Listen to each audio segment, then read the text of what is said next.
Wow. Hello, hello. Welcome in. Welcome for joining. How we doing? How we feeling? How's it hanging? Hello today. Hello, hello. Welcome in. Welcome for joining. Yeah, Vera with the gamer of the day. Hold on, let me. Yeah, Vera. Hello, hello. Welcome in. Welcome for joining, Vera Duxie. How's it hanging? Howdy, howdy. Here, hold on. Let me hit you with that caps. Hello? I have to log into my own chat. Are you kidding me? Fuck. Oh, hold on. My chat widget. Excuse me. Hold on. This is so fucking funny. So, can somebody at Vera with the like all caps? Oh, thank God I can see it here on the menu. Hold on. Hey, Amenable. Hello, hello. Welcome in. Welcome for joining. I don't know what noise you're talking about. This. I've been having a lot of fun playing noises right before I swap over to a different scene. Hell yeah. 5 months in a row. Thank you very kindly for that, Vera. I can't really read chat the way I normally do. Like, if you can't tell with the way that I turn to the left here, I'm looking at the... Why am I pointing? You guys can't see my finger. I'm looking at the chat that's on the OBS screen because I had to, fucking... With the whole leak and everything, everyone's recommending that you, like, reset your stream key and you change your password. I literally went to go at Vera with the big capital gamer, right? It's like, please log in. I was like, into my own chat widget? Are you fine? So now I'm logging in. Oh God. Oh God. Nobody look at my password. Nobody look. Nobody look. Now great. Hold on. I gotta go to my fuck me and my goddamn, like, two-factor authentication, huh? I gotta go in and, like, where's my phone? Here it is. Let me just read my code out loud, eh? But yeah, Medable, good to have you. Glad you're able to pop in when you can. Okay. Alright, now I can do it. I don't remember if you popped into whatever someone redeems Gamer of the Day, but again, yeah, Vera, Gamer of the Day. We've added this new redeem where there's like a brand new redeem. It's only in there once. It's going to be redeemed once. 420 points, you get to be Gamer of the Day. Everyone will at you and just call you the G-slur gamer. In all caps. Hey, Def58, welcome in. Welcome for joining. Maya. Maya, Maya. Maya. Maya. Maya, Maya. You were sick the past few days, so you had to fucking... are you for real? Yeah, oh, that sucks. Well, I hope you're feeling better. What was it, like flu, cold? What was it? Because I know it's been raining suddenly for a few people. Gamer, yeah. Oh, God. But yeah, I hope you're feeling a lot better, Amenable. I think I was trying to say. I know for a lot of people, it just sort of started pouring out of nowhere. So, if that's what got you sick, then RIP. Man, so before stream, I was like, I haven't really eaten today. I had a bowl of cereal and I had some coffee, but truthfully, I've done nothing. I laid in bed till like 2 p.m. Which is funny, I went to bed at like a fairly normal time. I've kind of been staying up very late as of late, so I was like, let me fix that. I went from like going to bed at 8 a.m. That was a one-time thing, but nobody at me, okay? It was only one time. I went to bed at like 8 a.m. I was like, oh God, my sleep schedule's ruined. Let me fix that. So then it became 6 a.m. and then 4 and then 4. And then finally, yesterday I went to bed at like 3, and I didn't get up till like 2 p.m. I was like, I don't want to leave the bed. But, so I haven't really eaten much today. So I was like, I should get some food. So I made some spicy ramen, and that motherfucker took me like a whole hour to eat. It wasn't even a lot, right? It was just spicy. Just really spicy. I haven't had spicy food in forever. Oh, infection. Oh, nuts. Oh, that really sucks. Again, I hope you're feeling much better now, though. Couldn't listen much shit at all. Yikes. Wishing you the best, Amenable. You go to bed at 8 a.m. regularly? God. I'm trying to fix that. Especially tonight. I think after stream, I might just go straight to bed. Because I gotta go to the DMV tomorrow to go get my fucking permit. Wow, Snek behind the wheel, finally. I'm trying to get out of the house a little bit more often, eh? But like I said, I made some ramen today. And I was like, ooh, I like spicy ramen, right? I fucking love it. The shit's so good. You tend to sleep at 12 a.m. personally.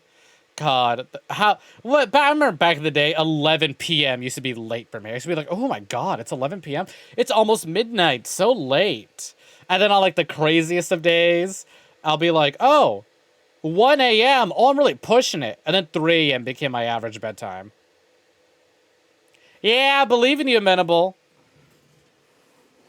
It's so funny too because I applied for like my license like years ago. Years ago. Nearly a decade ago already. But I fucking God, I took it on the computer where it's like, oh, if you miss this many questions, you're done. Literally one question away from finishing it and getting my permit. And I got that last question wrong, and that was just enough for them to tell me, nope, denied. And truthfully, my father kind of ruined cars for me for a bit. Not to throw my own traumas out there, but my own dad kind of ruined the idea of driving cars for me, so I never liked it. Plus, living where I live, public transit is the shit. I could travel like 25, 30 miles on like $5. That shit was great, and I don't mind it. I really, really enjoyed like sitting on a bus, traveling to different places, sitting in the subway, sitting on a train. I really enjoy traveling, okay? Absolutely adore it. Especially when I'm like on the subway or on a train and I don't have to deal with traffic. That's the shit. That is the shit. Yeah, public transit's so good. Could be better. City of LA and just about all infrastructures all developed cities all over the world. Hey, get your public transit shit in order. It's good, but it could be a lot better. But I'm like, with COVID,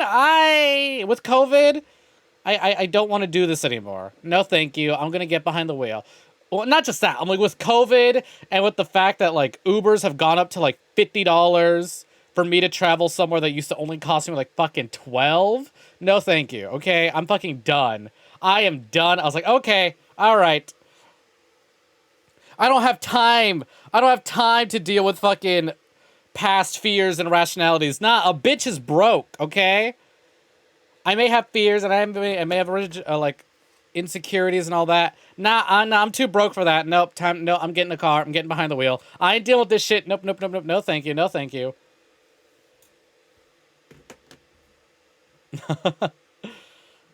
God, yeah, God, fucking hell. Public transit's just so scary now with COVID. Even like now that I'm like fully vaxxed and all that shit, I'm still like, no thank you. I'm gonna stay as far away from strangers as I possibly can. And I have like friends. I've made friends the past year who are like a state over, and I very much want to go see them. And I'm thinking maybe driving there would be the way to do it. Yeah, hat time. What hat we wearing, Killer? Also, hello. Welcome in. Welcome for joining, Killer. Moog hat? Fuck yeah, Moog hat it is. All right. Oh, wait, that's right. I'm in my chatting screen. You'll get a Moog hat as soon as we pop over to a gamer screen. But I can give you a... Yeah, there you go. Online school is your savior. Congratulations. God, I can't believe kids live in my dream. They could sit at fucking home on the computer taking school that way. I did tutoring that way. It worked out fine for me, but otherwise. Wow. Me. Wow, I wish I could have taken school online. Also me. I decided to fucking go to I decided to go to a high school that was 25 miles away from where I lived. What, this? Yes, it is. Oh, just wait till you see what else I've added. Amenable. Just wait till you see. Look at the list of hats. Look at the list of hats, Amenable. Scroll up a little bit if you have to.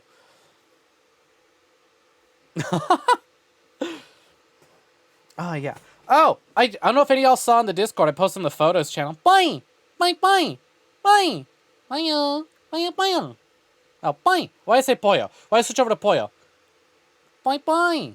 Thank you very much for the Poi Zero. Also, hello. Welcome in. Welcome for joining, Ringo. What's poppin'? How's it hanging?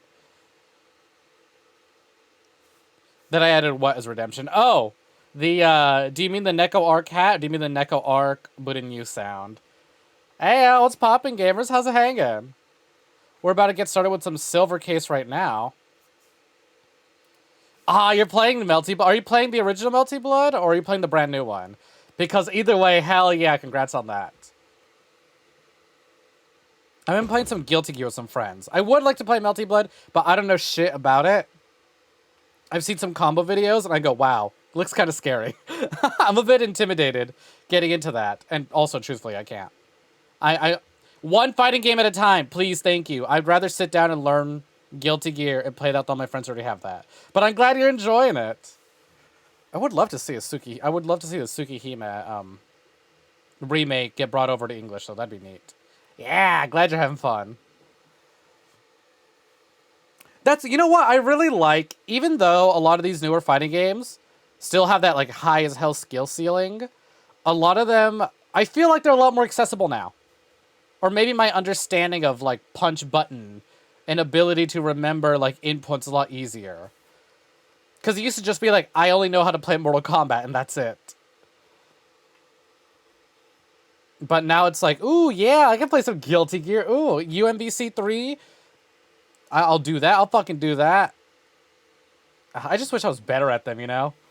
But fighting games are such a commitment. Like, you can always casually sit down and play fighting games with your friends, but they'll always have that one friend who's fucking deep in fighting games, will absolutely wreck your shit. You go, well, I don't stand a goddamn chance.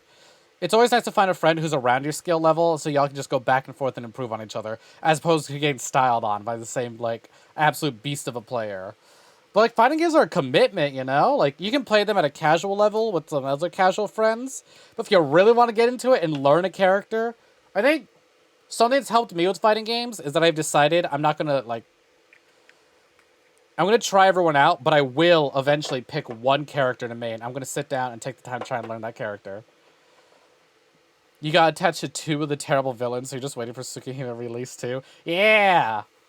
Because I was like, oh, maybe I could read. I was like, I'm a little interested in reading it. I do like visual novels, and I want to see what it's all about. But then I was like, oh, a remake's on the way. I don't know if it's in English, but at this point, I might as well wait, you know? I feel like it's pretty rare nowadays for something not to release, like, worldwide. Or at least to eventually get an English release. Back in the day, maybe like a decade or so ago, I'd be like, oh yeah, we're never getting that shit. No, that's too Japanese for the West. But hey, that doesn't seem to be the case anymore, and I'm glad to see that. Wait, what? That's a limited stock of that one? Of what? Oh, well, the hats? Yeah, hats are limited to like 10 minutes at a time, and then the sound is like 1 minute. If you want to spam Nekowark, you gotta wait 1 minute. Sorry, I didn't see that message earlier, killer. Yeah, I know, right? Oh, speaking of visual novels, though, hey, my physical copy of Doki Doki Literature Club Plus arrived 2 days earlier than it was expected. Honestly, I kind of forgot I pre-ordered that. Because I remember trying to pre-order it when pre-orders were available, but the main website was like, sorry, so many people are pre-ordering it, this website's down. So I had to wait for it to be available on another website, and then I pre-ordered it there. But then I forgot the website that I pre-ordered it from. All I knew is that Serenity Forge was on publishing it. And I was like, I know I didn't buy it from their website because their website was broken. I was like, who did I buy it from? Best Buy? So I go to my email and I check my, like, I start typing in Doki Doki pre-order shit. And, like, Best Buy, I'm like, who did I pre-order from? And I'm like, okay, you know what? At this point, I'm not even sure if I did pay for it or not. So I've just been waiting, you know, for it to release. And then it arrived today. I literally went to go feed my dog. I went to go play with my husky outside. And there was just a package sitting on the floor. And it's like, oh, hey, there's a package. And that looks like a package a video game would arrive in. And I open it up and boom, there it is. I suddenly download my soundtrack though. Because the physical edition comes with a whole bunch of stuff. I think my favorite edition of the physical edition is this like little membership card. That's like, here's your literature club membership card. It's so cute. If I had stickers of me, I would put one of those stickers in the little like ID picture thing, and then like get a little fine little tip pen and like write all my info on that. That'd be fun. You like huskies? Yeah, I got a husky. His name's Bandit. He's a skinny fuck. He used to be a little chubby, then he got hit by a car. Now he's just permanently skinny. It's a bit morbid, but like we like to make fun of him. He's fine now. We're always like joking, like we'll play with him. We're like, stupid dog. This is why you learn to look both ways. But he, like, don't worry about him. This is years ago. Years ago. He's A-okay. Don't you worry about it. He's living his best life. But yeah, I got that in the mail. Kind of forgot that there was different I love that, like, out of all the, like, PS5 games, you know, a lot of the games in my PlayStation library are PlayStation 4 games, right? Hell, a lot of them are PS2 games. Hey, Amber, hello, hello. Welcome in, welcome for joining. What are the PS2 games I own on my PS4? Oh, yeah, the entirety of fucking Dot Hack and Kingdom Hearts. But regardless, right? I have, like, very little PS5 games, okay? I don't have a whole lot of PS5 games. So despite owning, like, the hot new shit, I hardly have any games that take advantage of the hot new shit. But now one of those games is a fucking visual novel. Oh, boy.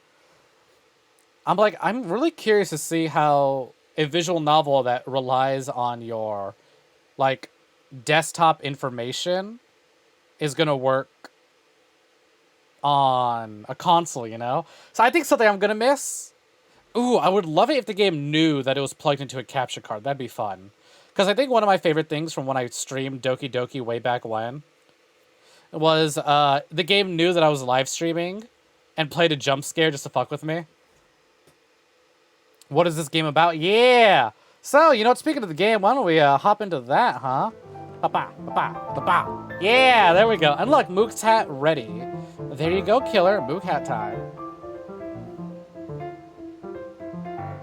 Yeah. It was fucked. Because it was like, you know, I'm sure I can talk about this. Hey, we played the game already. So if it's been played on the channel, I will spoil it. Sorry. It's just how it is. But yeah, so spoilers for Doki Doki, right? When Monica gains sentience. First of all, I really like that the game... Like, you know how when you register your account, your PC, you just put in your name? Like, I would just put in Snake, right? It's like, oh, the game knows your name because it's reading it from your, like, user data. The game recognizes when you have OBS launch. It's like, oh, are we live right now?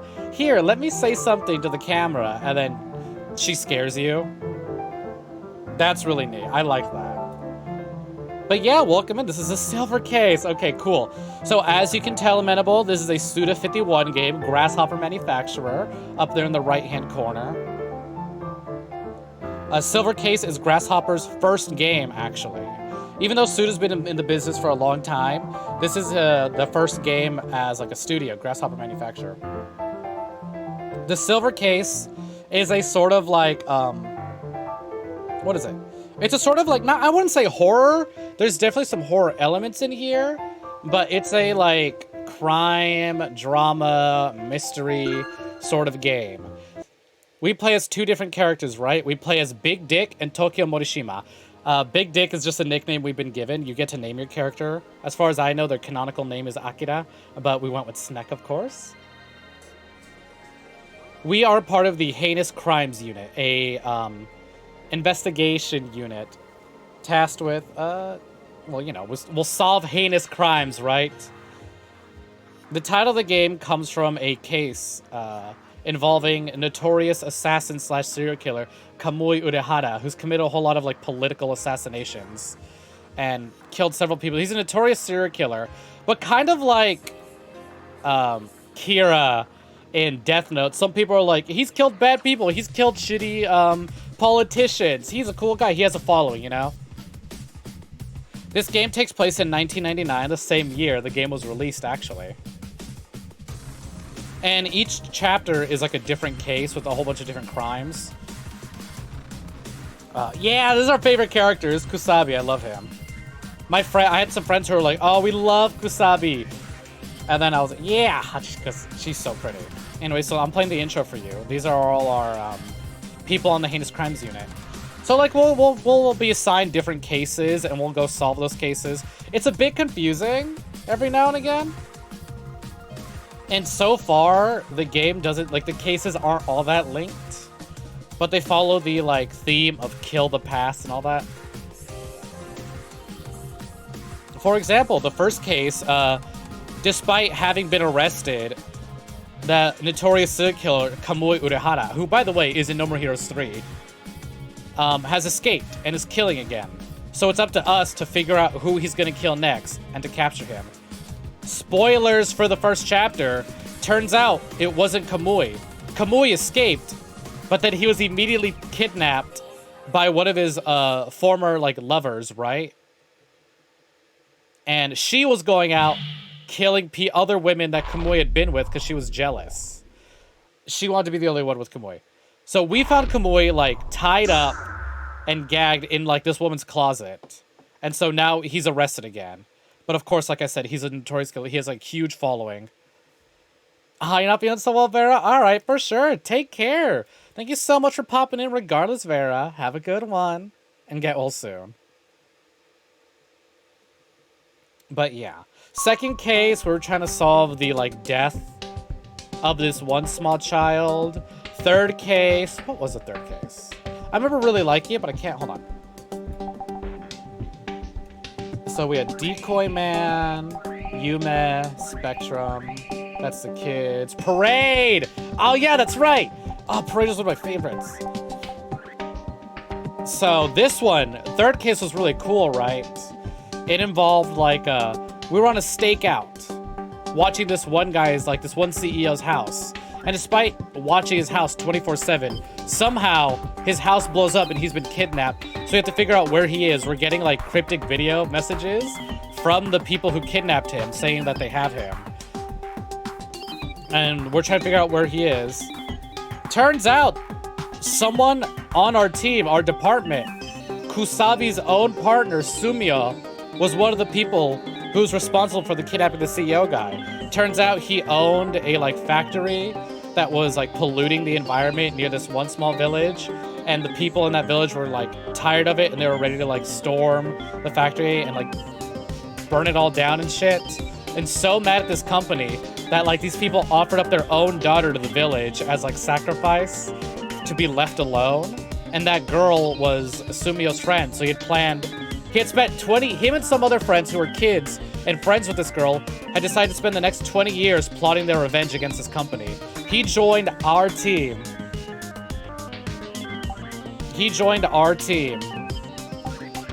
And worked on the inside. And now I don't know where the fuck Sumio is. Chapter 4. It's starting to get really what is it? So it started out very grounded and based in reality, but now the case is starting to get a bit more like fantasy, if that makes sense. Technology and like the new era, like, you know, transition from 1999 to 2000, and the whole Y2K fear plays a big part in this. In like the 4th chapter, there's like a whole internet website dedicated to Kamui, and these two people decide, you know what? We're gonna start our own internet religion thing. We're gonna be the next Kamui. We're gonna start this whole like online attack and shit. And yeah, all that went down. It's just so difficult to explain. There's just so much that goes on. But that's only, so like there's 2 chapters, right? Each chapter is split into 2 parts. Like I said, Transmitter, we play as, despite how like serious a lot of the game is, it knows how to have fun. The characters are incredibly well written, super enjoyable, and you love to just watch them interact and talk about just whatever, even if they're not focusing on the main plot. So there's Transmitter, right? Where we play as a detective. We're part of the Heinous Crimes Unit. We play as our like OC, Donut Steele. And then there's Placebo, where we play as a reporter who's sort of following along with some of these cases. It's been a lot of fun. The first half will just throw a bunch of shit at you, and if you feel lost, don't worry about it, because you'll just revisit it through someone else's perspective, and it'll all come together, and it's so fucking cool. So we are starting case number 5, a life cut. So if you feel like you missed out a lot of Menable, again, the only big thing you need to know is that Sumio, one of our partners, was actually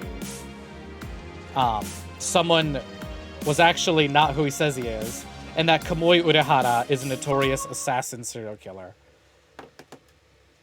Who, like, again, not just plays a big part in the Silver Case series, but is a character in No More Heroes.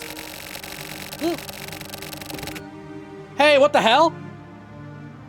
Hey, that's Morishima! Alright, so that blonde dude in the bottom left corner, that's the guy that we play as during the reporter sections. What are you doing here? And that's Kamui's face on the right. It was late in the year of 1999, and the impact of the method tank was already a thing of the past. Fierce winds from a hurricane rocked the shores of the islands. Kamui Urahara suddenly vanished from the hospital where he was in custody, announcing his unexpected recovery. He looks nasty and also waterlogged. This is a creepy photo of him. In the A1 district, at the center of the 24 wars, after a month-long silence, Kamui murders 7 important government officials. Even now, he remains at large. Tadafumi Kuramochi, the Ministry of Education's Supreme Advisor. Minori Sakurai, Temporary League of Nations Commander. Daiza Burataki, former International Environment Agency Vice Minister. Collect Lab Curator Kanji Ishino, Youth Education Center. Chief Physician Tokuzen Umihara, St. Beckham University Hospital Psychiatry Department. Victoria Therapy Representative Shogo Yoshimura. And Republican Party Development Authority Chief Yoshitsune Onuki. All officials who have made a great contribution to this country. And yet, Kamui isn't showing any signs of slowing down. Ooh, hello? What do you have there, sir? Kamui is so, like, terrifying and threatening in the silver case. But then No More Heroes 3 portrays him as kind of baby. Well, he looks baby in No More Heroes 3. I think it's so funny that, again... You know what? I'll keep the Moog hat going for another 5 minutes. Just because Killer redeemed it and it took me a while to, like, actually put it on. Again, I think it's so funny that, like, Kamui was in Travis Strikes Again, but when Stella and I played that, we had no idea who he was. So when, like, we played this, we found out he's a serial killer? We're like, you know what? Makes sense Travis would become friends with the serial killer. Kamui runs around committing serial murders. Gets off on the reaction to these bizarre crimes. Disrupting the stability of the network, it's like some old-school killer's been revived. Seems like punishment for the Method Take rebellion. That's all the crazy son of a bitch is.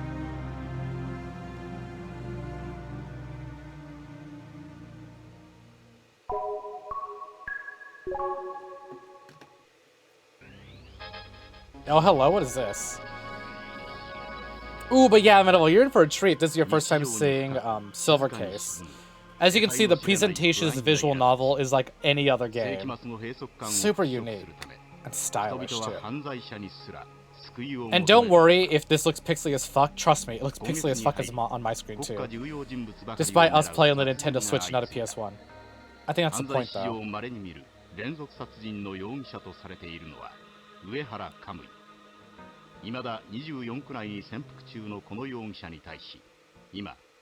So we finally back to investigating Kamui?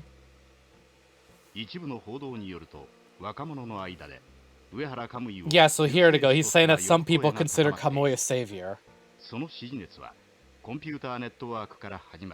And again, like I said, the internet plays a big part in the Silver Case.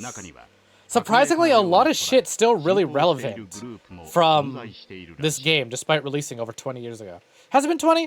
No, it hasn't. Has it? Yes. Yes, it has. 1999 was past 20 years ago. So in case you guys are having a hard time reading the subtitles, they asked her, what do you think about Kamui? She's like, oh, he's really cool. He just does what he wants.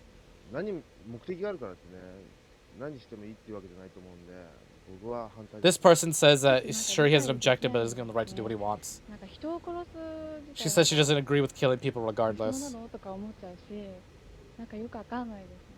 But like the previous chapter had a whole bunch of like websites. It talked about the black web, the dark web, red rooms and stuff like that.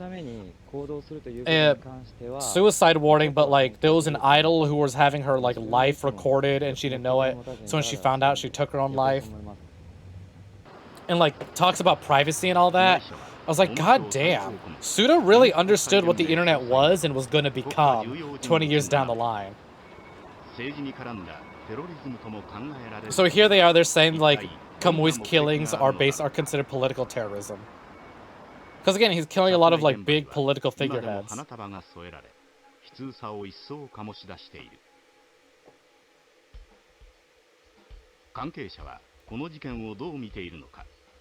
So now we're going to see how other people feel about these crimes.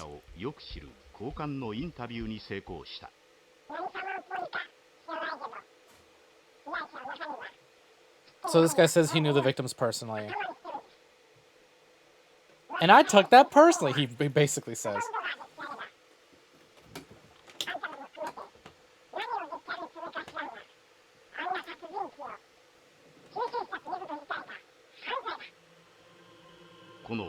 So he's saying stop trying to spread BS about like calling some serial killer a savior.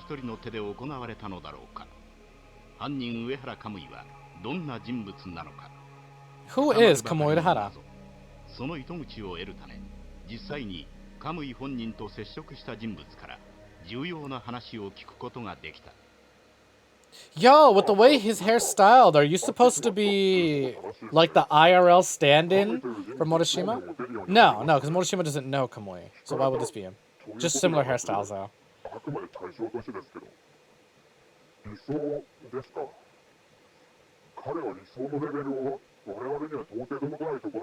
So right now he's talking about the ideals Kamui, like, represents.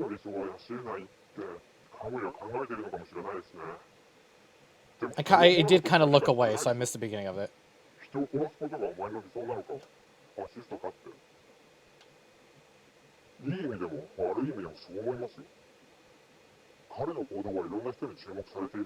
But he's basically just sort of talking about like the psychology and ideals of Kamui.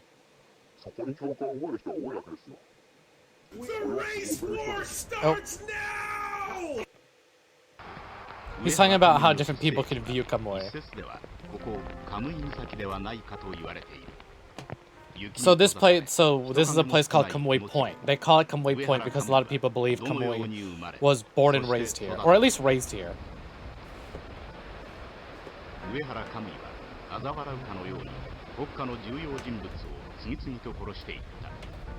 So yeah, they're saying that Kamui killed people important government officials one by one, in a sort of mocking manner, or at least as if to mock them. Oh yeah, no worries about it. Like I said, it's kind of pixely and blurry for me too. So I'm gonna try and summarize it.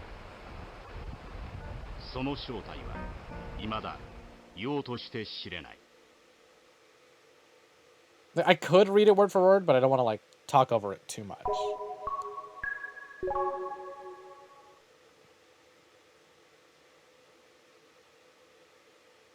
We are getting close to the end, though. I think there's only 6 chapters. Next week might be the end of it. So I guess it makes sense that we're finally coming back to Kamui. Because the reason the case is called the Silver Case is because 20 years ago, the first Kamui incident, or at least the biggest Kamui incident, as far as I know it, occurred, and they referred to it as the Silver Case. Hadakiri Batting Center. 5:48 p.m. Secret meeting. Yeah, secret meeting between who, huh? These guys are known as the Trump. This unmarked group of killers who seem to be under Kamui's care is known as a secret society on the west side, but also as secret agents on the east. But I'm wondering, maybe they're connected to this country's government. Yeah, here's Kusabi. Government? That's the dumbest shit I've ever heard. Just like Kamui. He's like a grizzled, older detective. He's a lot of fun, though. When we met him, right, as like the main character, or like non-named protagonist, he's the one who gave us the nickname Big Dick.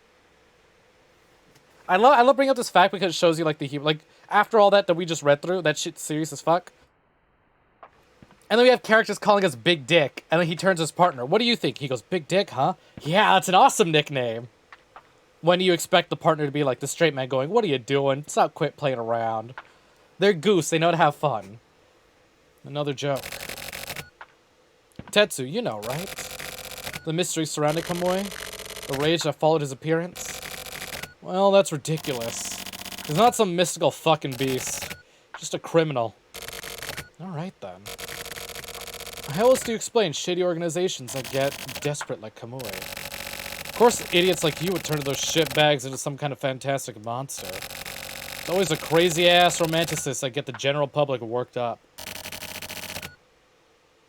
Can we get the sermon later? Anyway, the Trump affects your people as well. There are troublemakers all over the place, including your group, right? Yeah, well... I'm not interested in coworker-related bullshit. The TRO and CCO are called the Tech faction and the Civic faction, respectively. The Tech side works on development geared towards technology, while the Civic side works to maintain the city's purity. They're each opposing organizations. I would never let this spill to the surface. And, should I give a shit? Figure the rest out for yourself. This is all I can say. So, you just wanted to say that? And keep the rest to yourself. I value my life. So that's all I'll say. Well, at least you keep your ass out of trouble. Thanks for the goddamn fairy tale. You're welcome. Hello, sir? You said too much. Ah, not Munakata. Really? It's just gossip. An exchange of information, you might say. Is that all you've got to say? Are you gonna kill me? In that case, just a little more. I can't wait. Dying as a chatterbox isn't very cool, right? Yeah, so you should die with determination then. Very well.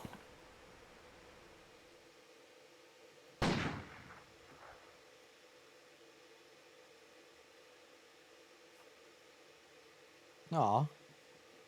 There goes another one of Tetsu's buddies. November 30th, 1999. Whoa! We just fucking skip all the way to November 30th? Oh, never mind. Oh, wait, yeah, November 30th. I heard that's October 24th.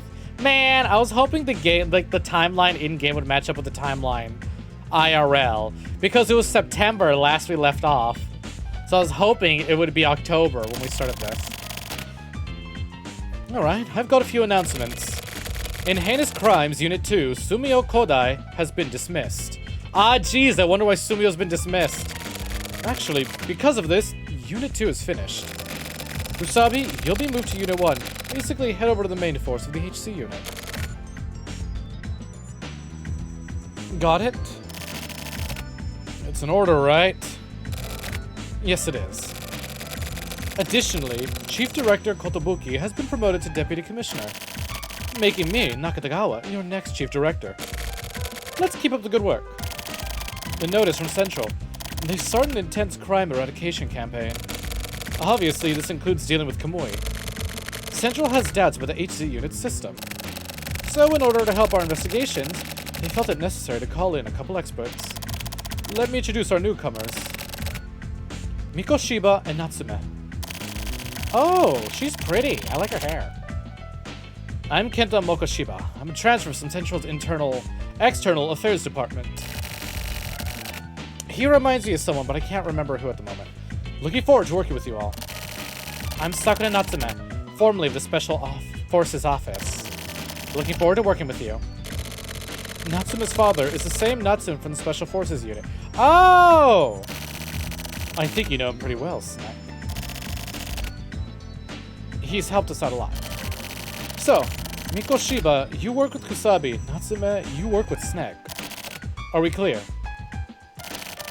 And lastly, all HC unit agents are to head to the International Environment Building. We've received word that Kamui has infiltrated the premises.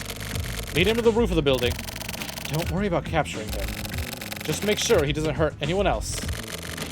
That's what our division does. Dismissed.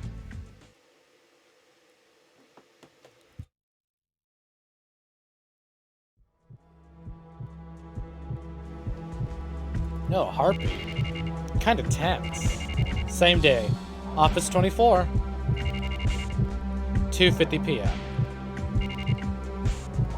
Roof.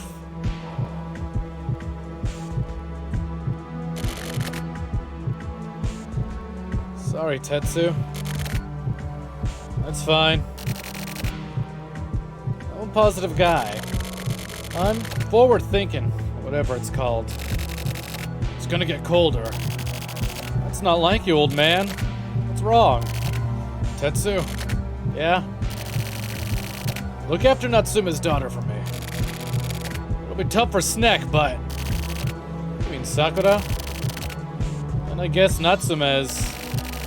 He hasn't regained consciousness yet. Oh. So he's still alive. Natsume's daughter doesn't know. The department's working in strict secrecy. Okay, so Natsume is a guy that was part of Snek's, in-game Snek's original crew, who was attacked by what we assumed at the time was Kamui. The original department that like our character Snek was a part of, everyone was annihilated. Natsume was one of the only, me and Natsume were the only survivors. However, Natsume's been in a coma the entire time. Why the department? Those who've encountered Kamui and lived to tell the tale are quite rare. I don't fucking get it. Snek's the same thing, right? Why is that so difficult for me to say? That Morishima reporter. Morishima. This guy, Kotobuki, is our, he was our chief. News reporter. Tetsu, don't dig in too deep. There's no going back on this. They're going after Morikawa, too. Ever since that report was leaked. Factions have been coming up to the surface. We're gonna be crushed. But man, don't talk like such a pussy. It's one of those things that can't be helped. But man, what a joke. I've got my hands tied and I can't make a move. What'd you just say? I said, can't be helped. Sorry. It's all FSO. I'm leaving things in your hands now. Duh. Old man. I'll take care of things from here. You just rest easy. But how far involved do we have to get in this? Jeez, yeah. Alright, if it wasn't obvious that we're nearing endgame, we've hit the point of no return, huh? Sumio's gone. Fucking Tetsu's informant's been killed. The chief just offed himself. You know, Menable, I really wish I had an answer for you. The thing with the Kamui case is that a lot of people involved psychologically get fucked up. And we're wondering, maybe Kamui's more than just human, you know? There's been some pretty fantastical stuff. Like, he's got this crazy cult following. All sorts of crazy shit just happens. There's a lot of just, BAM! Something sudden happens. It's rough. So like I said, this started out very normal, but it's like, maybe there's a bit of, what's the word? Fantasy in all this. There's some supernatural elements that I'm unaware of. We did see a ghost after all, so to chase the target down like this, I wonder what my father was thinking at times like these. So now we've entered the exploration mode. I'm sure we'll learn soon enough. At the very least, like I said, we always do one chapter stream. It's literally perfect. It's like 4 hours per chapter, right? At least with the way I read. This Commander Morichika Nakatagawa of Kamui Elimination Investigation HQ. I have an announcement for all agents participating in this mission. Our goal is the disposal of the target, Kamui Urehara. If you find Kamui, lead him to the roof of the International Environmental Building. The elimination team will be waiting at an adjacent building. Sharpshooters will be responsible for disposal. Engagement by any other agent is strictly prohibited. Personnel are not to set foot on this roof. Shake the beehive and you'll get stung. I repeat, the plan is to dispose of Kamui Urehara. I wonder if we're actually gonna do it. Like, we'll actually take Kamui out before the, like, actual last chapter. This plan will cover all bases. Starting from the basement, we are to use every available route to make our way to the roof. I'm getting flashbacks to the first chapter. When we were first hunting down Kamui and we got to the roof, we found all those, like, Kamui quote-unquote believers who started attacking our guys and each other. The phrase, "don't let a single rat escape," is to be taken literally. We are to corner Kamui. Once Kamui shows himself on the roof, that will be the end of our work, folks. The elimination will be carried out by the sharpshooters I mentioned beforehand. Everyone, please proceed with caution. Personnel who do not abide by these orders will be severely punished. I'm just hoping there won't be any screw-ups. I'm curious if Kamui being alive in No More Heroes 3 is a spoiler for this game. Do you read me, Snek? Head to the next floor using that elevator. All of the building's controls are linked to the Strategic Command Center. You just have to get in the elevator. We'll be controlling where it goes. If you're ready, then quickly get into the elevator. Come on, Snek, let's get a move on. In we go.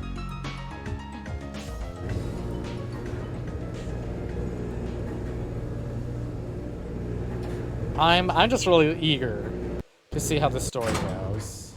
If there's any director I can rely on to be unfucking predictable, it's Goichi Suda. And the only thing I kind of picked up on was the Sumio twist, but I only picked up on it when the game wanted me to pick up on it. I can't get in touch with Kusabi. We can pinpoint his location, but he's not responding by radio. He should be somewhere on that floor. Go check it out. Let's see if we can find Kusabi. Tetsu, where are you?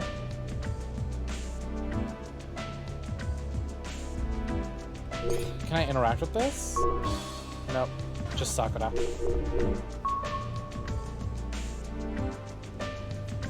I gotta say, these little, God, it's crazy to think how, like, when we first started this, I, for the life of me, could not figure out the, like, navigation menu. And, like, the exploration. I was like, oh, God, I hope we don't have to walk around a lot. But now that I finally fucking figured out how this works, I really like these exploration scenes.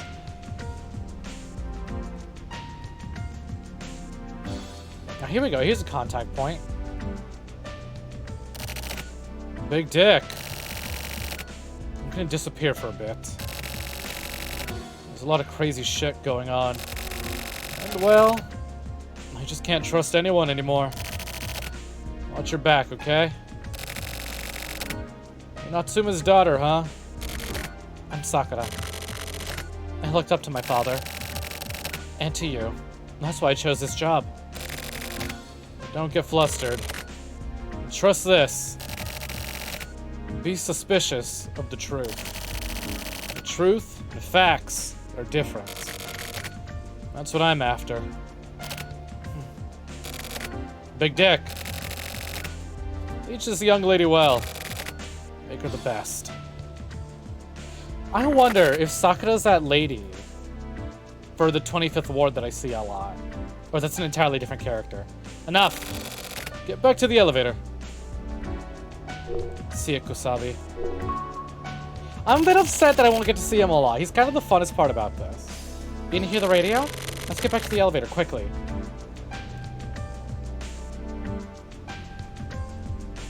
I hope he's not gone for the rest of the game, or for a majority of the game. But I guess it's just me now, huh? He gave me the title Big Dick, and I'm gonna show him that I was worthy of it. I'm gonna solve these crimes so good. This is Nakatagawa. The main force has pushed Kamui up to the 22nd floor.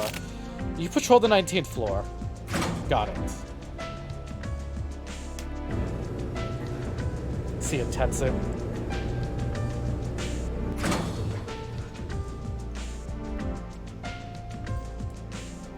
Let's see. Progress over here. Man, everyone was talking about Resident Evil door animations. How come nobody talks about Grasshopper door animation, eh? Silver case door animation. There's something strange going on with Morikawa's signal. He should be on that floor somewhere.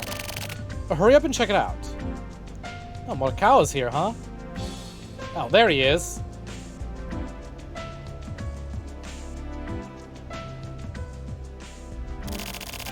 What? What are you slacking off for? Kamui's gonna get away. Oh yeah. Do you know Tetsu? I just met him. I see. Tetsu killed the... Wait, Tetsu did that? Or I thought the boss offed himself. Now I'm curious. Did Tetsu actually... No, I guess this is them telling me that it was 100% Tetsu. Condolences. The boss told me to put Tetsu to sleep. Permanently. And that was my promise to the boss. Snek? Kamui is... No. Never mind. Don't worry about it. See you around. You good, buddy?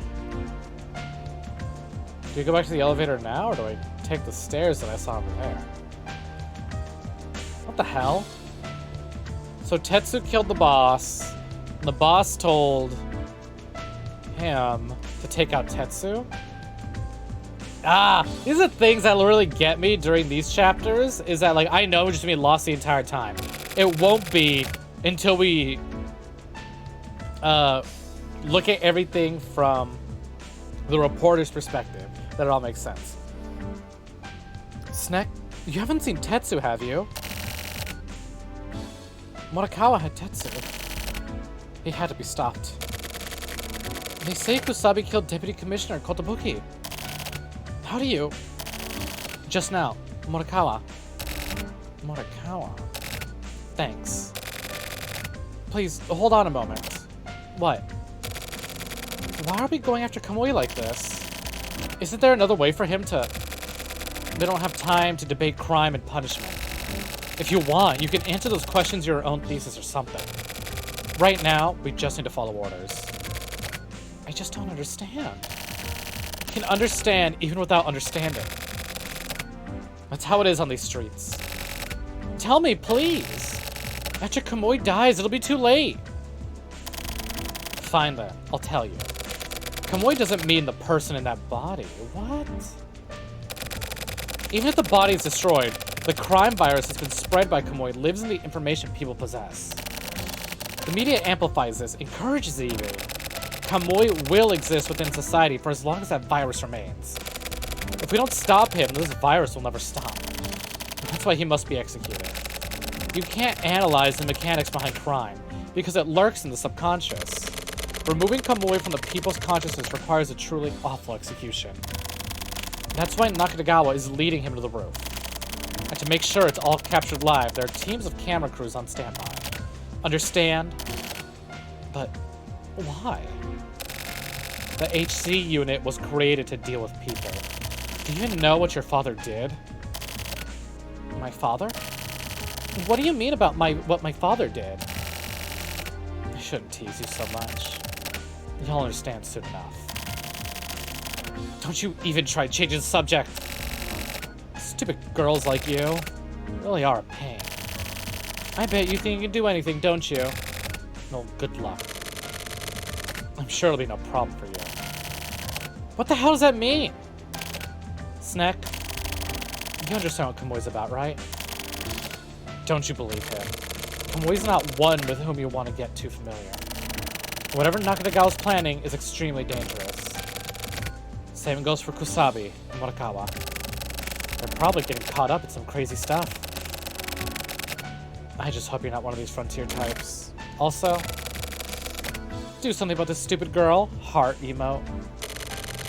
I won't forget this. Let that hate marinate. I'll be sure to dispose of you. Bye. Enough. Get back to the elevator. Are we about to lose the entire HC unit? This seriously feels like everyone's turning on one another. Is this the first time they've referred to as Kamui as a virus? I'm trying to remember if they've mentioned this before, or if I just like read this in like an analysis before. Snek, get on the elevator. Head to the 47th floor. We're short on people. Based on how things develop, I might have you meet up on with the main force. Take care.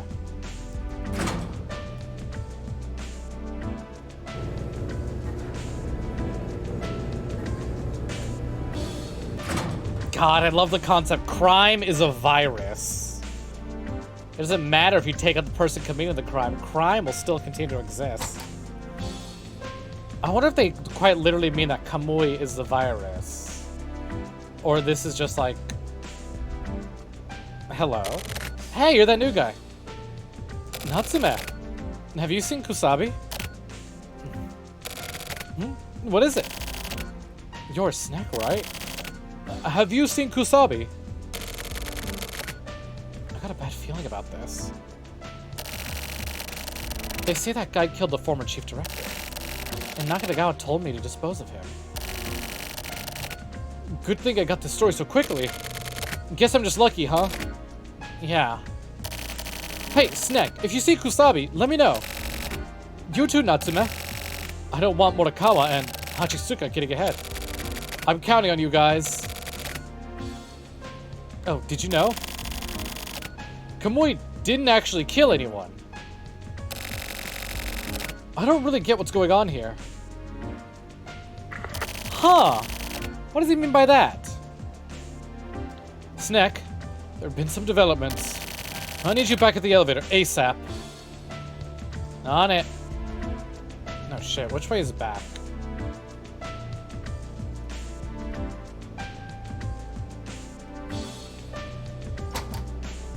I don't know, I think out of everyone we've bumped into, I think that guy might be a Kamui fanatic. I don't know if I really trust him, the new guy. Do you read me? This is Nakagawa. The main force is cornering Kamui. Make use of that Special Forces unit experience. Get on the elevator immediately. Move to the 52nd floor. Why, not the 51st floor for Suda 51?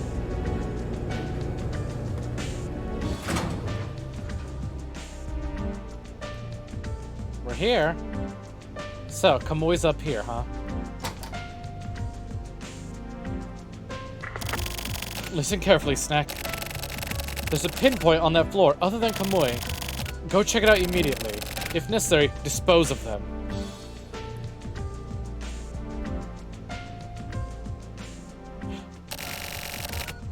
Morishima? It's been a while, Big Dick. Sorry, I mean Snek. No, it's fine. You can call me that. Who are you? A newcomer, huh? A civilian, right? A civilian? Oh, no. I'm just a journalist. So like I said, this is Tokyo Morishima. He's the guy we play as in the second half of each chapter. Awa awa. Awa awa. Awa awa. Awa awa.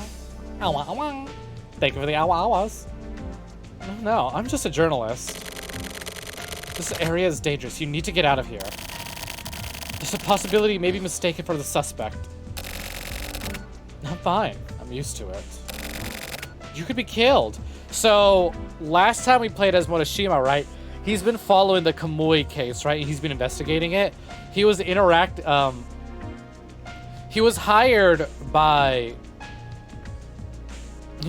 by someone to investigate the Kamui case and report anything he finds to them, right?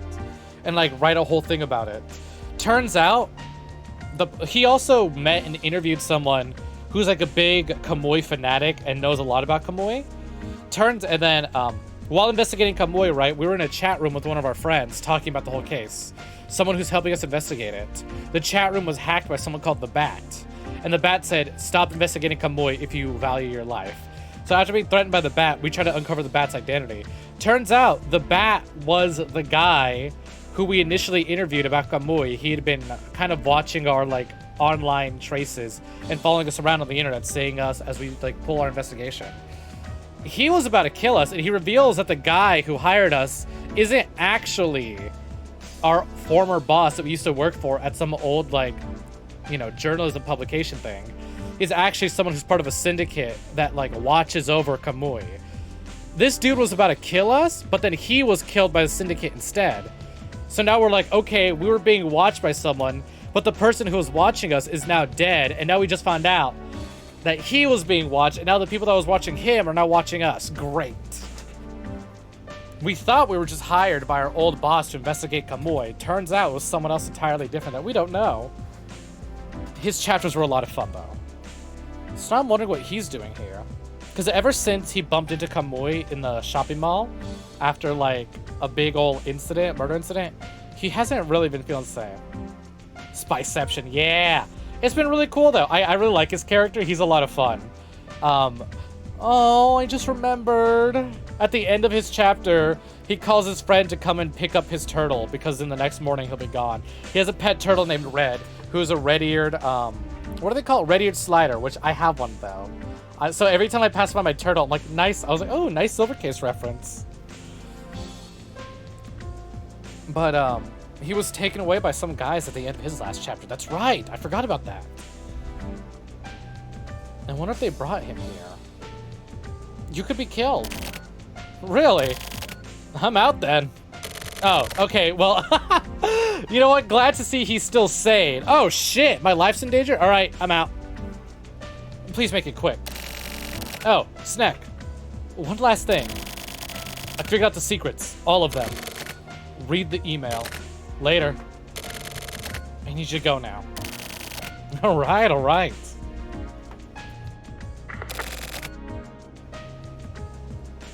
All right, folks. It's time to wrap this mission up. And get back to the elevator.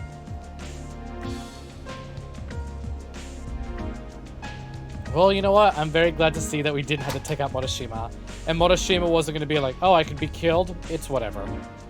I'm glad he still has some semblance of self-preservation.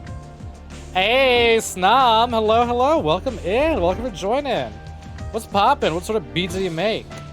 Oh, hell yeah, bro. Welcome in. Shit is getting exciting. This really feels like the final chapter, even though I know there's at least one more right after this. This is the finale, folks.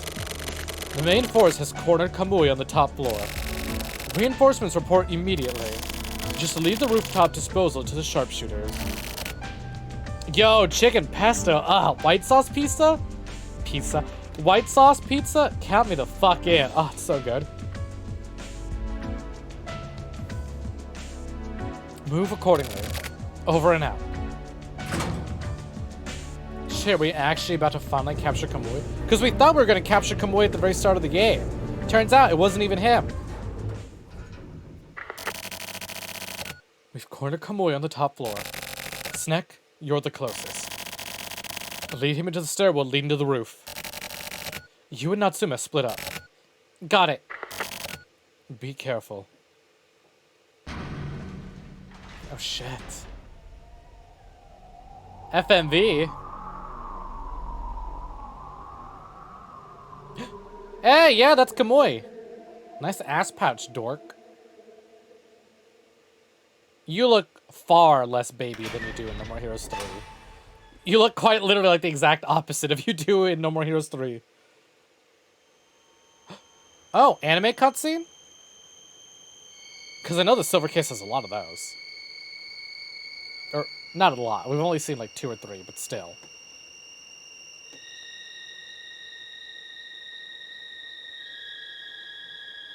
Holy shit.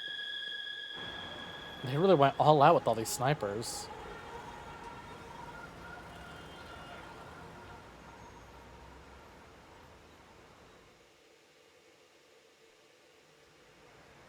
There's Kamui.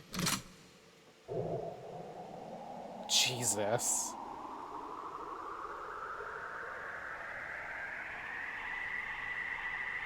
It's like a fucking JRPG when the super boss is charging their final attack.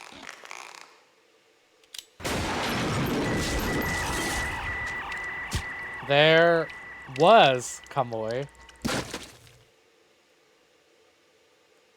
For when you 100% absolutely positively need a motherfucker dead. November 30th, 1999. Kamui Urahara was shot to death on the roof of the International Environment. He didn't say a word this whole game! Kamui hasn't said a single fucking word. I was like, oh boy, I can't wait to start the Silvercase and find out who Kamui is and what his deal is and why he's in No More Heroes 3 and if his personality in the Silvercase matches No More Heroes. I'm just... Okay. Not a single word spoken.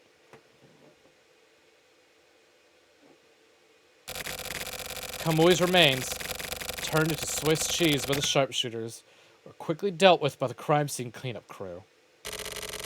Following Kamui's death, there were obviously no big changes felt within society.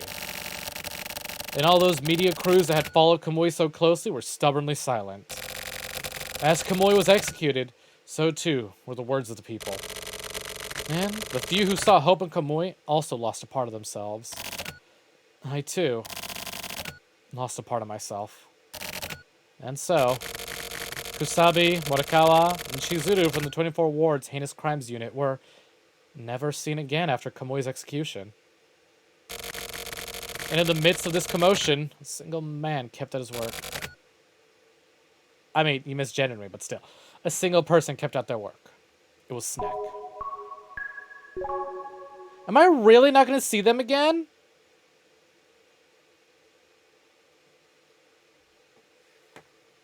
Holy shit.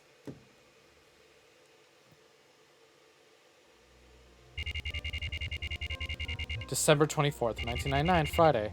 Oh yeah, the email.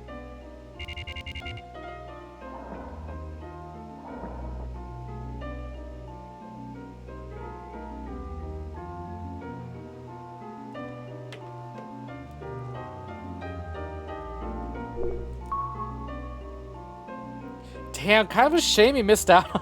That you missed out on all of them. These were a lot of really fun characters, Amenable. From Tokyo Morishima to Snek. I guess you realize that up until now, we never really got along very well. And now, to be honest, I'm really not sure. Listen! I got along with you, you just didn't like me. You didn't appreciate me knocking on your door early in the morning and then just standing there staring at you. I'm sorry I forgot to tell you that I'm a mute. It's the PTSD. But whatever the case, I've decided to trust you. To entrust you with the future. If you don't mind the cliche, but this is not an exaggeration. The future was once something that unexpectedly changed from one hand to another, like the roll of the dice. There's a man called Kinjo. He's an expert in illegal investigations, and he heads his own illicit organization, and the Heinous Crimes Unit has been working with him. Well, actually, the organization is technically legal. Anyway, he should be able to explain quite a few things to you. And after that, you'll probably understand what it is that you need to do. Or at least, that's what I think. And the die will be cast again. Thanks. And I guess, you're not so bad after all. Time to save. Shit, so many characters just gone now. But we know this isn't the end. Well, you know what? I'm glad you're here now. Because again, if there's one thing Suda really knows how to fucking do, it's pull off an ending. And since we're nearing that point, although not quite, as you saw, I'm only 64% of the way through the game. Let's see where he goes. He did introduce a new character at the very least. And Morashima's still in the picture.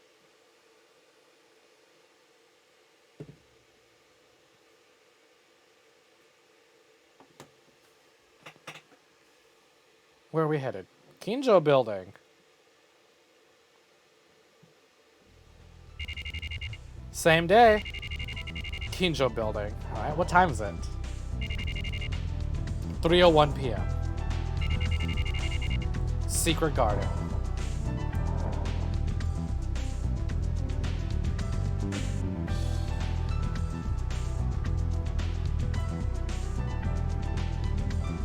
Guess I really like the black and white presentation for this chapter.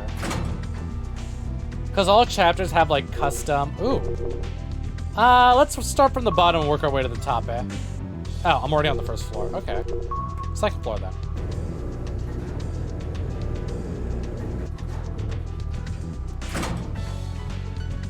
Hey, isn't this where we met that one chick as... Yeah, this is! Look, this is! Look, there's Beefhead! Just like, yeah! What does this say? Moonlight Shop Bar.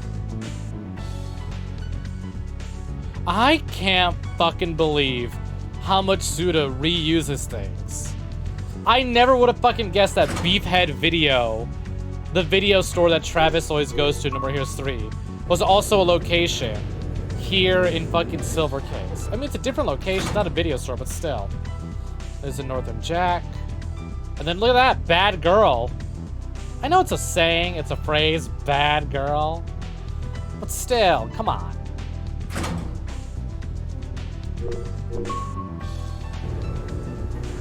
You know, I gotta say, I admire Suda's fucking... I've mentioned this before, I admire recent directors.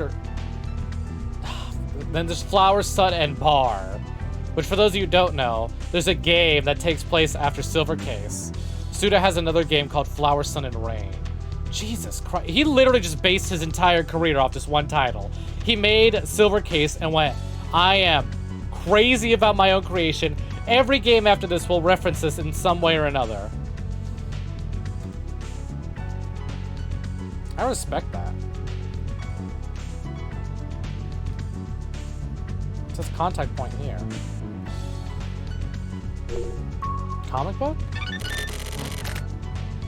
Oh my god! Wait, I think we picked this up before. I mentioned this last time. This is a fucking, what's it called? Okay, Shadows of the Damned Right used to be known as something dance. Hold on. Let me see if I can pull it up. Shadows of the Damned Dance. What was it called? Kurayami Dance, right? Or I guess Kurayami Danse. Was the original fucking script and idea for Shadows of the Damned before EA ruined it.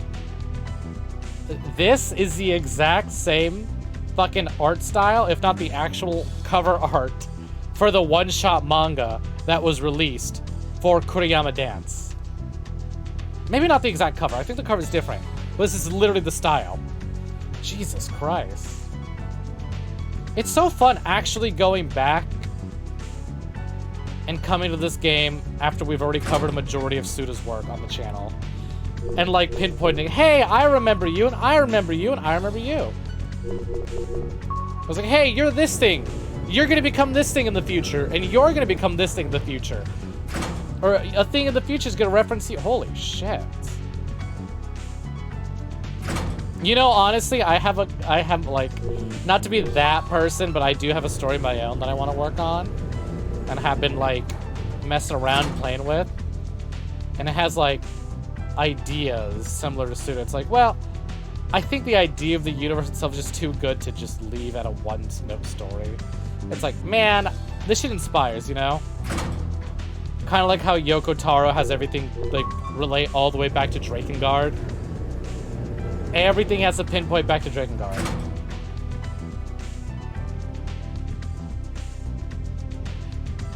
Is there really nothing else? The comic book, and that's about it. Dance in the dark. Can't interact with you. No interactables around here.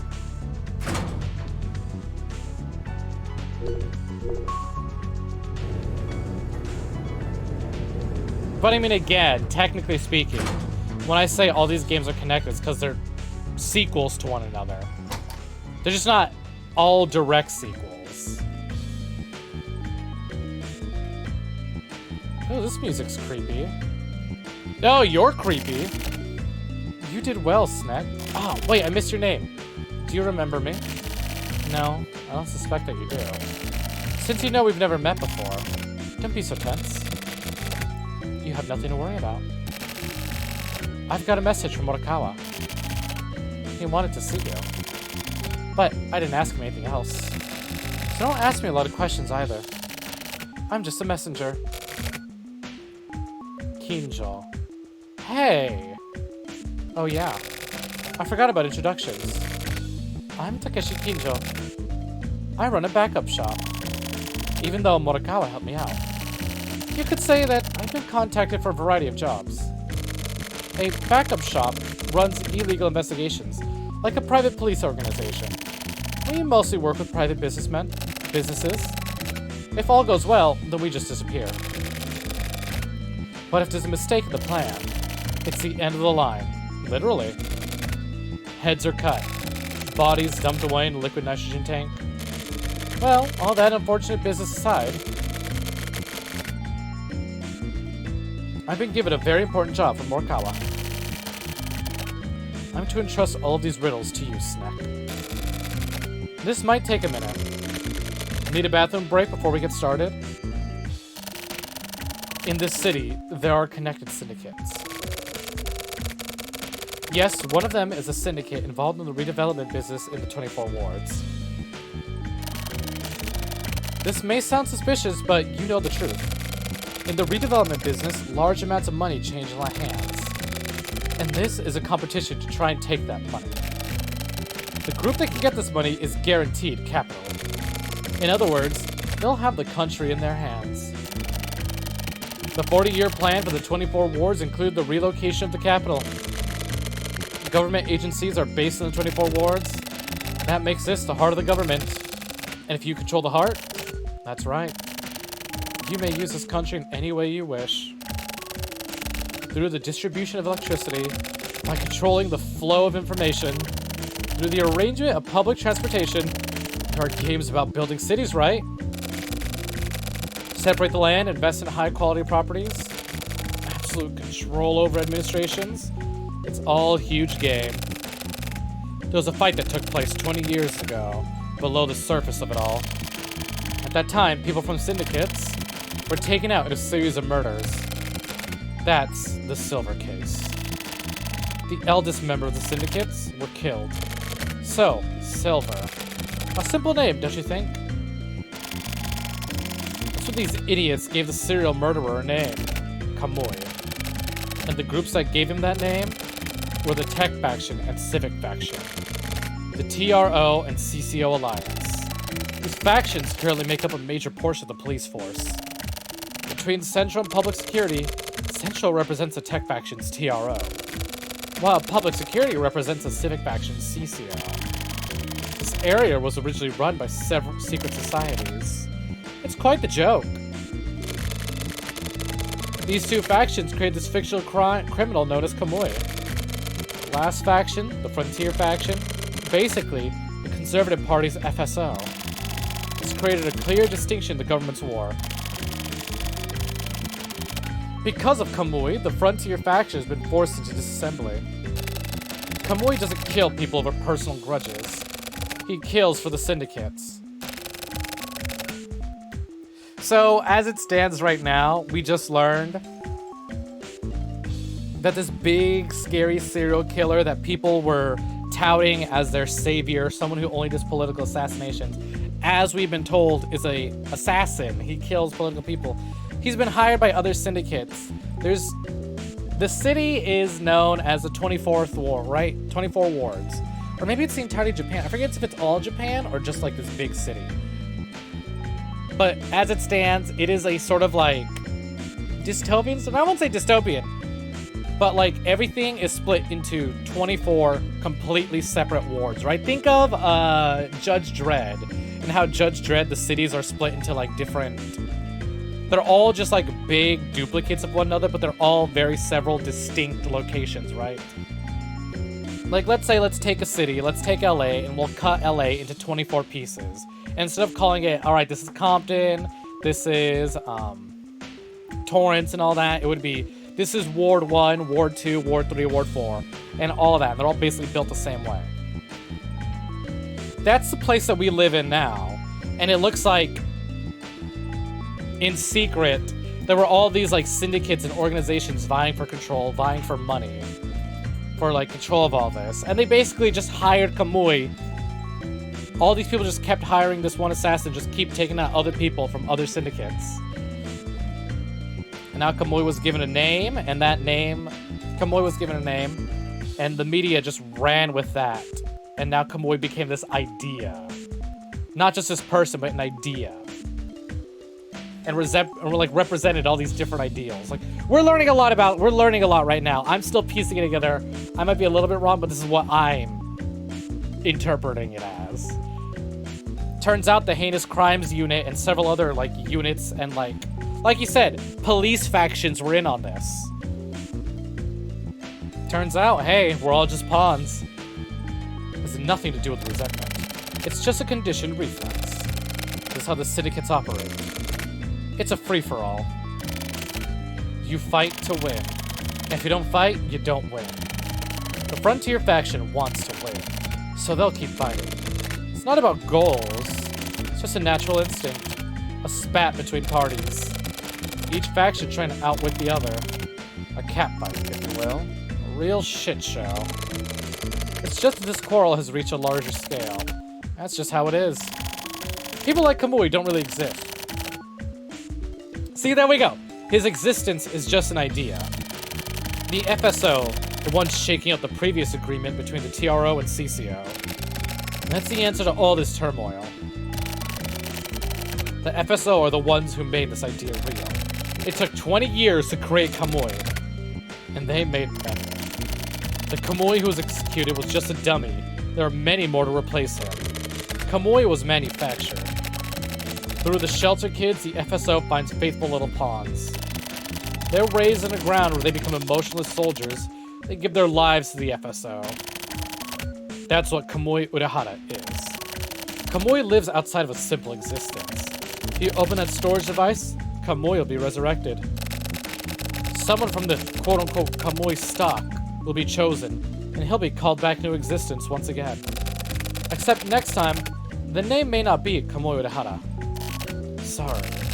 My time is up. So again, Kamui's just an idea, just a person meant to carry these ideas. Sure, the next big killer, right? The next big, like, fantasy idea might not even be called Kamui Urahara, but the ideas that Kamui represented, the crime virus, right?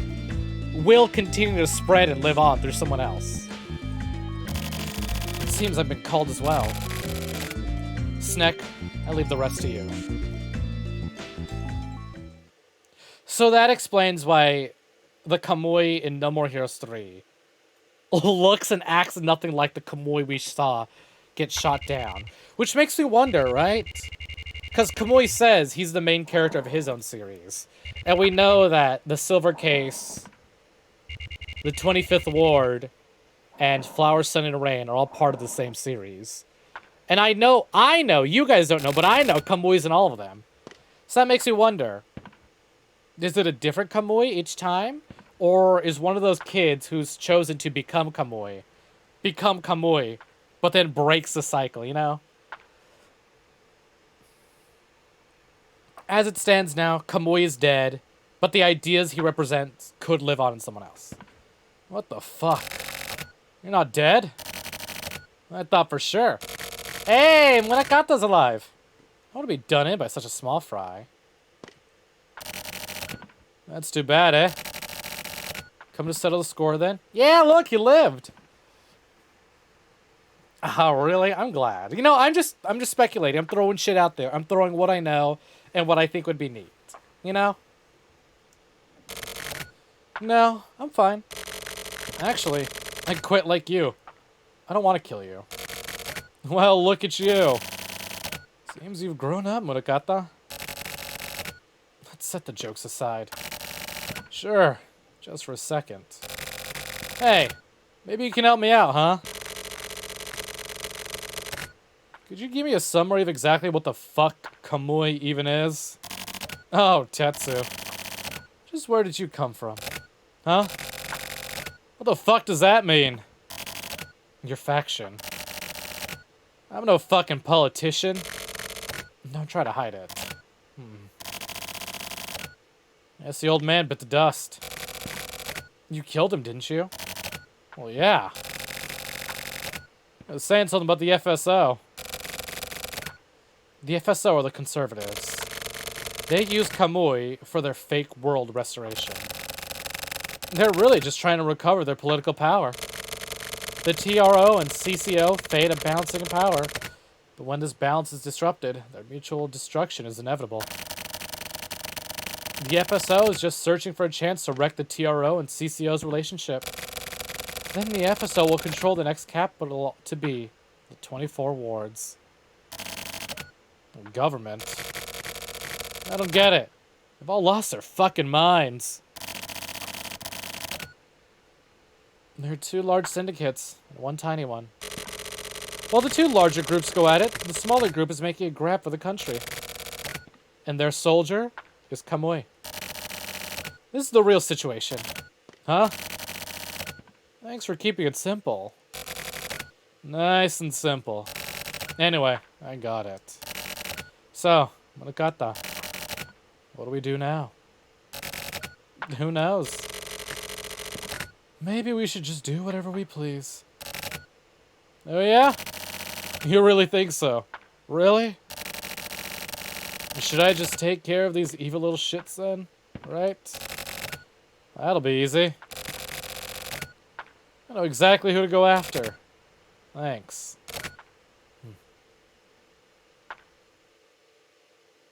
I gotta say, in a world of all this fucking, like, hidden, obscure bullshit, I fucking adore Kusabi. He's just some fucking he's just a fucking old fucking grizzled detective. Doesn't give a rat's ass about political parties or nothing. He's here to fucking solve crimes, do what he's gotta do, go about his day. Fuck all your, like, political nonsense. Keep it simple, stupid. Kusabi's just some guy. This whole world is changing around him. Technology's evolving. The world as he know it's being uprooted. He's just trying to get by, stuck in the olden days. The campaign at the International Environment Building was a success. Great work, everyone. Unfortunately, we did lose a few of our own. Kusabi and Morikawa. These two abandoned the mission. If you should discover their whereabouts, you have the authorization to dispose of them on site. Oh. Huh. Morikawa's not dead? He's just gone now, huh? Yeah. I don't give a fuck about all this stupid Illuminati bullshit. I mean, he gives a fuck. He killed the boss, right? He literally killed our chief. So I wouldn't say he doesn't give a fuck, but it's like, you can throw all these ideals and shit at him, and he'll just call you a fucking idiot. He's got his own ideals. He doesn't need yours.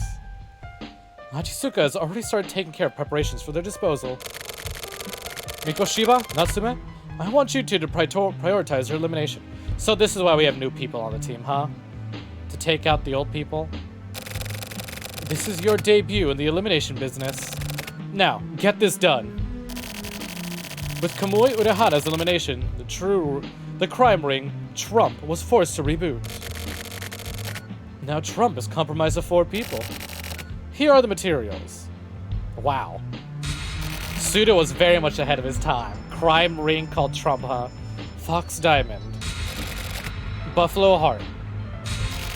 Wolf Spade. And Jackal. What is up with these fucking Metal Gear ass names? They are experts. So be careful, as it is extremely likely that Trump will try to call. Ah, hell no! Keep him out of my fucking DMs. I want you to keep your eyes on him, Natsume. Mikoshiba, you use my route to search for their hideout.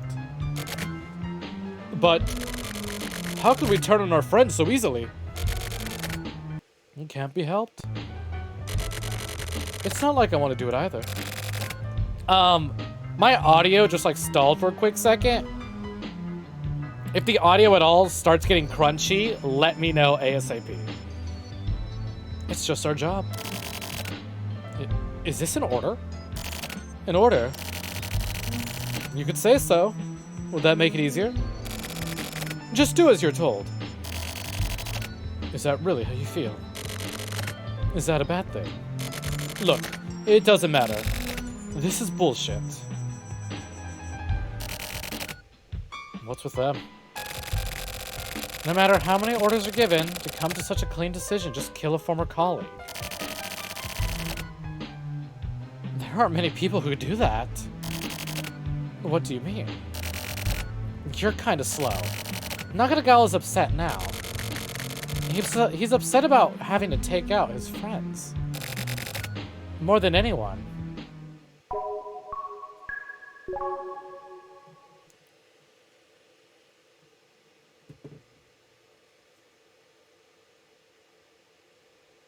I can't fucking believe it.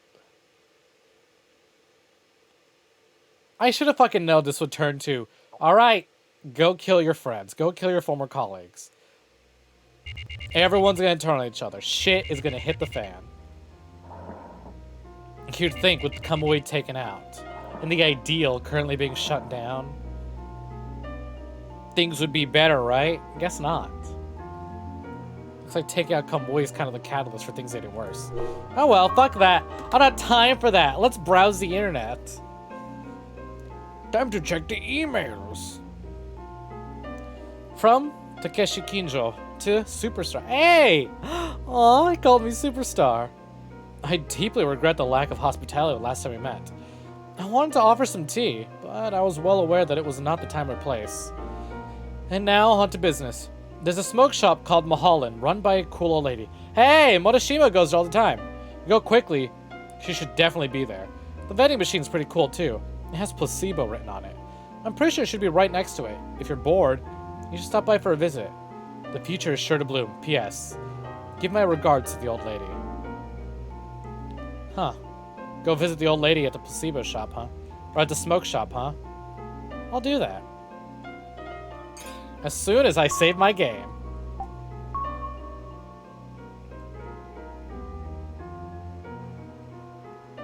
Whenever it decides to let me save my game. There we go. No, so let's see. We're currently 19 hours, 33 minutes in. Fucking sick.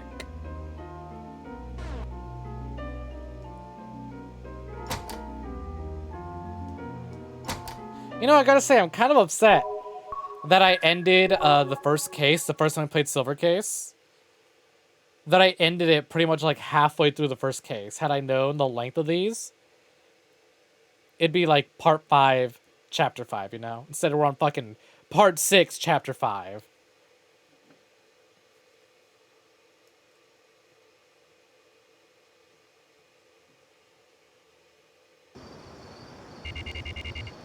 I gotta say though, I fucking love that the pacing of these chapters are like literally the perfect length of these streams. 7:56 p.m. Beyond the door. Oh, so this is what the smoke shop looks like from a 3D perspective. Looks close to me. I don't think we made it in time. Let's see, huh? He wanted me to check out the ones at Placebo? Yo, Thunder Lemon, I drink that. Oh, hello. You tell me this wasn't a fucking smoke shop the whole time? Holy shit. I fucking love that the little things that I didn't expect to be anything turned out to be something. Again, I just thought this was like a shop and a little, run by a little old lady that Monoshima would go and chit-chat with every now and again. I swear to God, the fucking bartender's down here and is also in on this big conspiracy. Ah, that feels like a little too much. I feel like the bartender really truly is just some bartender. That'd be fun though. Jesus Christ, this is underneath that smoke shop? Ooh, love this dramatic track. It's dramatic, just slow walk. There's a long hallway of just lights and nothing. Underneath the smoke shop that we assumed was nothing. Honest to fucking God, I don't know what's down here. I have no fucking clue. No inkling of what could possibly be down here. Something we literally just discovered a whole ass conspiracy. Thrown right into the middle of it. Nearly 20 hours into the game. There's one fat fucking revelation after the next, huh? I can't wait to beat this game and then like watch like a 4-hour like analysis video that corrects me on all the shit I got wrong and didn't understand because it went over my fucking little head. I'm here to look pretty and play the games, okay? The fact that I'm understanding even some of this is really impressive.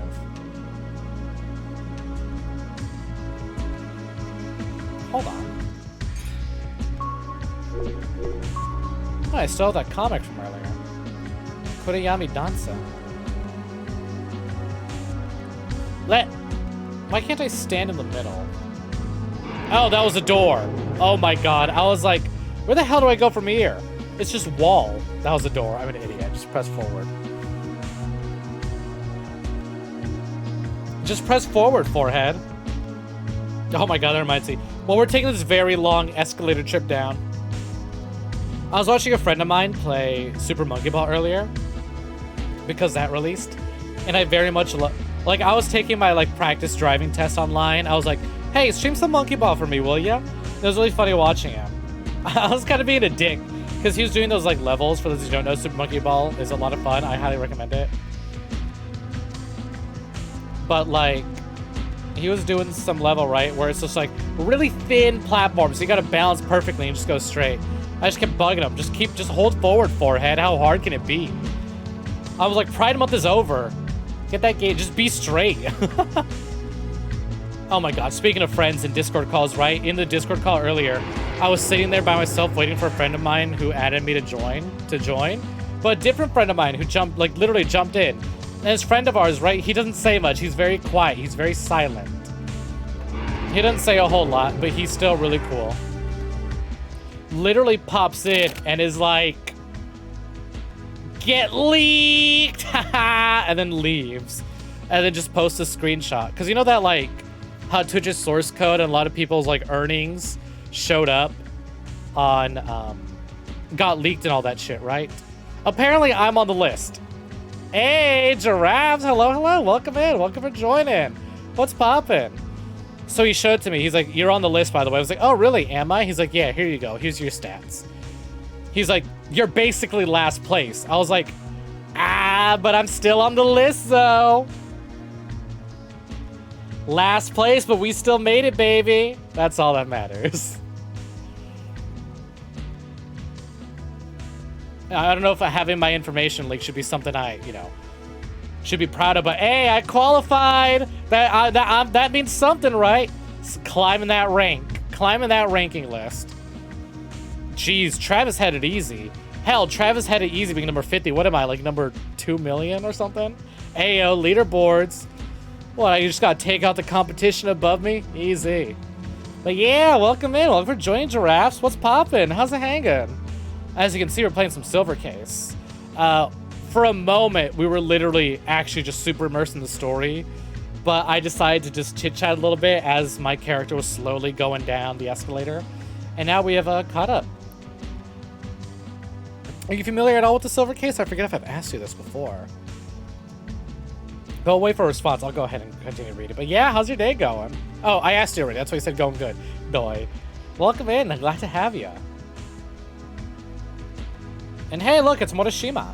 Pog tangents. Yeah, pretty much. You shouldn't go any further than this. It's a trap. The risk is too great. I'll go back. Never heard of it. Ooh, you're in for a treat. So let me give you a quick, brief summary, right? The Silver Case is Grasshopper Manufacturer's first game.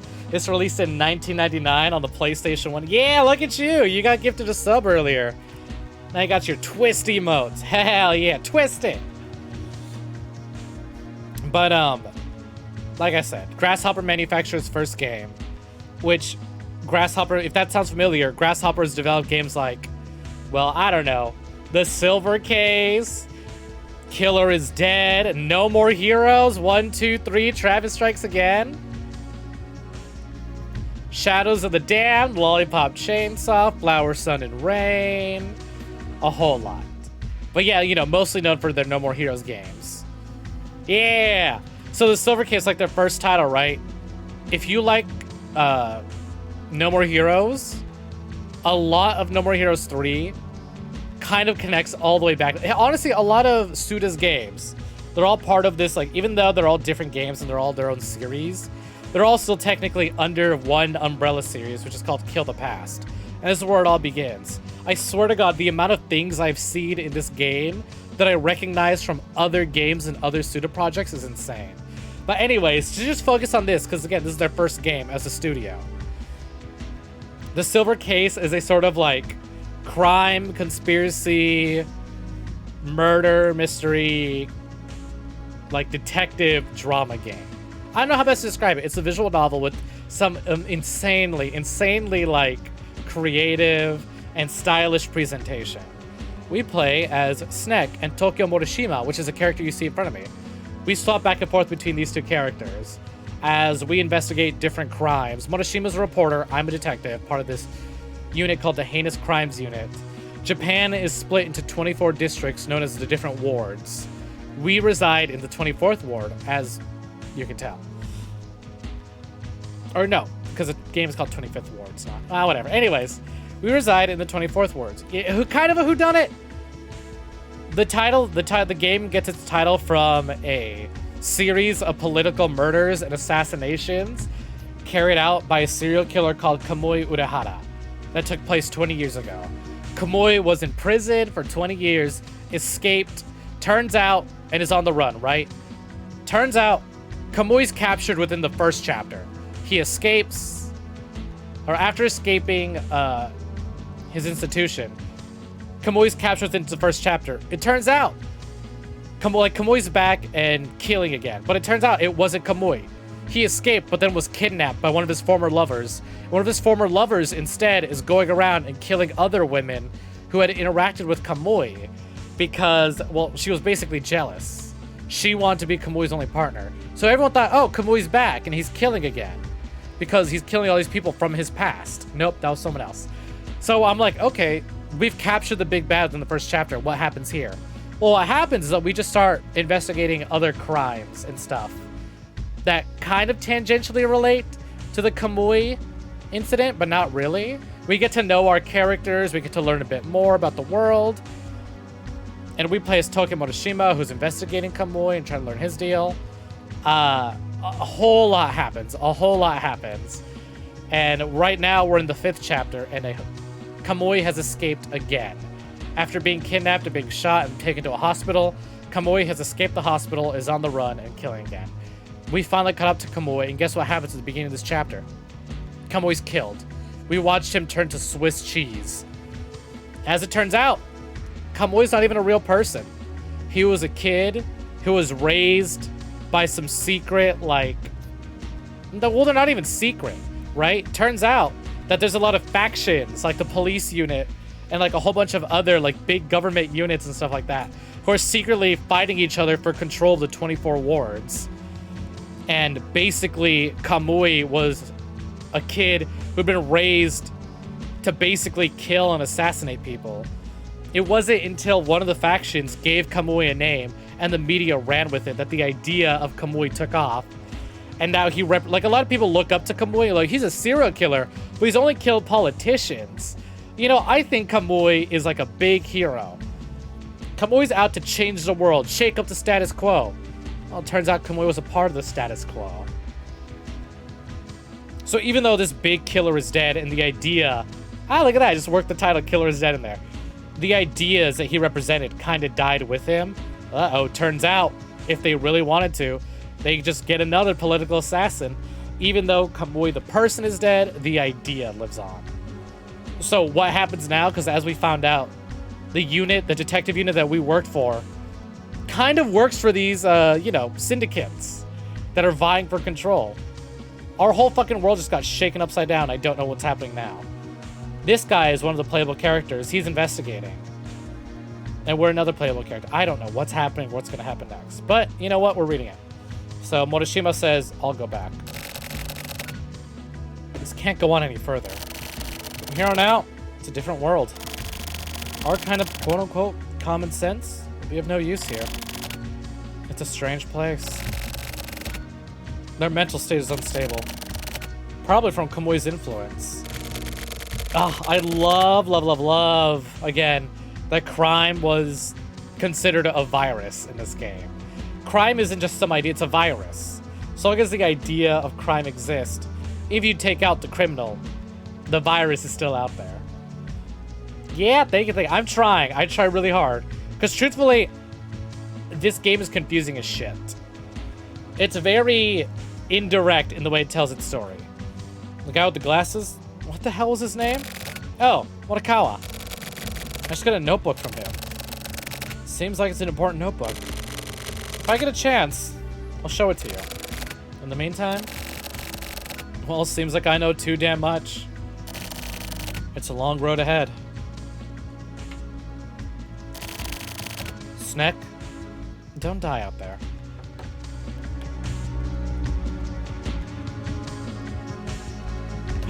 Hey! Those are my memories from the first incident.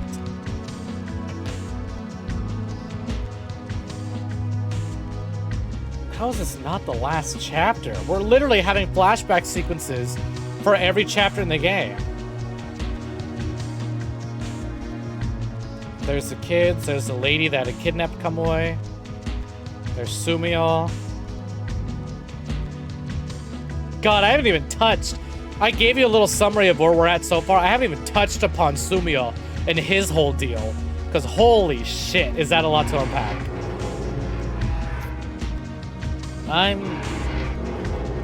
Even though I'm positive there's a 6th chapter, I don't know if my character makes it to chapter 6. Hey, Juanito, hello, welcome in, welcome for joining.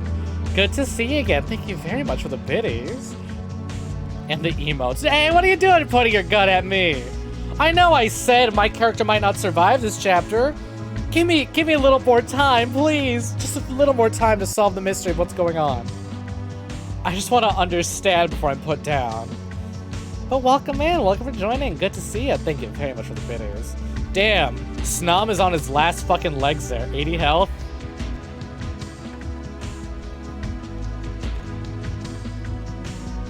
But welcome in. Good to see you again. Oh, this fucking dramatic buildup of slowly going down the escalator. Holy shit, how deep is this facility?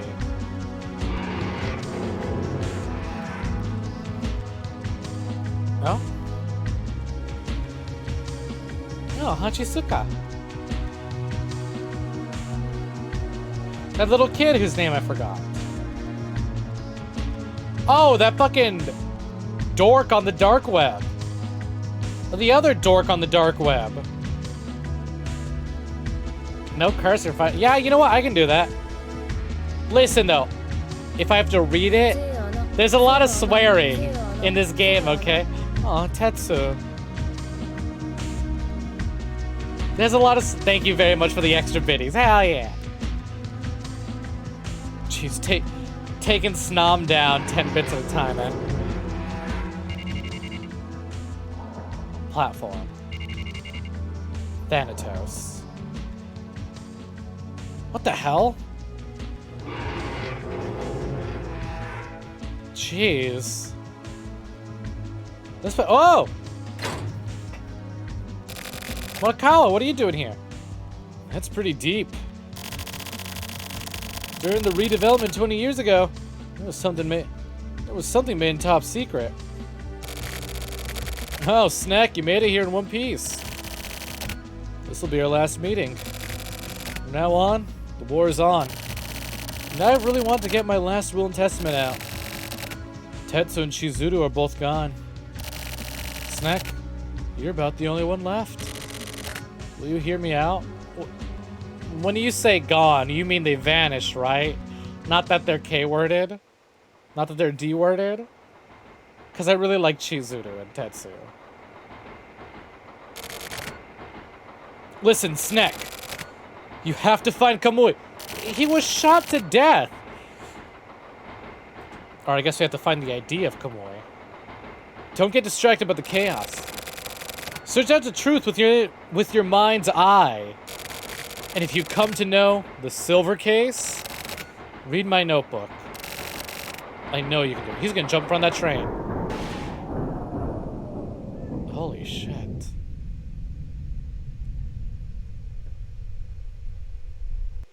No blood on the train though. Special train, Nezu 4. Or maybe I misinterpreted. Did he jump in front of it or did he not? Like there was a sound, but it could have just been the sound of the train making a stop. Oh my god, the heartbeat. Oh my god. Parkour. Well, okay. That confirms it. Maybe I didn't need confirmation. Oh! He didn't jump in front of the train. Tetsu shot him.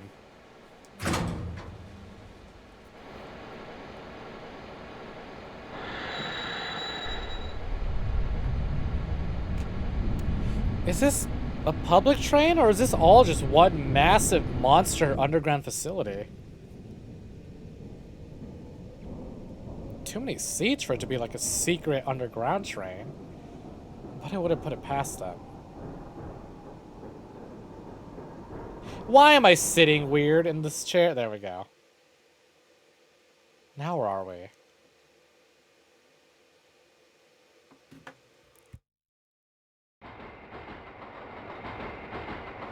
Just where the hell does the game go from here?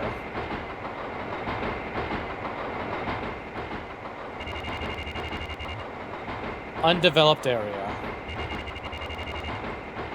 Hachisuka Park. Hey! That's Chizuru's name.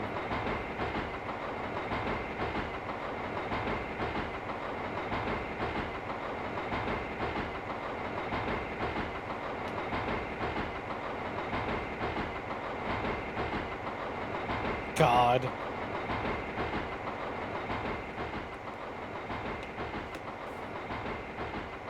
Really dragging it out. Not that I mind, it's kind of really cool. Train dog. Transmitter. Hey, that's what my chapter's called.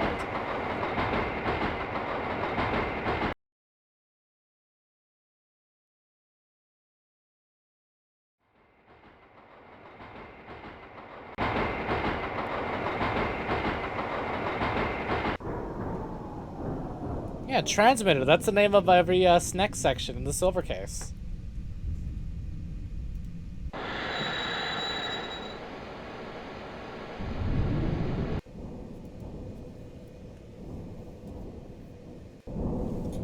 God, wow, you know, for a debut game for a brand new studio on the PlayStation 1. Whoa! Oops, did I accidentally... Oh, no. Hey, I can swear again. I forgot I had the timer for no swearing for a minute. I was just doing such a good job not swearing that I forgot that I was doing because I had to, not because I wanted to.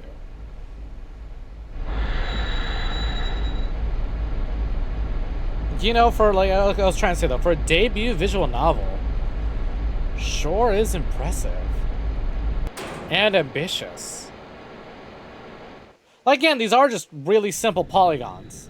These aren't fully, like, rendered environments and all that. But, damn. Thank you for the hydrate. Way more cutscenes in our visual novel than I expected. Hell yeah, what hat? I'm sure you probably won't want to see the new one, but it's up to you. Oh, I just remembered I never posted that thing I said I was going to post during our Kingdom Hearts playthrough, where I was talking about subway stations and some like really gorgeous subway stations that I've seen. Fingers crossed I remember again this time.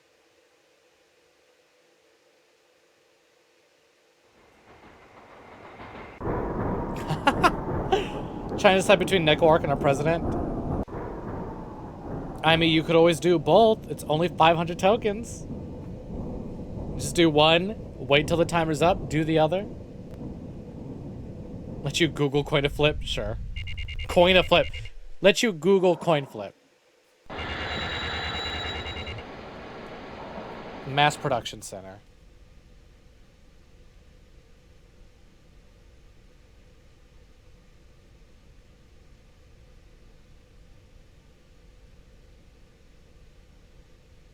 Am I in control again? Yeah, you know what? Let me save after all that. Yeah, Neko Arc. What? Oh, there we go. Yeah, there they are. What do you think, huh? It's animated, too. I was very glad I was able to get this to work. Not that it's much work, but still. Almost 20 hours. 5 minutes till 20 hours. What a ride it's been.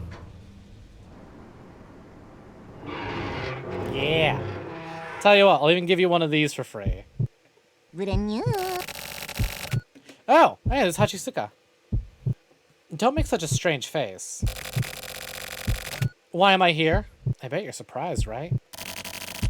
I'm here to get rid of the humans that are in the way. Snek, are you gonna get in the way? If so, I guess I'll have to get rid of you. But... killing humans who don't die isn't much fun. You know what I mean, right? You don't understand? It's fine, don't worry about it. Anyway, have you seen Kusabi? I have to kill that guy. I thought I saw him get on the train earlier, so I was gonna ambush him here, but... then I would have shot you, Snek. And that was very dangerous. Are you here to turn people into murderers? What am I saying? We're already murderers, aren't we? Heart emote. But... I really did love Morikawa. Go ahead.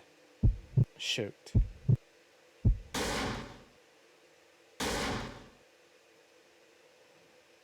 I can't believe we killed Hachisuka! Holy shit. I came after you because I was worried. Let's go, Snek. Oh, she did. Or we did. Point is, Hachisuka's dead. So did we ever go on that date? Did that happen? I'm gonna pretend that happened off screen. But I guess now I'm a little more upset. Although she was in love with Morikawa, not us. Beast.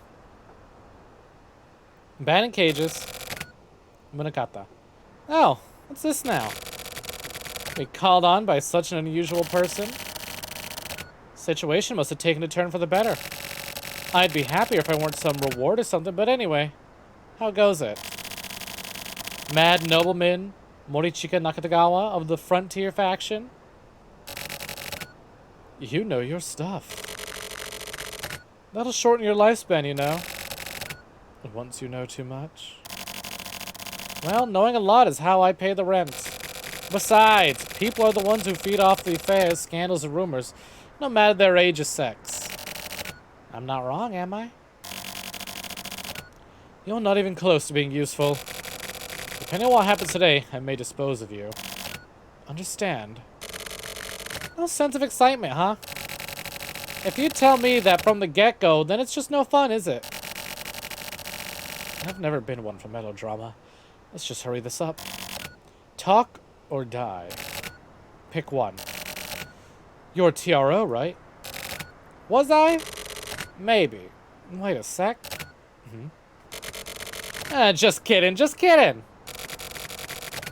Where did Kusabi and the rest go? I know you know. I think. They went to your guys' hideout. That familiar place where 20 years were spent in silence. But why did Kusabi know about... Morikawa, was it?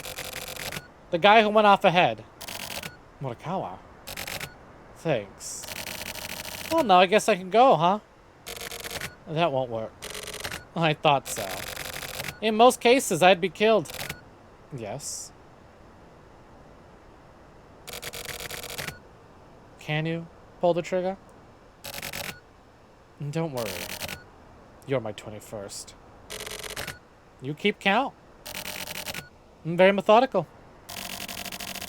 Is that something you say about yourself? Just show off your strong points. That's the key to success. Just like everyone says, quite the eccentric. I don't want to hear that from you. A creep who feeds on the lives of young women. Are you talking to yourself? Or to me? Ayame Maspero stole those girls' future away from them. An enemy of women is also my enemy! So you're a feminist? I'm the secretary for the International Feminist Confederation. Seriously? By the way, I cannot forgive you for that. I picked the wrong target, huh? In this case, there is no TRO, CCO, or FSO. There was no border between adversaries and allies 20 years ago. You could call it an illusion. Things like factions have no specific shape. You just buy a person's will with money. The revolutionary patriots that came before us are just old men now. These old men feed on empty theories. We're losing pieces to this game. And that is why we should take away their wealth. What are you saying? That there was a traitor? That's why Ayame knew. You still don't get it. There are no traitors. Then, Ayame Maspro, codename Elbow. I saw the draft, and I signed it. Can't be. I told you before. You're quite slow on the uptake, aren't you? There is no TRO, no CCO, and no FSO. From the very beginning, there were no factions. It's all part of one big group. If you hadn't planned Project Elbow, then there would have been nothing to carry out. That's what pisses me off. You are behind it all. Me? I'm just another pawn. Someone else is at the top. Then who is it? I'm tired of talking. Do you have any last words? I was Kamoi's. Oh!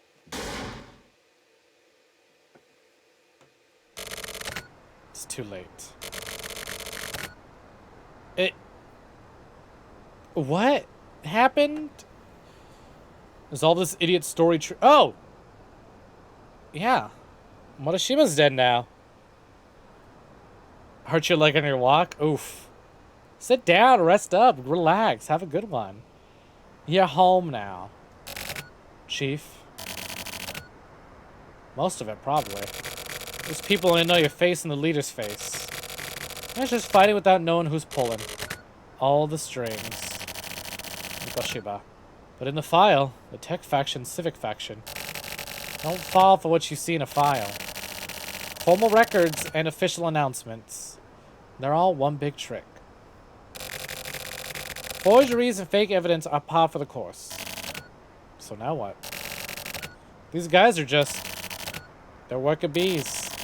They have people that can't continue living without someone to fight against. Chief, what do we do next? You're going after the silver case, right? No one cares for opinion on this. So don't do anything stupid. Let me handle it. Next is Kusabi, right? Right? He's connected to the silver case, isn't he? Who else is there? Shut up, kid. Fucking hell, we're just watching everyone from our group die one by one. Tetsu, I'm leaving it up to you.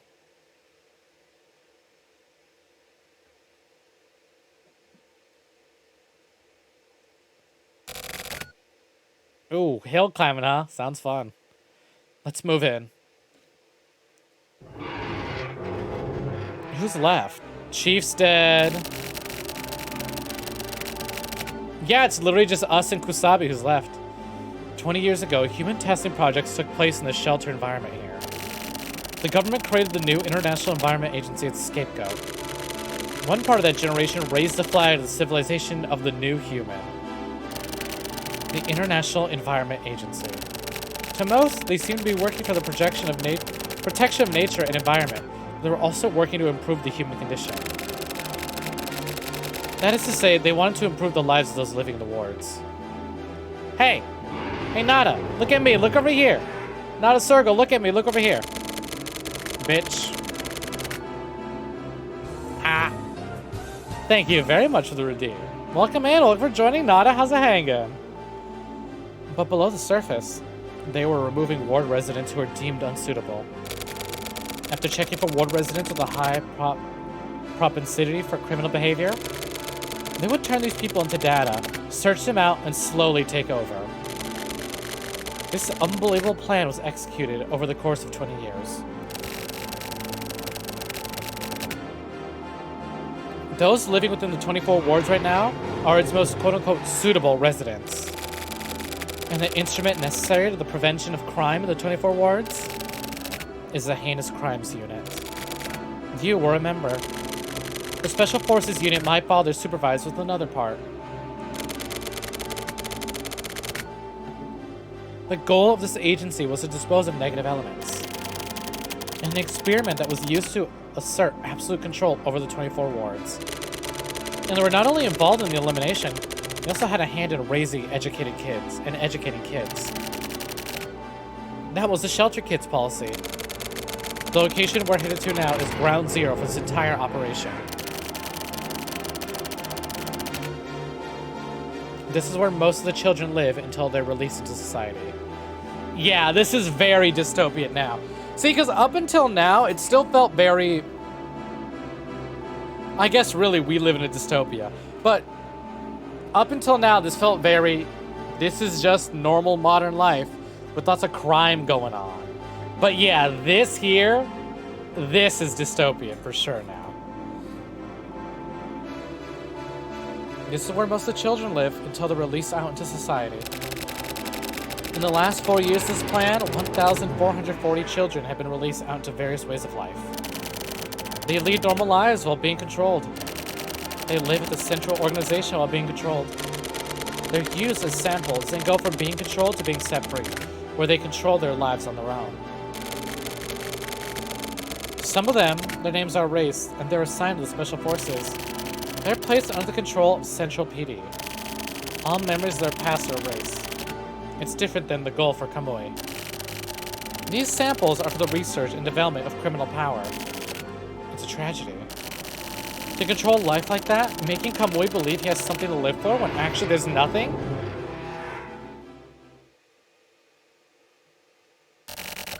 That's you, Snek. You're a human that's been manufactured.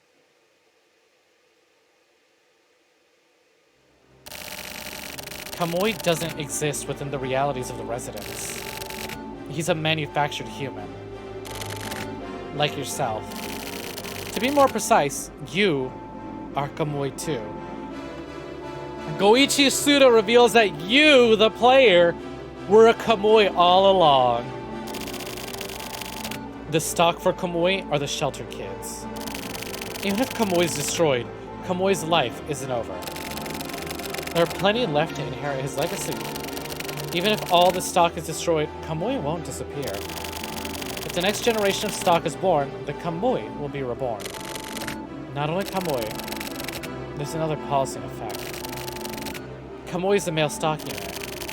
There's a female unit that exists as well. Ayame Maspro. That's right. The Ayame serial murderer that confined Kamui is Ayame. That girl is a sample Ayame. There is a stock of 1,440 girls. 3 women she killed were also Ayame. Yeah, oh, this is the lady that we talked about at the beginning of the game, who had kidnapped Kamui and took over as Kamui. The Chizuru I killed was also Ayame. Holy shit! She was the sacrifice of her father, Mayor Hachisuka, and was the first subject of this experiment. And I, too, am also.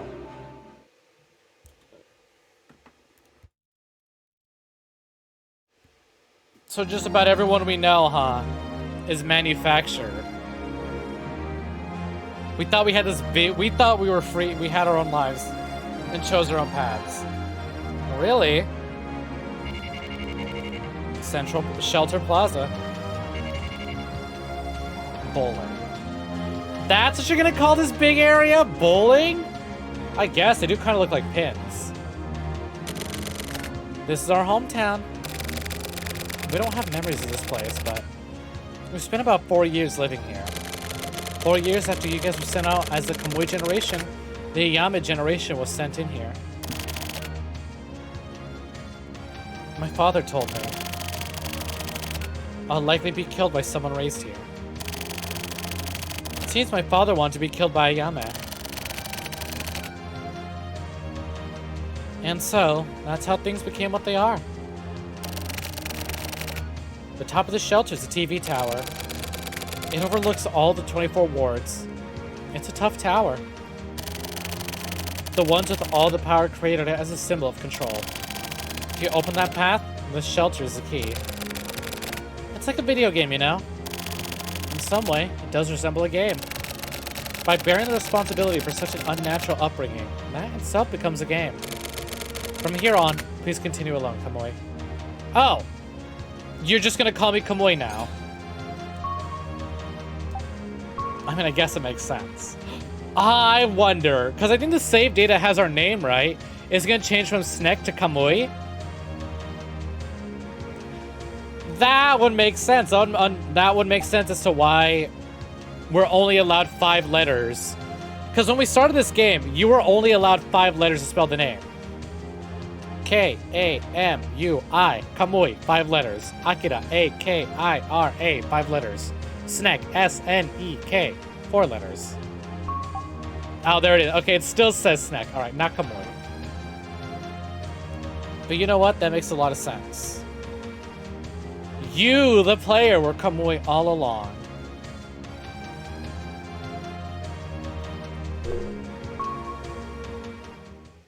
What's this control panel?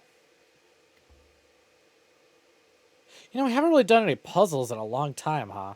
They're really sparse. Whoa! Holy shit. 10 bowling pins, huh? Let's start with 1. Ah, that would explain all these numbers in the background. Triangle Tower 1.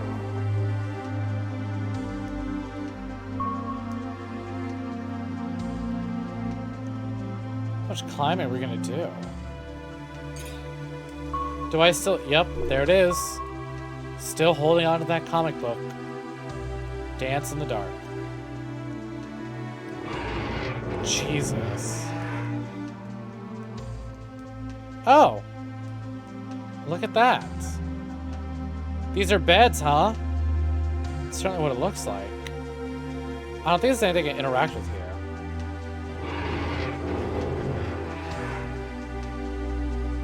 So this is where all those kids grew up? Let me guess. Oh, jeez, that actually kind of scared me. See an echo arc. If I enter here, more beds.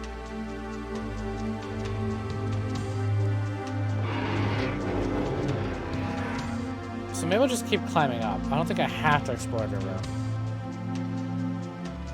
God, the fact that the game actually makes you climb all these towers and lets you explore. Oh! Contact point. Page 1. The significant difference detected in Kamui Urahara's cellular age.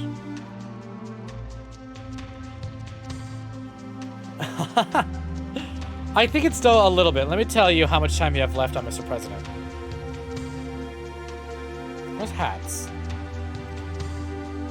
Oh, never mind. It's good. Yeah.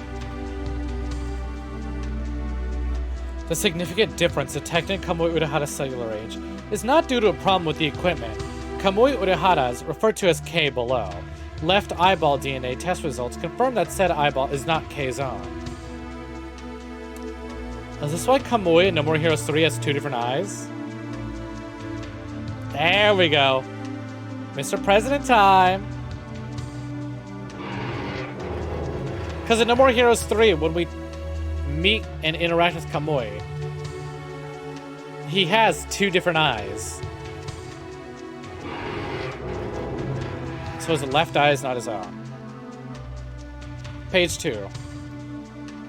Regarding the process progress, the male children with positive genes who are gathered are split into 4 groups, and each group consumes an individually tailored curriculum. The results of each group are compared, and the most effective curriculum is expanded. Also, high result groups are provided with concentrated education. For details on the curriculum, see the attached sheet chart A on page 78. Alright, I'm kind of glad I started exploring all these rooms.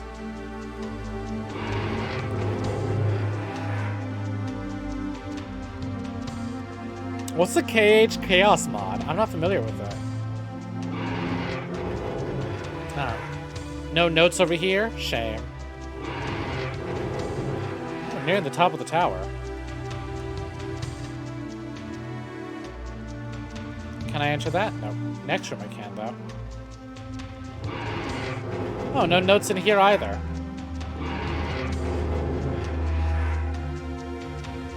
Ah, okay.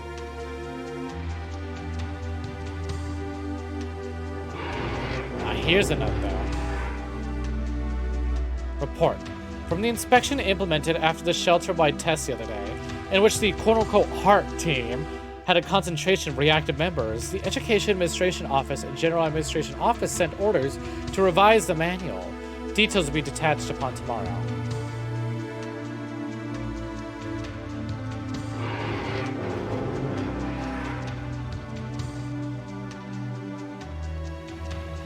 Last room. Oh my god. No, I think I'm good without Twitch integration chaos mods. Thank you very much. Games I play are difficult enough for me as is. The process for ocular silverization is to be discovered and controlled. This is the main goal of the current plan. KM and AM are not at all experimental. So Kamui and Ayame. All employees should stay vigilant and keep going about their duties. Shelter Kids Policy Implementation Office Administration, Kaiji and Zawa. And Zawa, huh?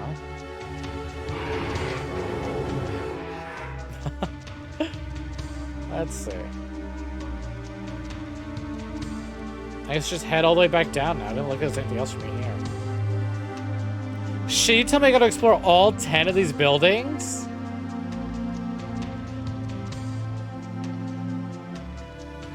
Alright, well off to it, Mezami. 1 down, 9 more to go.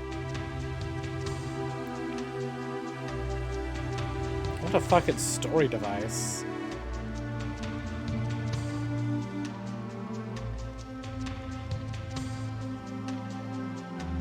Out we go. Out we go. So you tell me they had kids in every single one of these towers. Honestly, I don't even know what to say. Like, commentary-wise, I genuinely cannot keep up with anything. I'm just sort of sitting here having revelation after revelation fucking thrown at me. And this isn't even the final chapter! Page 5, edition 2. Administrators are to, with regards to curriculum and education, ensure that there are no mistakes and that there are no problems in the system. If this cannot be done, then in accordance with the superior's decision, administrators may be processed without a warning. This must be remembered at all times. This is literally just a lore dump sequence.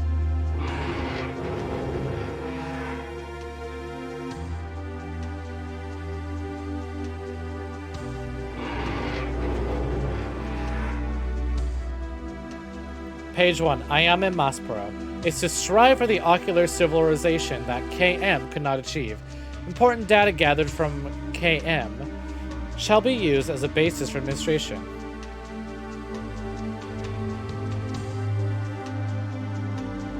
Where the hell do they get all these kids from?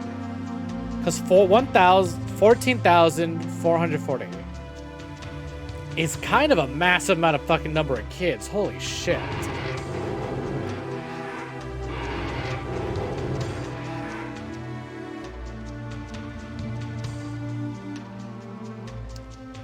Alright, anything in here?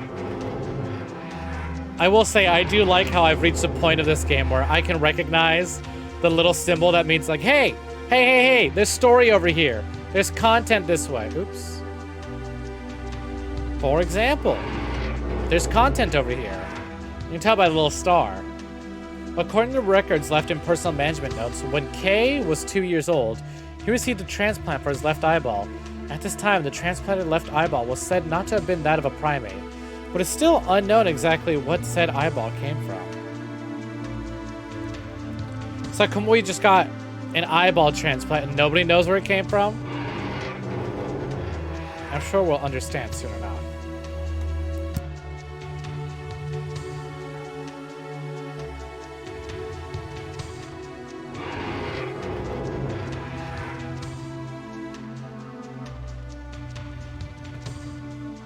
It has been confirmed that there is no large difference in eyeball response rate between genders.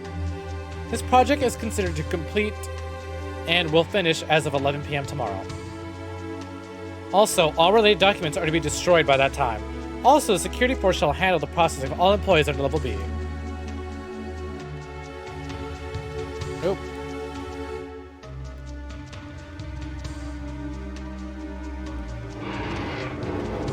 So what is it? 2 towers in, all we know is that Kamui doesn't have an eyeball. Or doesn't have his original eyeball. But which Kamui are they talking about? Because apparently every male child here is considered Kamui. No, nothing's in here. Damn. God damn. Alright, back all the way down we go. How the hell do you go from this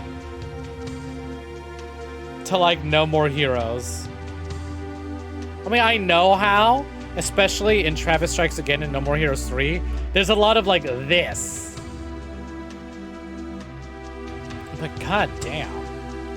The range, I tell you. I am in awe.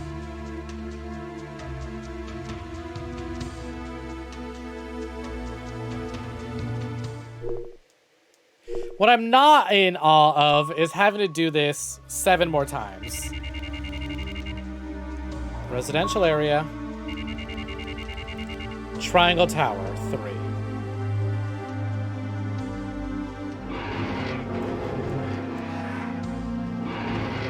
But I mean, realistically, what do I expect? The gameplay is just walk.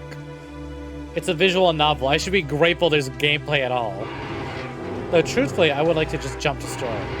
But realistically, it's very well spread out and done so that you're still moving along at the pace the story wants you to. Because if it's all just reading, then you read text, I would just be like, and then Snek, now known as Kamui, took a step forward and climbed the yada yada.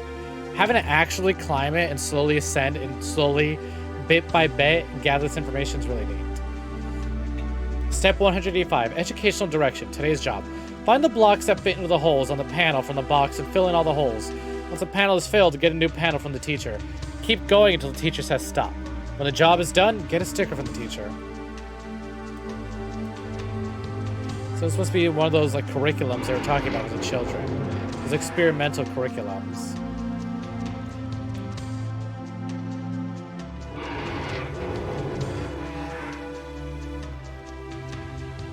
Those for whom eyeball room surgery is possible. 9 out of 9 people. All are thought to be able to undergo the surgery. Excuse me, I felt the hiccup coming on.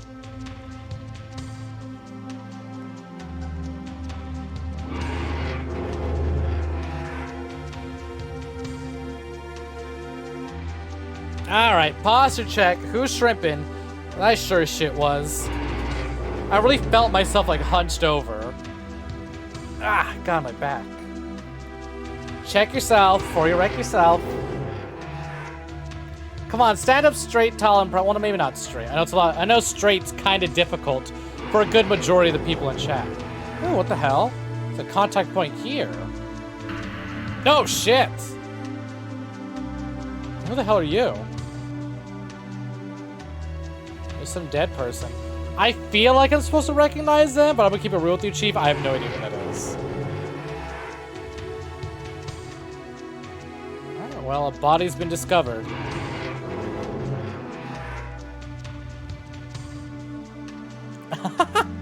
Oh my god. Surgery for everyone? Hell yeah. Communication. The Education Administration Manual is to be revised. Eyeball surgery, unfortunately. The new version can be exchanged for old version at the administration office, Windows 8 through 15.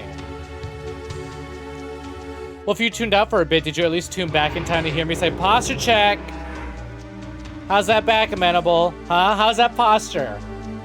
We shrimping? Cut you. Notice, health checks will be performed. When your name is called, line up in order.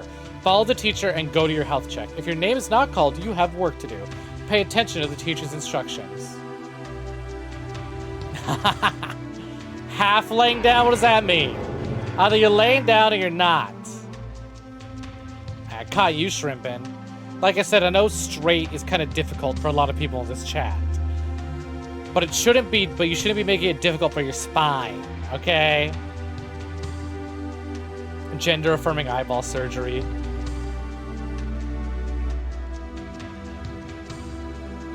Yeah, let me get that gender-affirming eyeball surgery that gives me like those giant fucking anime girl eyeballs, alright? That's the fucking look I'm going for. Oh my god, it was a success. Look at my eyes. I see, I see.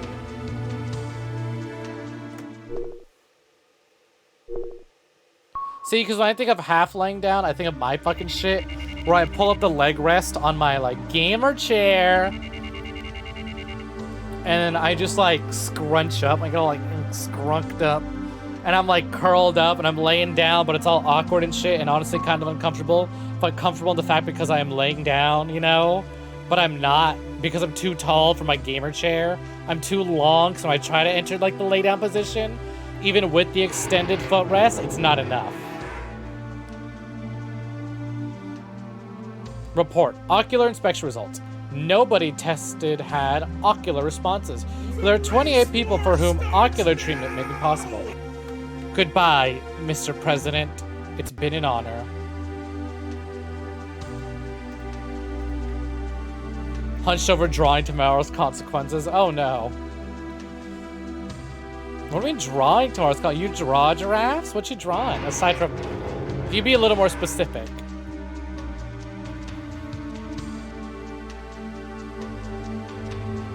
Unless you just meant you were hunched over, creating consequences and problems for yourself tomorrow. Ah, God, I always fucking feel it. Thank you for the service, Mr. President.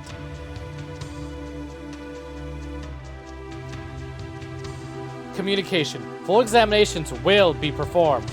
All those with grades of AA or higher are... Damn, bitch! We're not just going for A grades anymore? A+, we're going for fucking AAs? Shit. More unrealistic standards, huh? Doing oil pastels of your puppy. Cute. Baby. What sort of puppy you got? All those with grades of AA or higher are applicable. Administrators are to send all those applicable to Administration Office 5 by 8:30 a.m. tomorrow.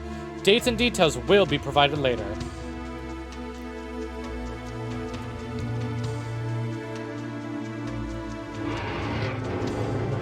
Up we go.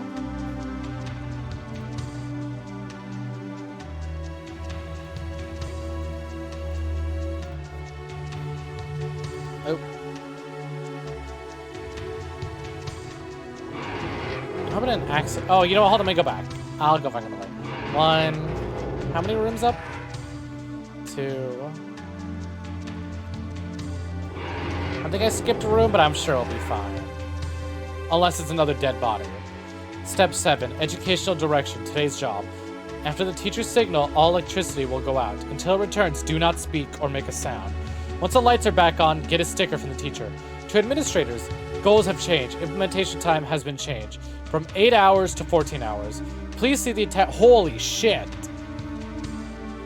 Do not speak or make a sound for 14 hours in the dark.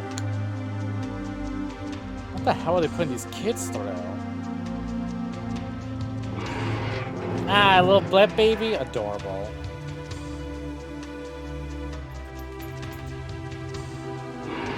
Wow. Wow. Wow. Notice. Classes will be changed. When your name is called, get your things together. You will move to your new class in order. If your name is not called, you have work to do.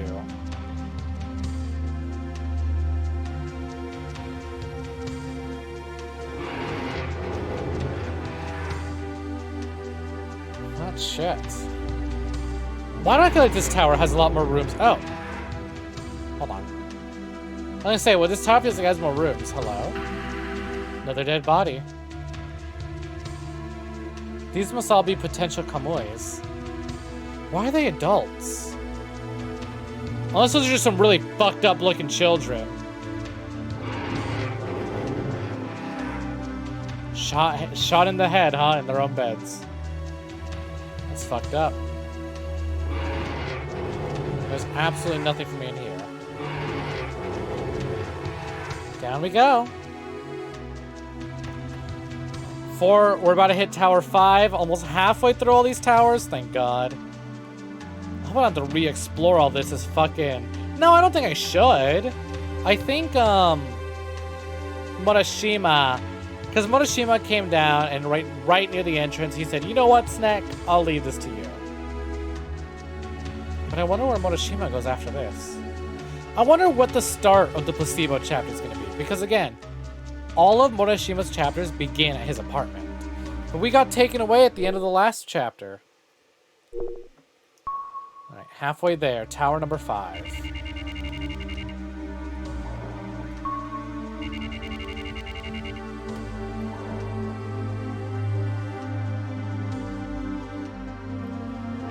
I will say though, the slow nature of this is kind of making me tired. I hopefully muted so I can yawn real quick. I know I'm gonna wake the fuck up when we get right back into actually interacting with people.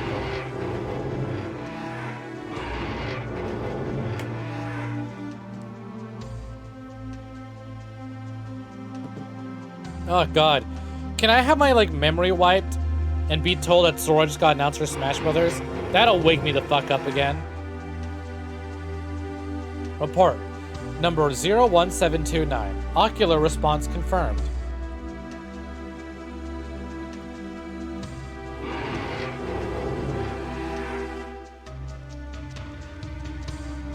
So what does that mean, ocular response? The eyeball worked?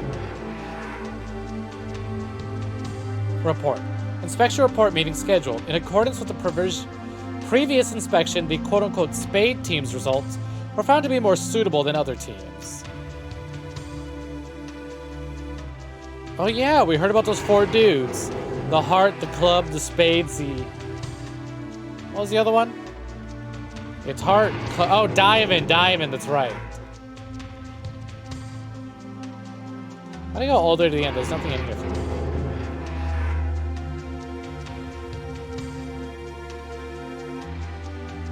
I wonder if these... No, they look nothing like the guys we saw.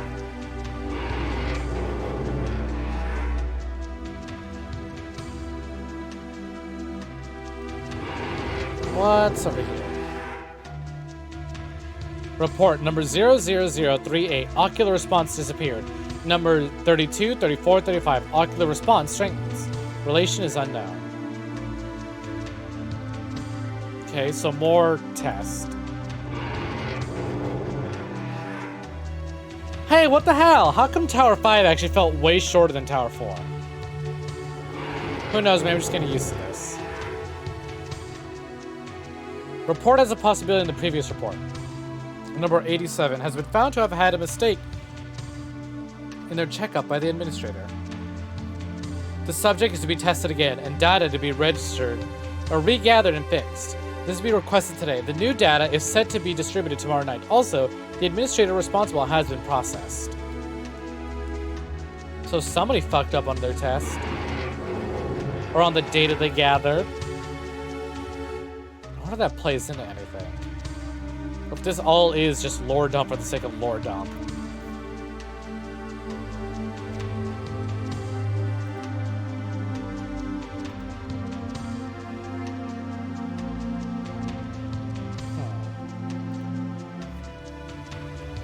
Can I just jump? I got strong knees, right? As long as I keep my legs straight, I'll be fine. Just fall straight down, brace for impact. I got my moon shoes. Do I really gotta climb all the way down? I suppose I should be grateful it's not stairs, it's just a big ramp.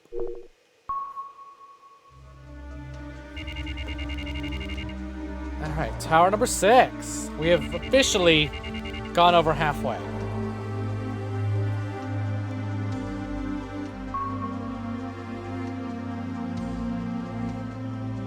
You know, maybe we're lucky. Maybe their budget started running out and each tower is shorter than the next.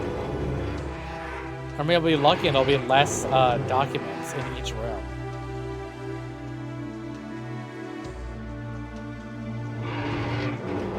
So far, so good.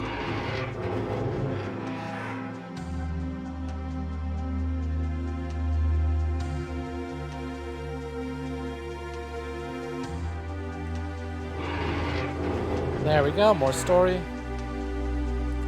Kamui Maspro's biggest goal is in the analysis of ocular silverization. The silverization gene, confirmed in previous research, only occurs under specific conditions. Silverization, huh? Is that why Kamui has like a gray silver eye in No More Heroes 3?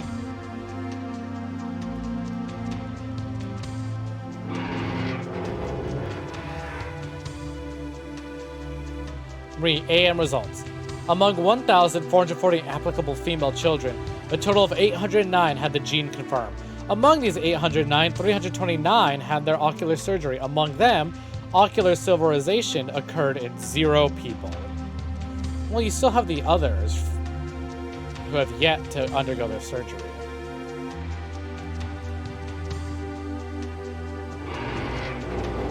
Where the hell are they getting all these eyeballs from? They're just transplanting it from one kid to the next?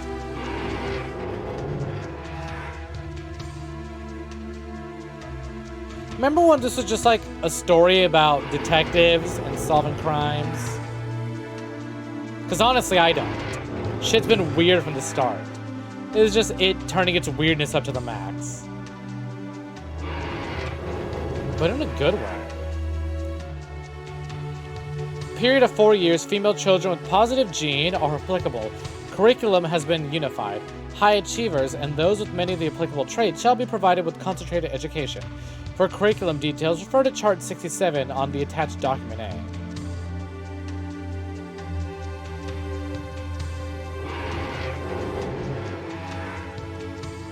I get it. You experimented on children.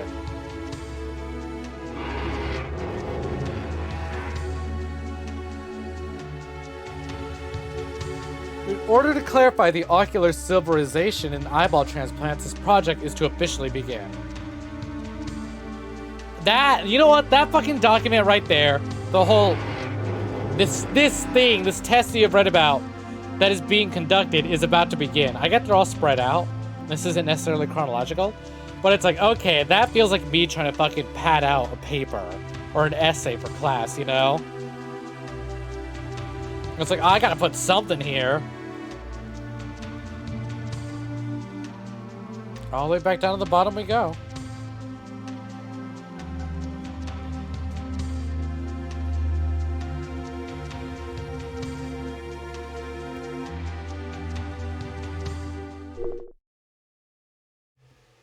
Tower number 7. Give it up for tower number 7. Residential area. Triangle Tower 7. Day 15. Give it up for day 15. Realistically, we're on day what? 6?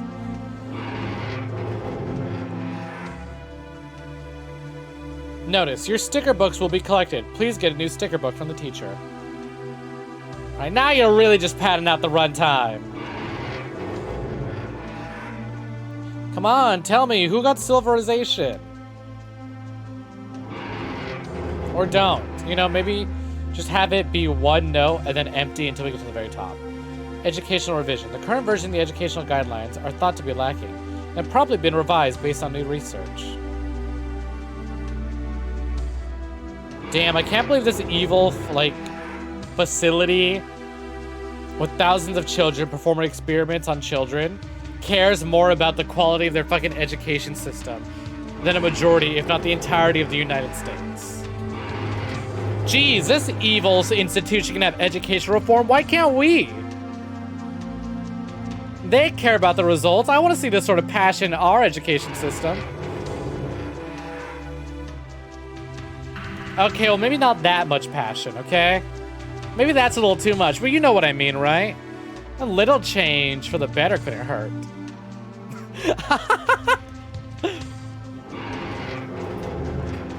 Maybe not the whole killing people thing, but like the rest, you know? They're like, huh, this isn't working. Let's try a new teaching method, huh?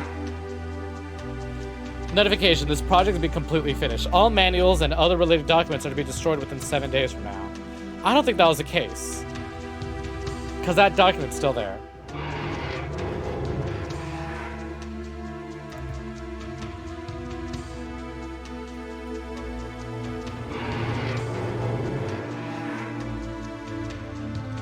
Alright, today's job. The box contains many cards. Collect all cards of the color specified by the teacher. Once finished, get a sticker from the teacher. Touch fuzzy, get sticker. Got it.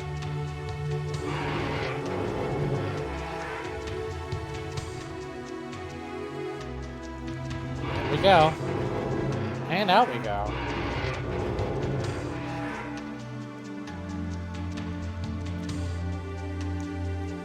You know what? I got a question for y'all who are still tuned in and haven't somehow, like, zoned out into an entirely different dimension at this point. What is the most tedious thing that you have put up with in a video game? Because this is getting there. I know visual novels are all click, click, click. Hell, like that fucking meme I love of like the kid on his controller going absolutely ham, like played at like 200% playback speed. And it's like visual novel fans pressing A for hundreds of hours on end. But it's like, okay, I'm walking through these towers, I'm reading these documents. I would like for content to happen. I'm impatient. Tower number 9. But what is the most tedious thing you have put up with in a game? Especially for like lore, story or lore stuff. Grinding in the nether and dying. See, I don't know if that's tedious though, because that's just a Minecraft experience, but I get what you mean. Of like spending probably hours just trying to find the right... All the time it takes to find like a nether fortress and then you finally do, only to die there and lose your shit. Administrator room. No possible ocular subjects. No changes in physical suitability. However, straight drops in immune system have been found. In accordance with item 88, the following has been found to have reached their limit. Numbers 987 and 989.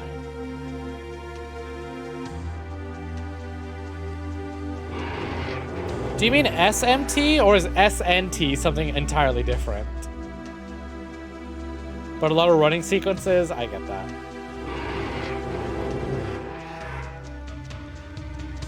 With the start of the project, former project members will report to the administration office meeting room by 5:30 p.m. tomorrow.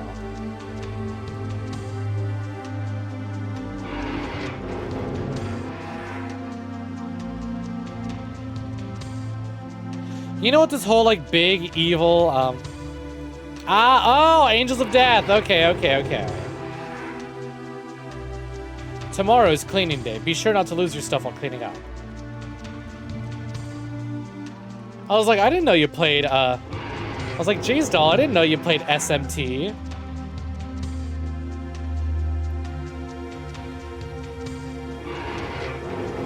But I see. Yeah, okay, the running sequences, I feel that. Today's job. Draw whatever picture you like in the sketchbook you received from the teacher. Keep drawing until the teacher says to stop. When finished, show the teacher and receive a sticker.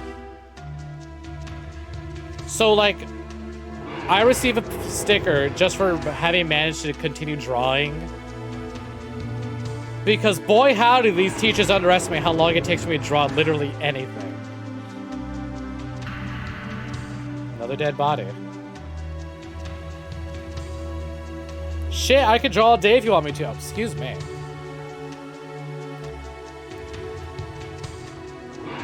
Or do I get a sticker depending on the quality of my drawing? Because that's the case, and I don't expect a sticker.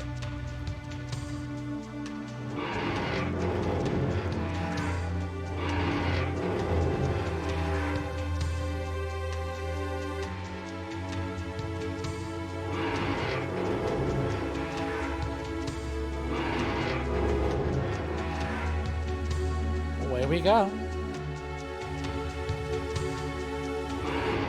Wow. Really? All that, huh? Fucking the last note here is, alright, draw shit all day. And don't stop drawing. Get a sticker when you're done. Curious as to what sort of things kids living under these conditions would draw. I can't imagine facilities like this would really facilitate much imagination, you know? Who knows, maybe that's what they were testing. Limit to their creativity. For what reasons? No clue. I was gonna say though, like big like things like this, getting kind of SCP vibes, right? That was a friend of mine had actually signed up for the Patreon for that one SCP game where it's just like a big, that one. I have a friend who signed up for the Patreon page of that one developer who's doing a game based on the like Infinite IKEA. I gotta say that game's early as fuck, but you know what? It's got potential. There's a lot, and I mean a lot that needs polishing up. I still hate they gave the mannequins faces, but there's potential there. Especially if they get multiplayer working soon, hell yeah. The identification of the ocular silverization mechanism has been a dream of humanity for years. This is a huge step towards immortality. Shelter Kids Policy Implementation Office. Really? All this for immortality? Damn, they are shooting for the fucking stars, aren't they? You know, total domination and control of the districts, I get. Immortality? You live in a fantasy, buddy. From the Implementation Office Manager, for the implementation of AM, all employees must be on the same page. Our goal is the recreation of ocular silverization. For KM, thanks to all your hard work and research, we're able to confirm the existence of the process, but that's not our final goal. So the ability to attempt to go after immortality exists. But actually getting it is a whole nother feat. You gotta be kidding me.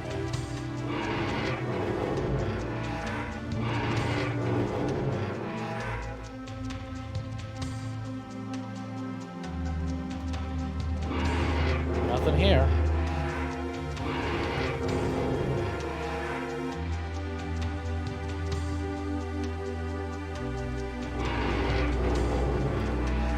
Boy, more immortality documents, I hope.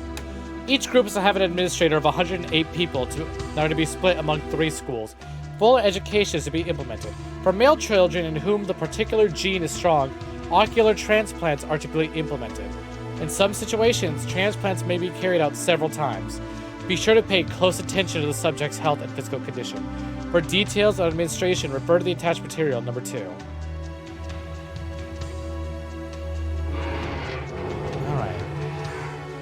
So males, part of this project,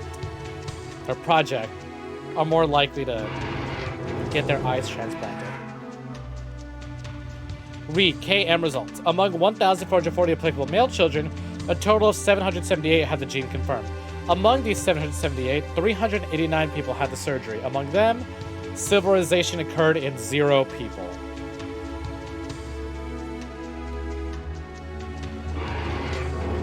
Jesus, all these test subjects and absolutely nothing.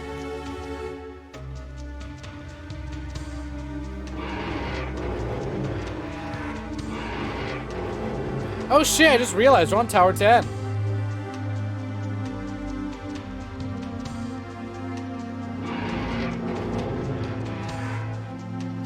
Wow.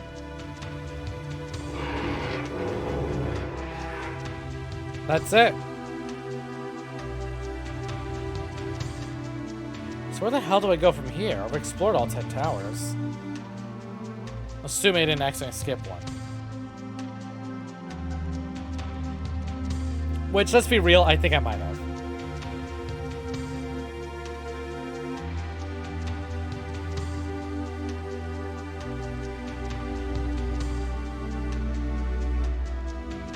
But you know what?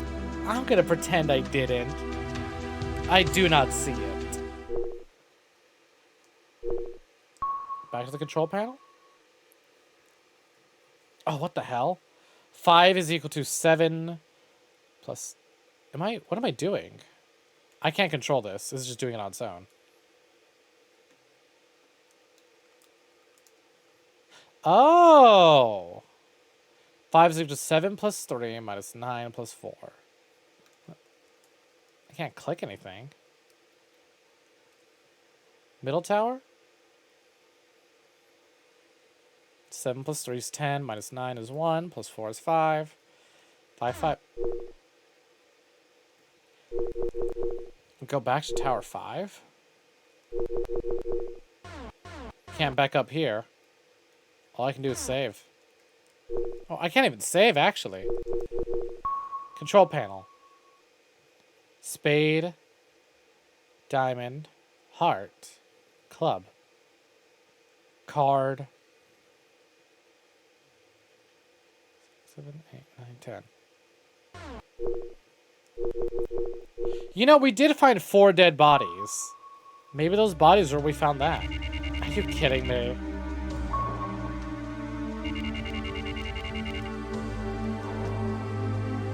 Where would I go from here? Alright, real quick, pulling up the guide.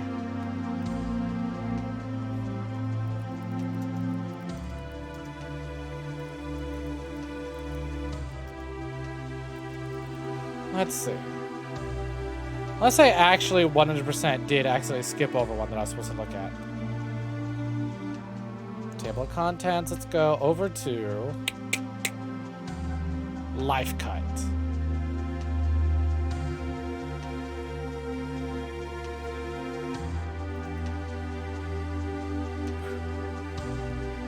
Ooh, what the hell?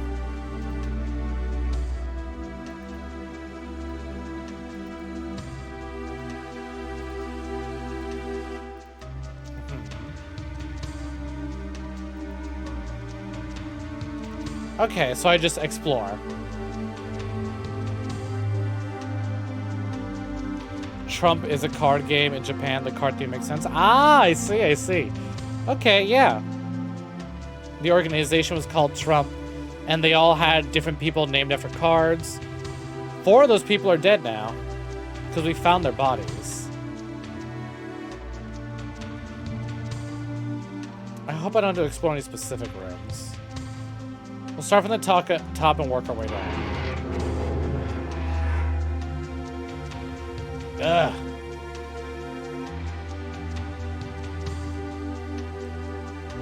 Great.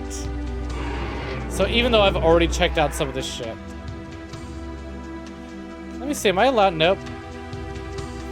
I wonder why I'm able to look at red rooms and blue rooms. Nope.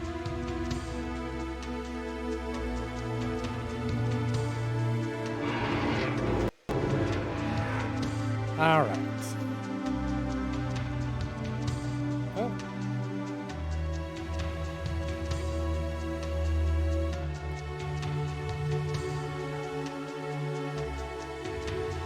Let's see.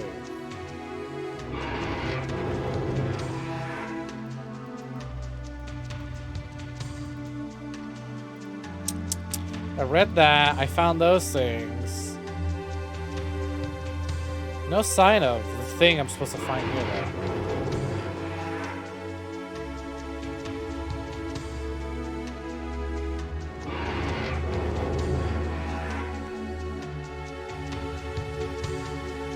Oh, man.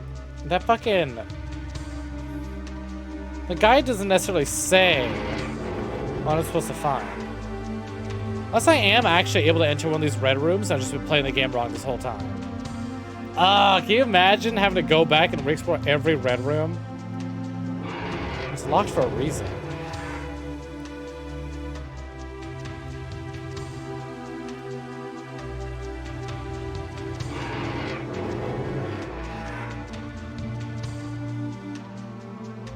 Kinda wish I had a fast forward button. I swear to God, if the thing I needed was in the first room this whole time, and I just skipped over because, like, all right, let's start from the top because it's got to be there, right? I'm gonna feel like such a fool. Oop. Do I have anything I can implement?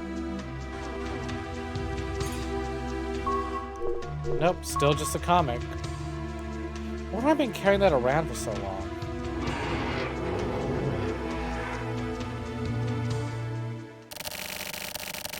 Here it is. The world was engraved in Kamui's mind. This is the 20-year curse that haunted him. But that's normal, as far as this unbelievable story is connected. Besides, you're no idiot. But real people forced to live in a place like this, it's unnerving that someone could get used to it.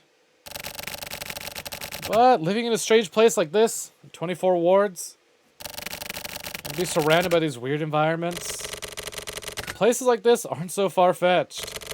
I mean, really. Call this the underworld or a huge crime has nothing to do with this actual place. The problem is the business of the organizations. But seeing this thing that turned out like this, if you were to ask me what's the point of the work I do, I wouldn't feel bitter. More like at peace, I guess. Like how you feel when a cool breeze flows by. It's a pleasant feeling. At least for old guys like me, I don't have a fire to fuel my anger. Just putting out this carefree front is a natural way of it. And well, if you were to ask me what to do now, We find our enemy, we take them out. Look at the dead bodies of these murderers. These guys were residents. Now they've died in the place they once called home. This is the end of the road for the stock. I guess you could call it a safety measure. These dummies are necessary when going from one kamui to the next. What do you think would happen if we were to kill them? There'd be no buffer when going to the next kamui. There'd be nothing. It would just be fewer kamuis. Every time a new kamui appears, there should always be something akin to ceremonial custom. Enormous amounts of information must be sent out. To the extent of whatever the communication method can handle, that's not a simple process. We're talking about getting an injection of the very complex source. And that's why the next kamui would come here. And those Trump guides are the guard dogs. They're the ones who protect kamui. And that's why I killed them. So that they wouldn't get in the way. I have to meet the next kamui. Want him to show himself before me. I want to be face to face with kamui. Glad you can make it, kamui. Ah, yeah, like I said, I was about to say, well, hey, you're looking for kamui, and they're right in front of you.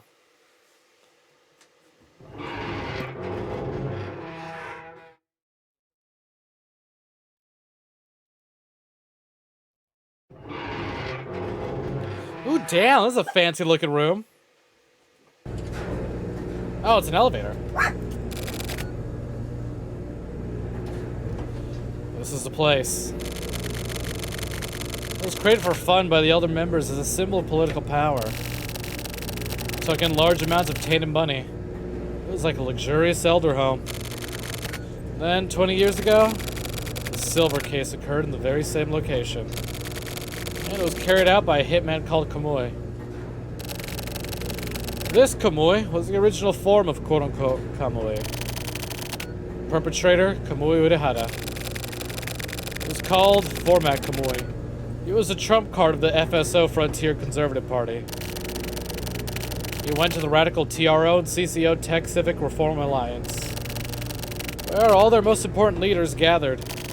He snuck into the TV tower all alone, killed every one of the elders. A high-powered pistol in each hand. He just stood there in a river of blood. And so, I shot and killed him. Urahara didn't put up any kind of resistance. He just smiled. That's the silver case. The only ones that know the truth are me, the old man, and Murakata. Just us three. Man knows Kamui Urahara was real, but his birth records weren't even on the government's host. Maybe Urahara was never human after all. That's all I've been thinking recently. I don't understand. Silver was never made public. After that case, the TV tower was closed. It became a tower run completely by computer, no people. Simply put, it was changed into a relay tower. All the young folks were excited. Like it was some kind of date spot.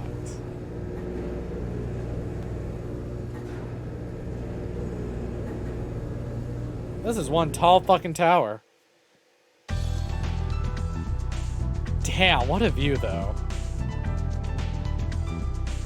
See why the younglings picked up on it and decided to make this a date spot, despite the horrid history it hides.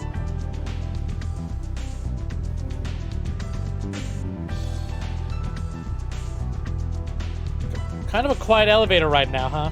Oh, but slowing down.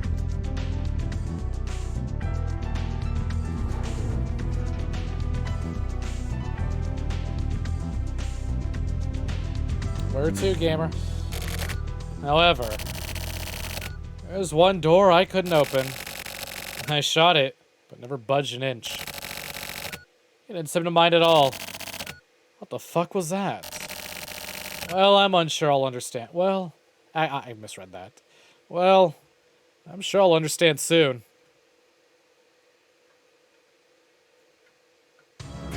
Are we at the door that never opened? Ooh, what is this fucking music? TV tower, top floor. Rooftop graveyard. There's a graveyard? Graveyard filled with the elderly. Kamui? There's no going back. Telescope.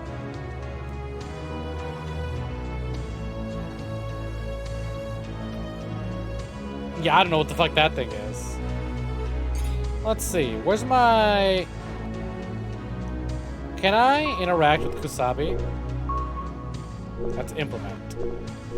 Contact. Yeah, I can only. Kusabi's not gonna say another word. I just gotta look at the graves. Nothing happens. Grave 1. There's grave 10. Before I interact with that, let's look through the telescope. So we saw 3, 7,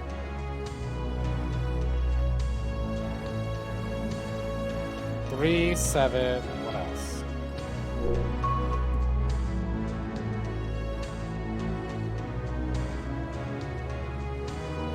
Three, 7, 1.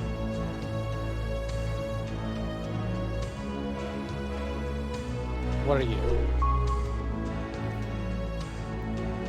What is that, a 5? 3, 7, 1, 5? Got it. 3, 7, 1, 5. Unless it's 3, 5, 1, 7. Whatever, I doubt that matters.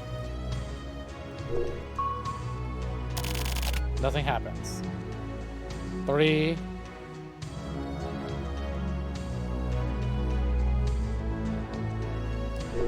One. Something appears to have been set. Oh! 10. I think it was 5, right? 3, 7, 1, 5.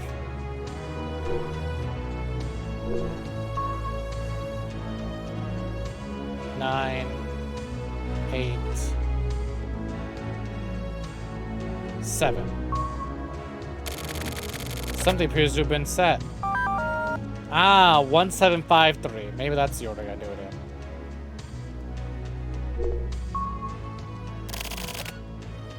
Or 1735. What?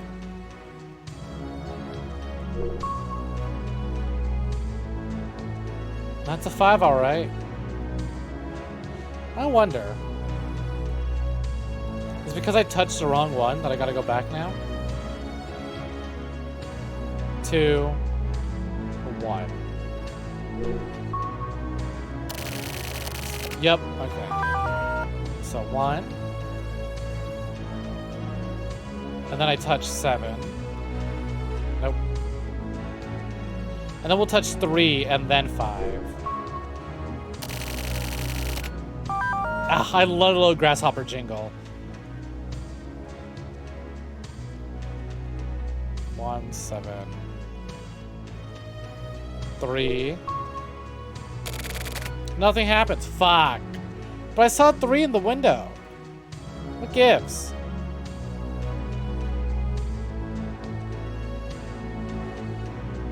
Let's see. Oh man, hold on. This is not a guide. This is literally just telling me the story.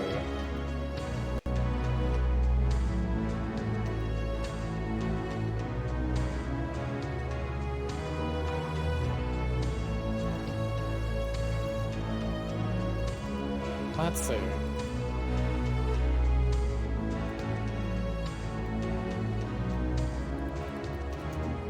Life cut puzzle. Oh, here's my walkthrough. Here's the one that I like. Control F. Life cut.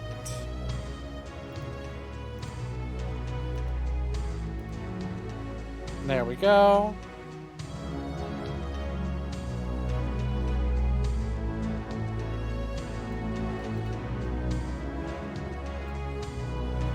Nine, 8, 7, and 1. Oh, what the hell? Where did 9 and 8 come from? Oh, well. 9, 8, 7, 1. We already looked at 1. We already looked at 7. So let's go to 9 and 8.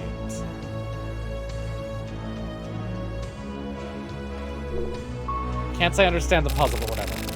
Suddenly appears to have been set.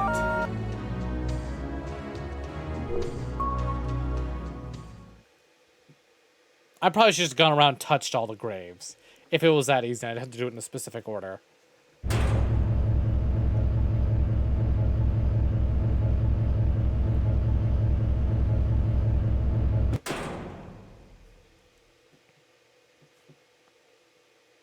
Where are the stairs?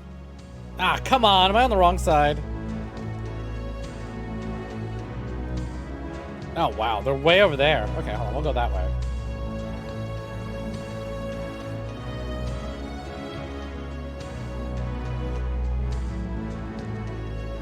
Up we go, I suppose. Don't get tense, Kamui. Just relax. Super curious to what's waiting for us up here. Oh, that's a big fucking brain. What the hell? Who's that in the chair? Bam!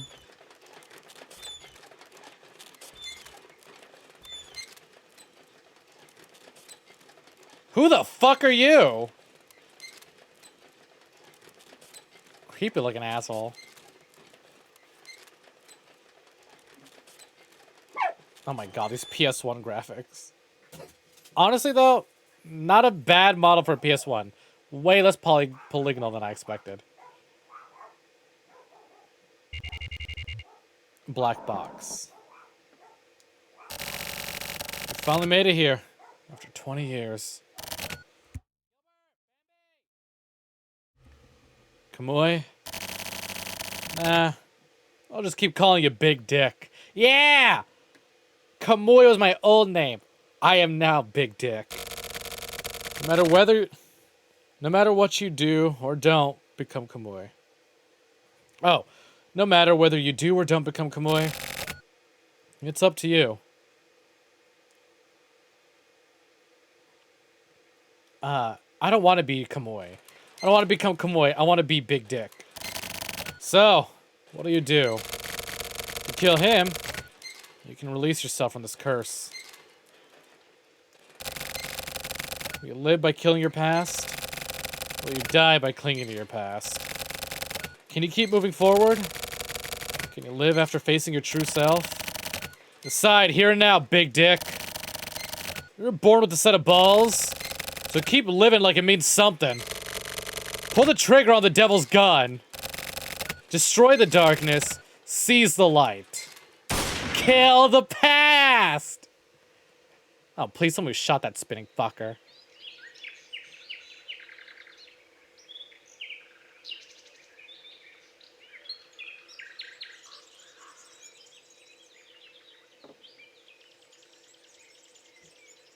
So, I heard a gunshot. Was the past killed, or was Tetsu shot? Guess we'll find out. It's finished.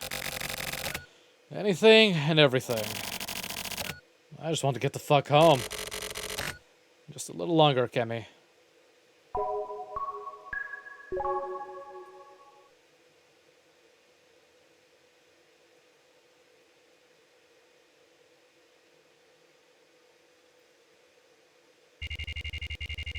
December 20. Holy shit, it's December already?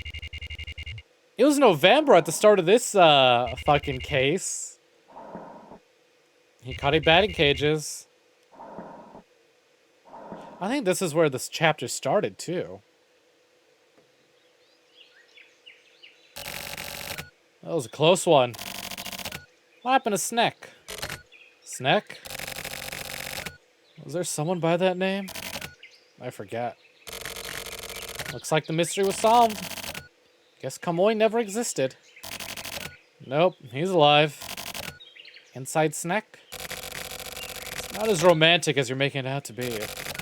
It's just a fate. Guess like the rumor said. So Snek is the format. I'm format Kamui? I don't know about that shit, but Maybe this Kamui Tahada is the total sum of everyone else's existence. And so many others were sacrificed for him. And probably many more who were never rewarded.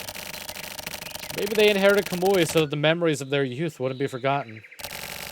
What do you think? Tetsu? There's such a thing as knowing too much. You're a nice guy, alright? I know. Yeah, I understand. There, satisfied? Isn't that right, Snek?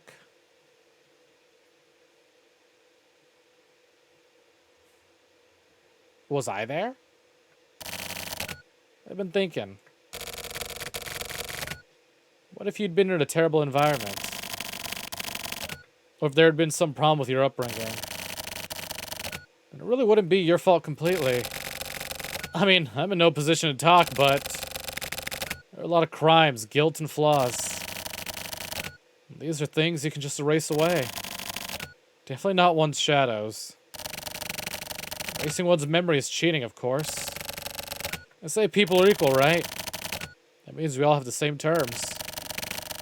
And there's shadows that you can't just erase away. And there are footprints as shadows written in ink. For me, and for you. Doesn't matter if your name is Kusabi, Snek, or Kamui. There's a spirit that resides in all of us. Out in that spirit, there's a light of possibility. There's no distinction there. It takes some time. The light is there. There are even lights with shortcuts. But the light will never be changed. The light and shadow exist in harmony. And that's why it's up to you. Facing the shadows, facing the light. Don't get it twisted. I'm not talking about good and evil. I'm talking about a light that can be grasped by anyone. Light that brings along shadows. Kill the shadow and give birth to the light. Find the light within your spirit. Seize that fucking light, Snek.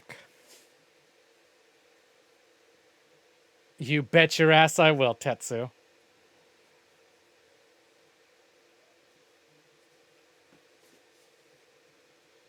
No, that's the end of the chapter? I can't say I understand how it ended. But that's why we have placebo, eh? Danwa is coming soon. World in motion.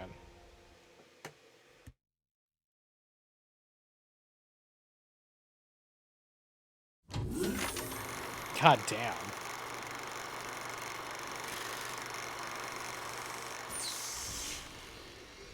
I love how, like, at the start of this, I was like, I finally get it! I understand all of it! It's all coming together! And then we get to the end, I'm like, what the fuck happened? But that's, again, that's why we have placebo coming up. Let's save. Wow, only 71% of the way there, eh? What's the next chapter? Yume was report 1, Hana report 2, Suki report 3, Ai report 4, Hikari. Unenlightenment. Yeah, exactly. Everything I understood is out the window. This game is weird. Hell yeah, it is. I mean, realistically, with all the games that we have played in Suda style, the only ones that I think I was able to grasp completely were the ones where other people had influence. So, for example, Lollipop Chainsaw and Shadows of the Damned were games Suda made under other people's supervision. So, of course, those had to be a little easier to understand. Though the themes of those games still run a little deep. Hell, even No More Heroes, if you think about it. With the way 3 ended and all that confusing ass shit, there's still a lot of unanswered questions and shit just like, hello? Meaning? Answers? Subtlety? What watching the MCU does to a motherfucker in terms of Henry. Watches Thor once is never the same. Alright, I'm gonna take a quick break. We are gonna finish, we're not gonna finish the game today. That's gonna be for next week. However, case exclamation point. However, we will wrap up case 5 with placebo. Report 5. At the very least, the Morishima chapters are a lot straightforward and I don't have to do as many puzzles, if any at all. So it shouldn't take me as long. Morishima is all about basically catching you up like I said, fucking the first half is always confusing as shit. It's not until we do the second half that I'm like, oh, now I understand what happened. So I'm gonna take a quick break. So if y'all want to get some snacks as well, maybe get up, stretch, go drop a save, you know, do what you gotta do. I'm gonna run an ad, so if anyone wants to pop in during the second half, they don't have to deal with ads for at least a good half hour. So I'll be right back. See y'all real soon. So yeah, like I said, running an ad, so feel free to just get up and walk away for like a good minute. See you in a minute. All right, BRB.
Wow. Hello, hello. Welcome back. Welcome for joining, everyone. Hope y'all had a nice break. Good to see y'all again. I hope y'all ready for some answers to whatever the fuck that was. I hate it. Again, I was like, oh boy, I finally get it. I'm finally at the point where I understand what's happening. No, you don't. You idiot. You think you get it? You'll unget it. Hey, back in Tokyo's room. I thought he was whisked away. Red's gone! No, maybe? I don't know. Something feels empty. I feel like I'm missing something. Whatever it is, let's drop a quick save. Because I want to see what the color of Tokyo's half of the chapter looks like. Whenever it would let me save, that is. Oh. Alright. Interesting color scheme. Oh, red's still here. Huh. Or maybe red isn't. Maybe it's just red's tank. Oh, you know what? Hold on. What day did it say it was? Was it November? Let's see. Hey, what the fuck? Is that my controller drifting? Hold on.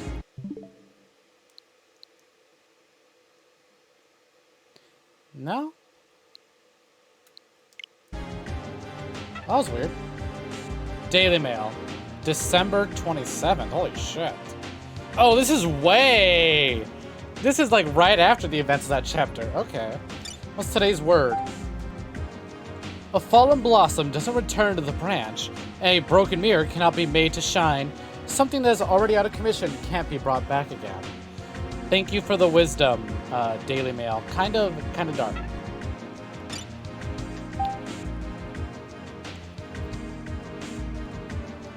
Let's see. Dear Tokyo Morishima. What the fuck? I think my controller is drifting. God damn it. I'm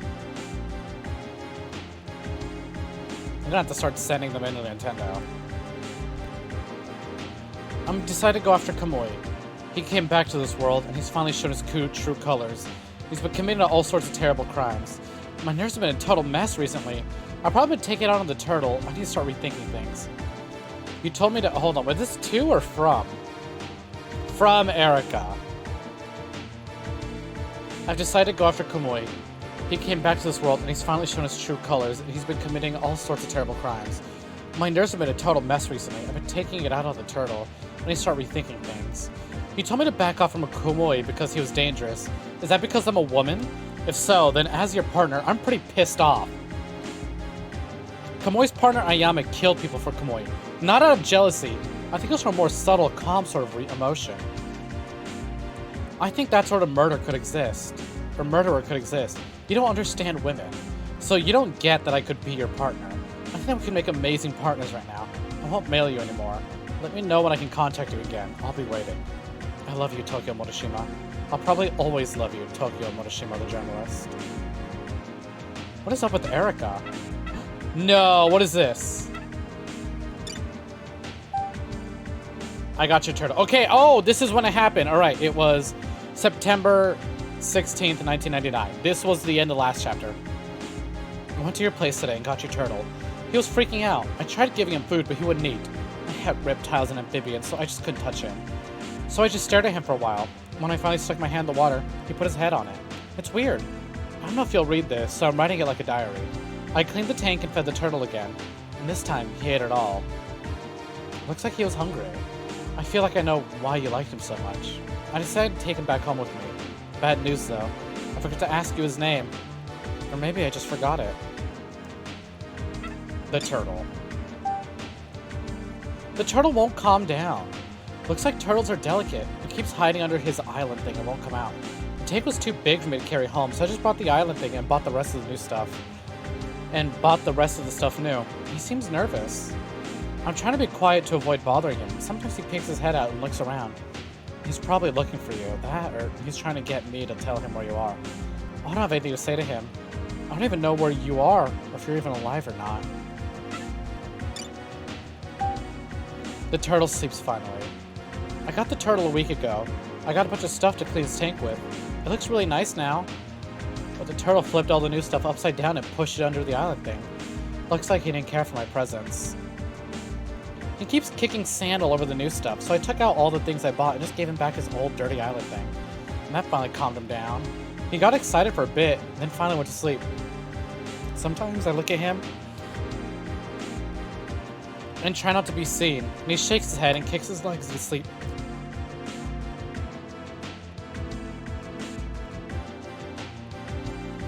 Sorry about the sudden muting.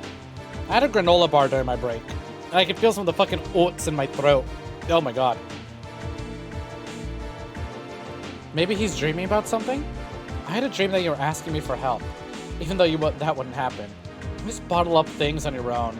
You probably think that's easier that way. I'm kind of upset that I accidentally read the last email first. Oopsie. I just couldn't remember if it was actually something we had read already or not from the previous chapter. There's finally something I can say now. When I last saw your place, I was going to tell you that if you were going to run, that I would go with you. But when I looked into your eyes, I knew you didn't want that. I thought of the moths gathering near a lantern at night, basking in the cold light. They're floating around. I thought of myself as one of these moths. The turtle is crying. It's been a month since I picked up your turtle. I haven't heard from you. Sometimes I imagine that you've been cursed and turned into a turtle. The turtle sleeps, wakes up, eats, and he's just keeping on living because he has nothing else to do. Sometimes he cries. I'd never heard a turtle cry before, and it sounds like something ki or ke, like a sort of sad sound. That's what it sounds like when turtles cry. This time will just go by like this. Will I never see you again? I don't want that. There's still lots of things I want to say to you. Right now, I just want you to come back. If you were to come back, I want to touch you. To be sure that you really are right in the front of me. I want to feel your face with these hands. Then I could finally feel at least a little bit more at ease. Maybe even able to sleep again. Dear Tokyo. Oh, and then this is what we read. She's decided to go after Kamui. He came back to this world and he's finally shown his true colors. And he's been committing all sorts of terrible crimes. My nerves have been a total mess recently. I've probably been taken out in the turtle. I need to start rethinking things. You told me to back off. Yeah, we read all this. And that was November 14th. And we're finally back in our apartment, December 27th, after this all ended. Ugh. I came back to this world. Thought I was done. After coming home, I remembered my old life. Every day, life pours out of everything and takes over. Every day, life is filled with bullshit, but it's also full of a sort of warm kindness as well. The one thing that's different is a constant whisper inside me. They became an infinite number of shadows and were there next to me.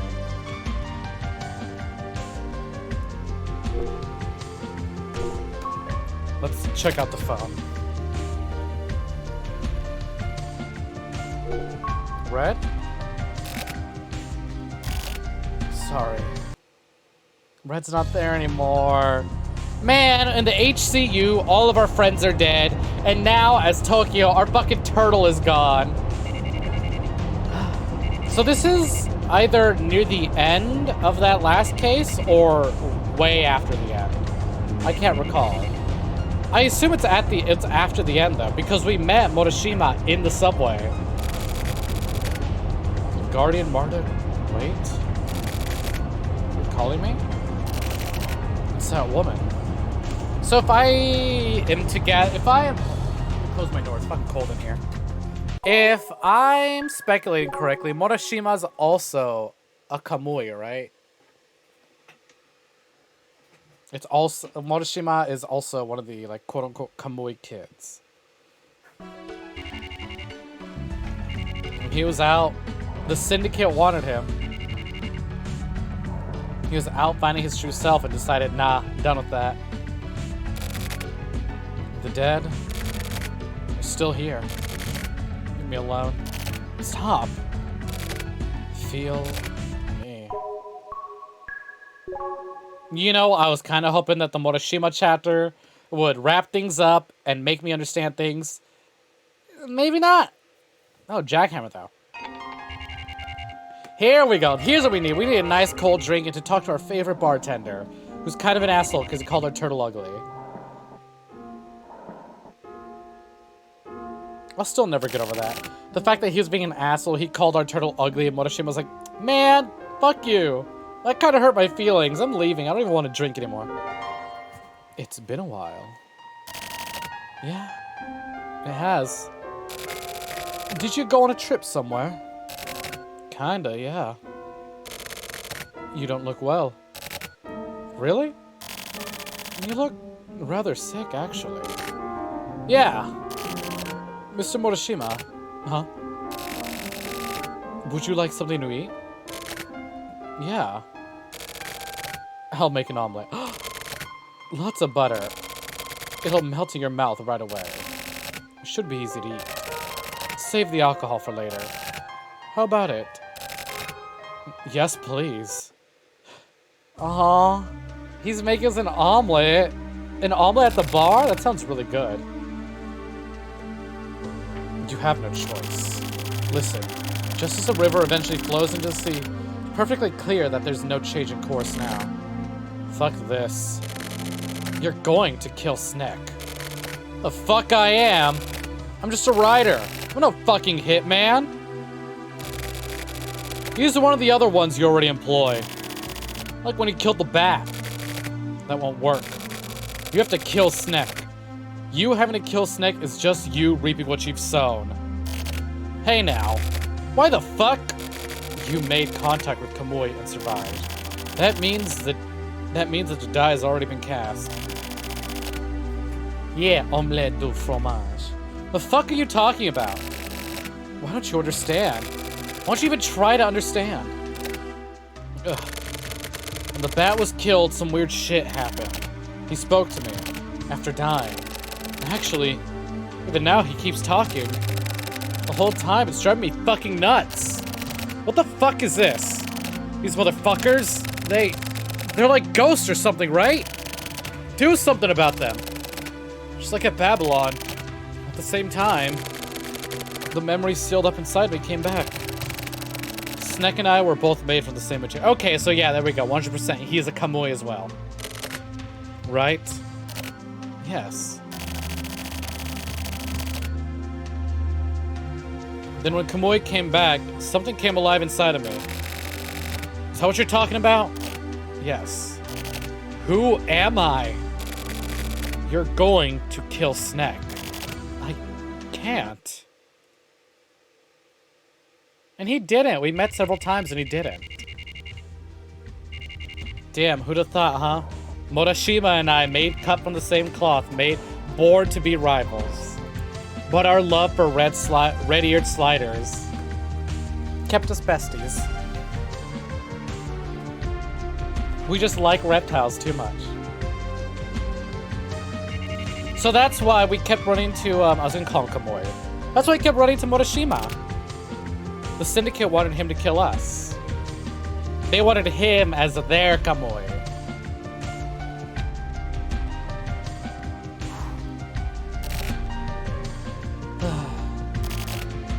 Dream. I know.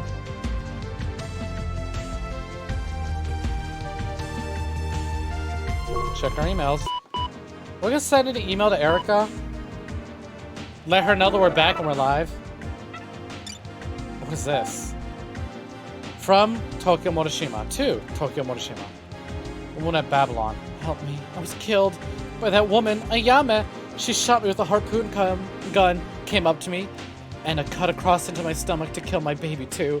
She had a look of a pompous victory in her eye and she cut me, that crazy C word. Just think of Ayame makes my blood boil. I died almost instantly. I couldn't do anything. Fuck. I called for help to Kamui. Oh, Kamui, he was there. It was like all the nerves in my body became really sensitive, like I was being burned by something, and I became hot inside. I could hear my pulse, and suddenly like a scream, something poured out from inside me. I felt like I was going insane, and then suddenly it felt like someone had poured cold water on me. It felt in every pore, went right through me. That's how I met Kamui. Apart from him, I didn't need anything else, really. But my life was taken from me by Ayame. I can't fully die, and I just feel so pathetic and fucked up. I tried walking away, dragging my perforated body. That's when it happened. Kamui appeared inside me, really. He came down from above, inside of me. I had just been broken into pieces and everything was confusing. I had no idea what was happening, but I felt Kamui. The voice resonated. It was deep and calm, a magical voice. I was no longer afraid. It wasn't fear at all. I was happy. Death turned to ecstasy in an instant. And then the tobacco man came into the picture. Kamui was the transmitter, and I was the medium. And that man was the receiver. Basically, it was like an email. How funny. I can't stop laughing. But I still can't forgive Ayame. Remember how badly she may slice me up, even if Kamui smiles upon me. If my body were turned to dust and be blown away to the wind, even in death, Ayame cannot be forgiven, ever. You know, if Morishima is a Kamui, is Erika an Ayame? The lady in the email is the lady who died during the very first case at the Babylon Mall. So I guess her spirit is kind of residing within Morishima and is using Morishima's body to email himself to talk to him. Interesting. Daily Mail's word of the day. Take away the results of a person's education, nothing will remain.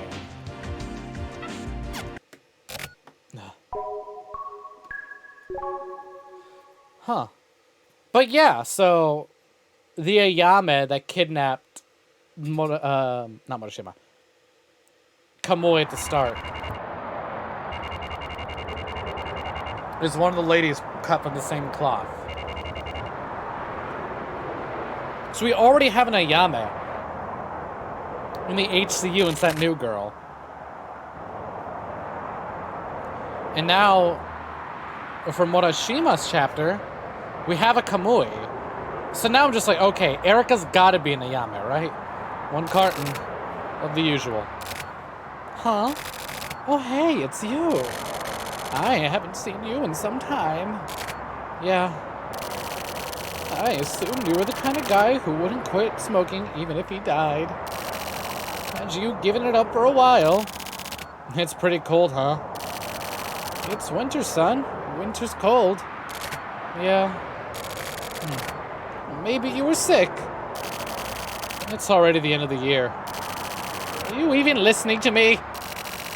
What's the matter, boy? You got wax in your ears? No. Here, your smokes. Oh. Had I paid yet? Yeah. Oh, okay. Well then. Christ. I should have taken the money. Hope that guy's okay. Are we zoning out? Are we spacing out? Are we losing control of ourselves? Back to Jackhammer. I want to be besties with a bartender who would make me omelets.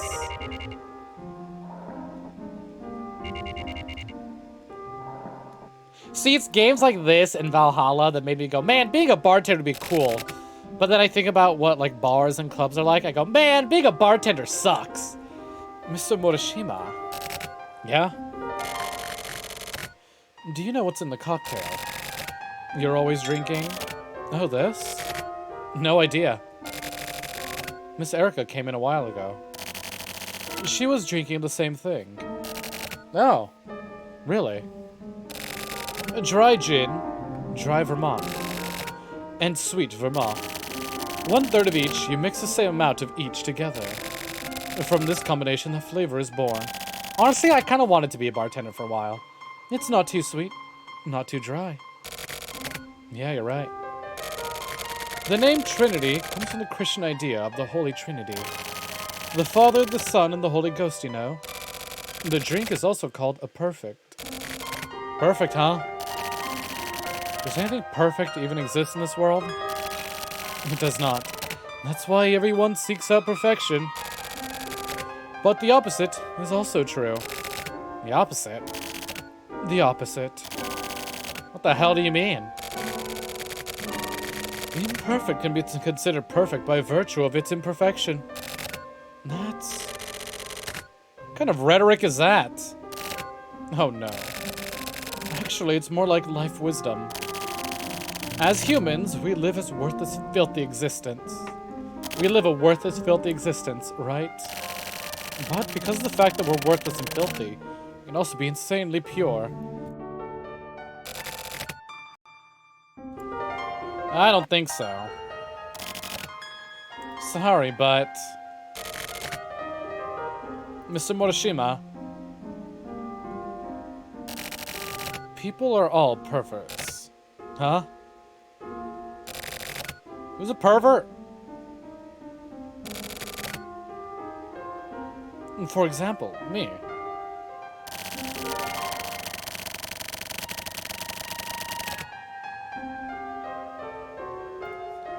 I can only love those of the same sex as myself, but I also like to be blindfolded and have my hands tied behind me. Hey, gay bartender! Kinky gay bartender. I also like having even worse things done to me. But I spent a lot of time searching before I found myself. Lots of conflict, hesitation, and trial and error. And then I finally accepted it. My true self. It was a real discovery. Purifying your own heart and mind is the key. You need to slowly crystallize it. If you can do that, then all you need to do is let yourself go. Let myself go? Let yourself go. Forget about the Trinity. Do you have regular beer? Yes, we've got ice-cold beer.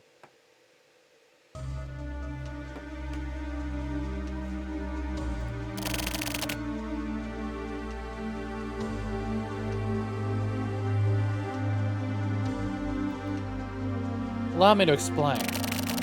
If you want to listen, then lend me your ear. And then engrave it into your heart and make your own past perfect. Listen. You were one of the shelter kids. You were one of the children in the very first experiments. You had passed through a really high-level program. But one day, a sort of defect occurred. And you started slipping. And eventually, your personality began to break down. Due to this, in the end, you were treated as a quote-unquote bug. Had all of your memories erased and were reverted back to a quote-unquote normal life. My memories were erased? Yes. The shelter kid's purpose was to help the planned, perfect metropolis become even more of a perfect city. You mean those dark, dank shelters? Those shelters with their faint light. That's where the plan started. The curriculum itself was created from relatively simple ideas. 4-year-old children would first receive education by continuously receiving only one simple stimulation. They were shown the same things every day, continuously did the same work, and they all did everything in the same way at the same time. Me too? You went off the rails close to the final stage. One day, your emotions seemed to explode, causing a meltdown. That was your tragedy. Tragedy? Get the fuck out of here. You are a failure. A defective product. An imitation. Damaged goods. What a shame. You didn't turn out like Kamui and Ayame. Your fate had been decided and doomed by the day you were a toddler. Ouch. I want to consider myself a failure. Have you seen how pretty my turtle is? I think it turned out quite good.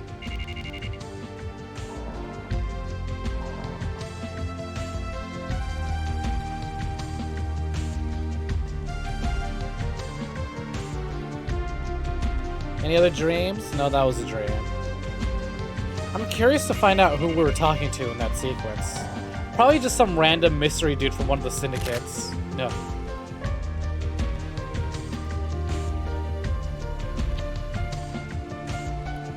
Would be interesting though, someone we already knew though. Huh. Still no sign of Red, huh? And we're still not gonna email Erica back? Come on! Dude, tell Erica you're safe, tell her you're fine. Email from Erica. So you were alive? I was surprised. The bartender told me you went by his place. I want to talk to you if possible.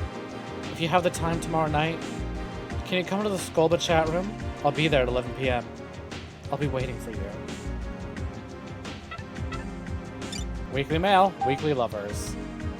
I kinda want to read about carnivorous plants. Give me my wisdom. Freedom is a recognition of necessity. Please tell me to talk to Erica tonight. Erica. Don't leave her hanging.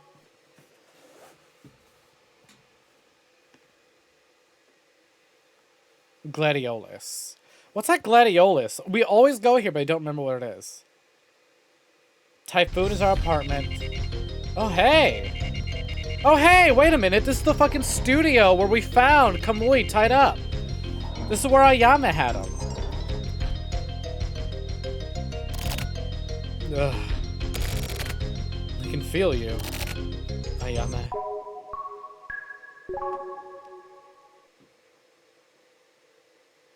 Huh.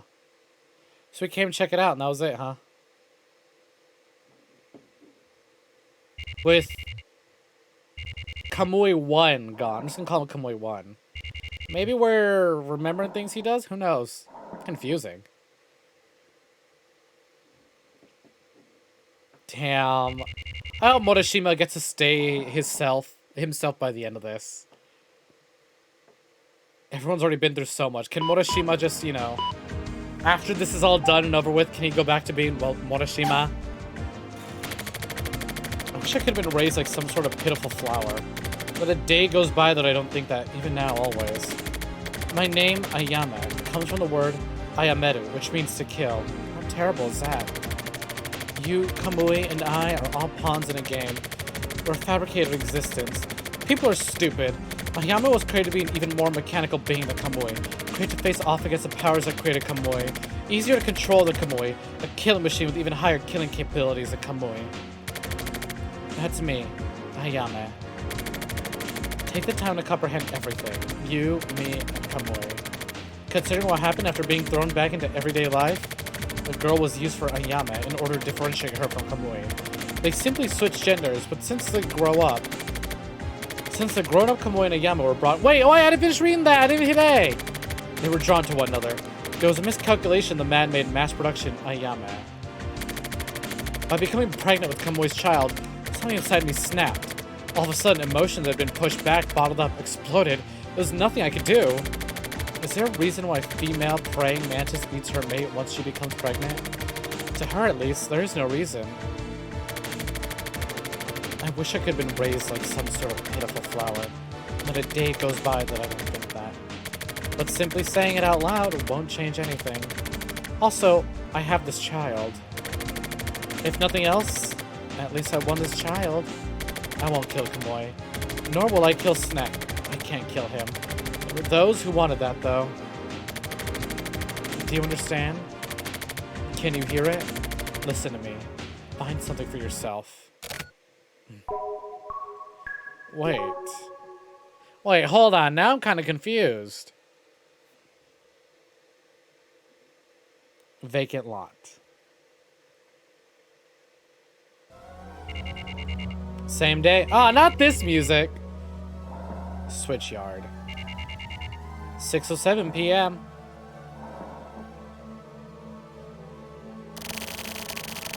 You wouldn't be missed if you died. No, wait. You're already dead. Old man. Just fucking stop. Feel me. Is that the fucking... Is that the bat? Hacker man who died last chapter? Oh man, poor Morishima, huh? With all these visions of Ghost. Same day, Typhoon. 11:38 p.m.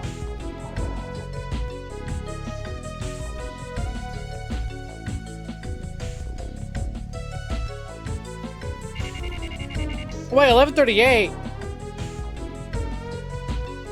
Tokyo, what the fuck? Morishima, what the fuck? You've been keeping her with— get in that chat room, boy. Get in that chat— there we go. You're late. This is an open chat room. Shoot, what's missing? Erica, socks. Nope, the answer was toothbrush. Erica, shoot. So what you lack is delicacy. Erica, delicacy? I don't need that. Shoot, this is a personality analysis game. You enter the chat room. McTurtle, hey there. Welcome, McTurtle. Hi, says Erica. We're just playing a game. A game, huh? Do you like games, McTurtle? Nope. Why not? Because they have rules. What a badass answer. No future! Lol. You're so dumb. He says you lack delicacy, lol. What the fuck is this chat room? Oh, do I? Delicacy is a necessity. For what? To live. Why? Because life and delicate problems go hand in hand. Shoot. What's a delicate problem? Like, to put it simply, how to find someone to fuck, etc. Thank for the good in you. Filthy, says Shoot. Erica. How interesting. Want to hear more? Yeah, let's talk privately. Guess what we're trying after all. Let's go to a locked room. Shoot. Hey, what the fuck? Would you like to switch rooms? Yes. Sorry, Shoot. We're gonna go to the ERP channel now. Only 2 people can fit in here. Transferring rooms. You have arrived. Erica's here. You enter the chat room. The chat room has been locked. It's mysterious. What is? The turtle's tweaking. Maybe he knows you've appeared. I doubt it. What's his name? The turtle's name? It's Red. Red? He sounds like he's doing well. Yeah, pretty well recently. The turtle, right? Yeah, Red. And you? Same as always. You sound well. I guess. How's the investigation? It's coming along. You were gonna ask about me? No. Why not? I decided to trust my partner. Oh, really? Yeah. Once I'm ready, I'll send everything by mail. Okay. Do you want to know about the shelter kids? What? It's the keyword for a certain set of incidents. What kind? A bunch of kids who were raised like bees inside a shelter with no sunlight 20 years ago. 1,440 kids got gathered together and quote-unquote educated underground. Shelter kid. Underground shelters. This education went on from age 4 for 4 years. Starting before the kids knew anything, they were administered a perfect curriculum. Though the eradication of the self and a special kind of brainwashing, or purge of impurities, was meant to produce perfect and pure children. This entire plan was integrated into the city planning for 24 wards. You should look it up. I'll check into it. I'm gonna disappear again. We're gonna get away from the 24 wards for a while. So you aren't just going to up and disappear permanently this time, huh? I'm just gaining some distance from here for a while. Then I won't worry. Okay. How many years will Red live? Around 30. Come get him sometime in the next 30 years then. I will. Really? I promise. No horse shit? Yeah, no horse shit. Good. I feel better. Your Space Out Neko arc jump scared you? Well, good. Hell yeah. Yeah? That's what I wanted. Yeah? I wanted a promise. I just realized that. Okay. Tokyo? Yeah? See you later. See you later. Good night. Erica's left the chat room. McTurtle. Before dawn, the white moon is peeking out. The sun isn't yet visible, but the skies are already starting to get faintly bright. I always liked that time of day. Never got tired of staring up at the sky like an idiot. It's the moment that the darkness of the soul tries to lighten up. But that's simply a memory of the past. Isn't that sad? I thought so. That's a pretty sad thing to say. That's why I decided to sort things out. In my own way. You left the chat room.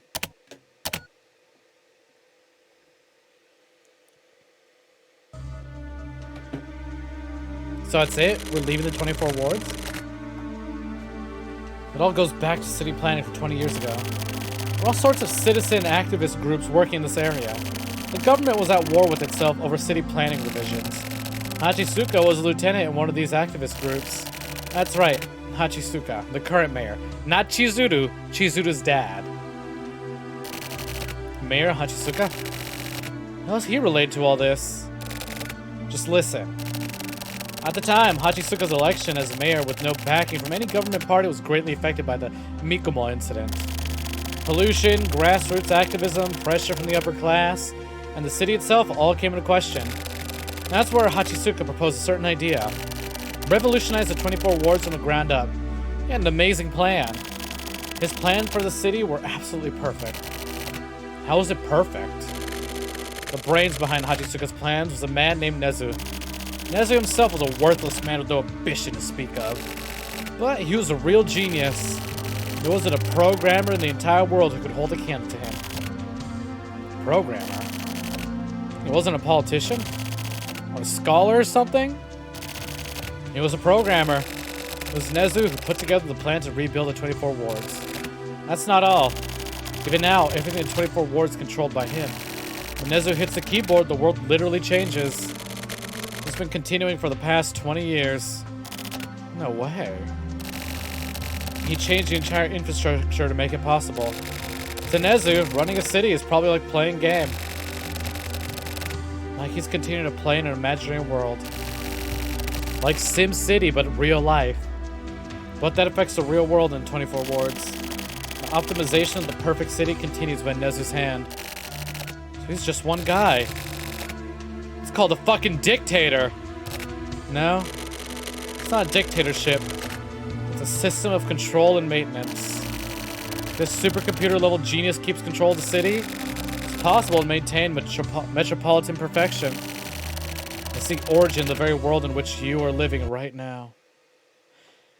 So was Nezu that fucking creepy weirdo spinning in that chair that we found?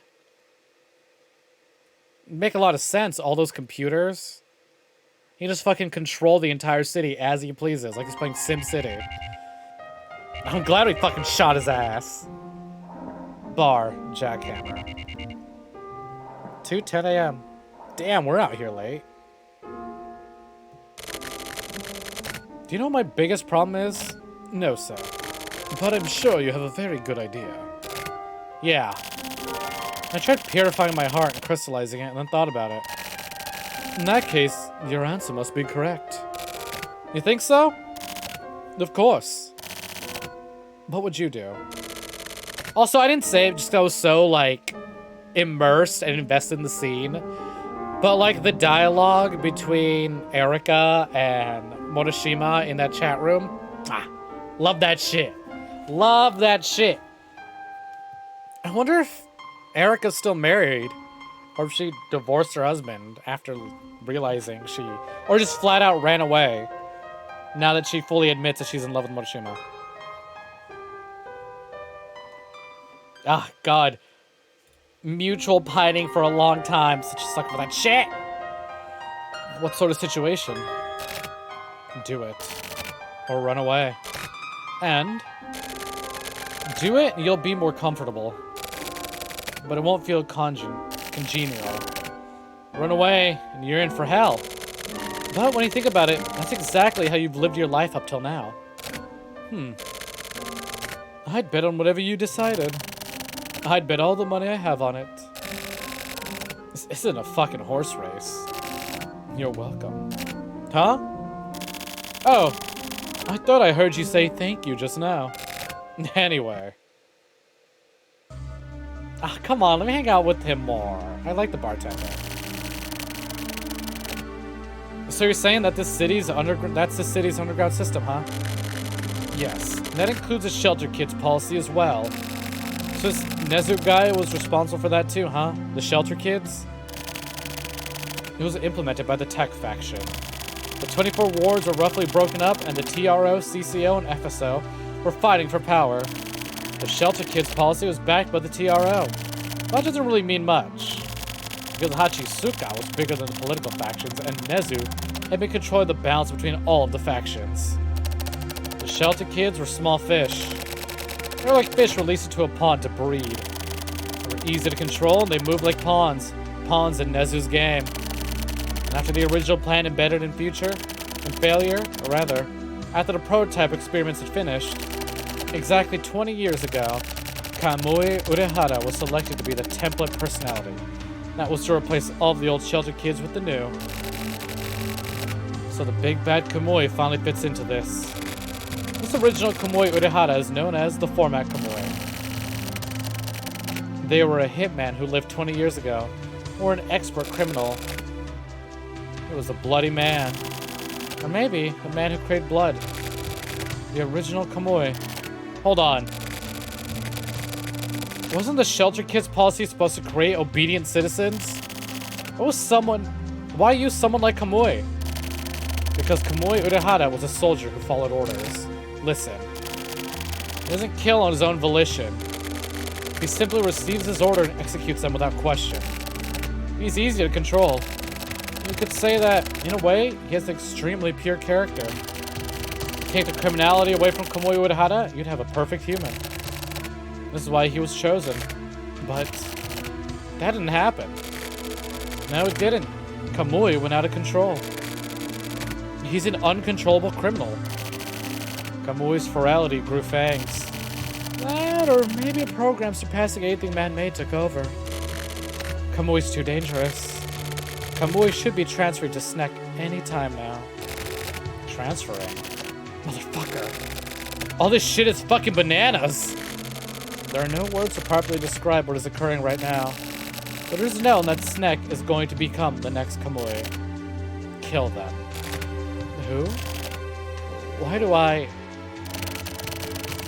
Right now, you're the only one who can do it. What have you seen of Kamui? What do you think Kamui's true nature is? They're a calamity. God of destruction sent to destroy everything. Once again, return you to everyday life. Take back the past. And decide for yourself whether or not to kill Snek/Kamui.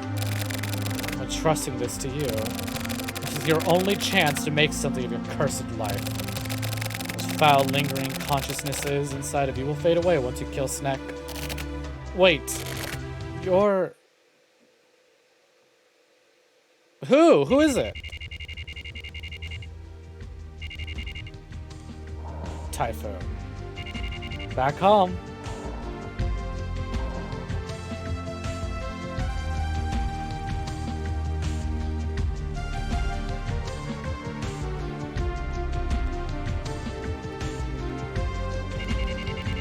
Tokyo's room.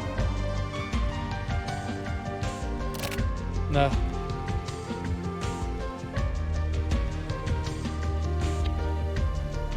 Light it up.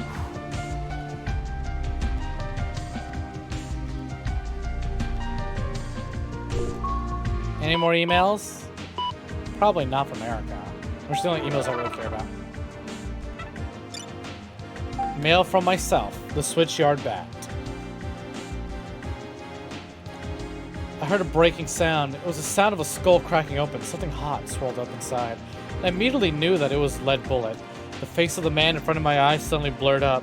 No way, this is bullshit. Do I have to accept death on the eve of the day of fate? It's Nezu, the man who created the shelter kids. It was him. I knew from the beginning that Nezu would turn out like this. The man called Nezu was not to be made light of. It was to be taken much more seriously because selecting Kamui Urehara was just Nezu playing around. He had created a monster from the very beginning. He used Kamui as the big bad guy in his game, like a huge in-game event. It was like Godzilla appearing from Tokyo Bay. He wanted to see how this city would change in accordance with Kamui's appearance. With a passion similar to hope, he created... God, why? I'm finding my fucking controller. With a passion similar to hope, he created Kamui. Nezu himself is the ultimate Kamui believer. That's why I decide to back Ayame. Ayame is pure. She is one more pawn to use in the fight against Kamui. She's actually a killing machine. Closer to format Kamui than anyone else. But apparently, Ayame will not kill Kamui. This came as a surprise, and then that job was entrusted to a man who was simply a bug in the program.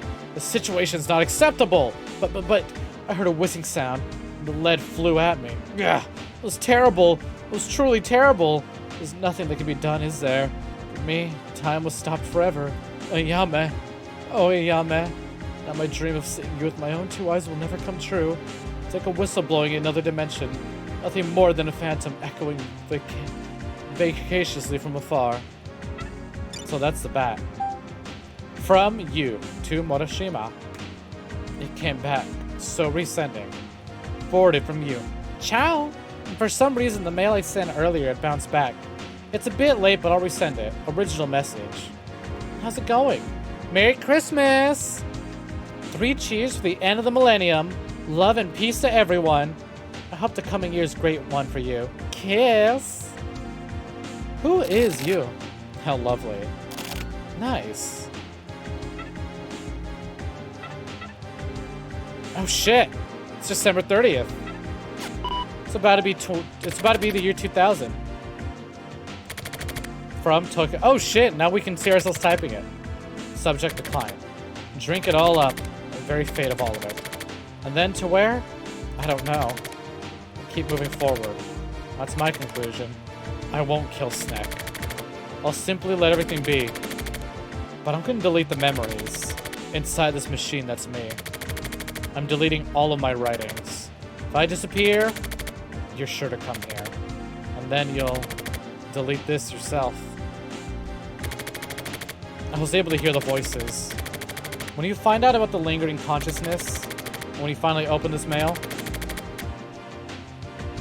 the virus.exe file will go to work. That's my first and last game. After that, I've decided to keep on living. Because even someone worthless has at least part of a soul. It's how people live. That's what I finally learned. After living everyday life in this world, even without hope, even in great fear, even when continue to drag along that which no longer has any value, one can go on living. Specifically because of our imperfections, life has meaning. Don't you think so? Don't you?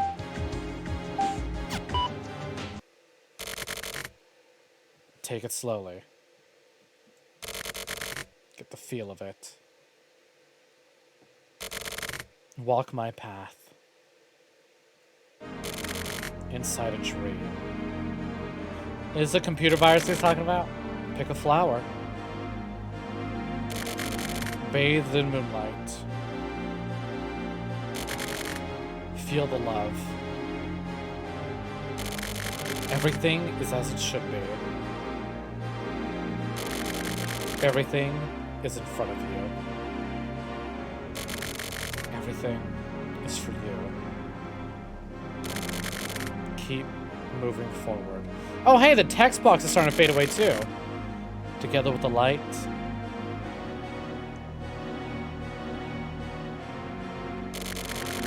Through and through. What an unfortunate son.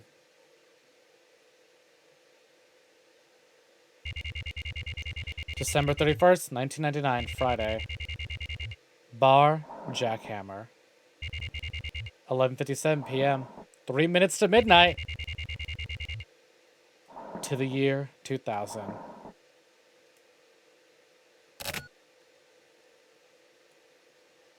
Oh. Ugh. Huh? Ugh.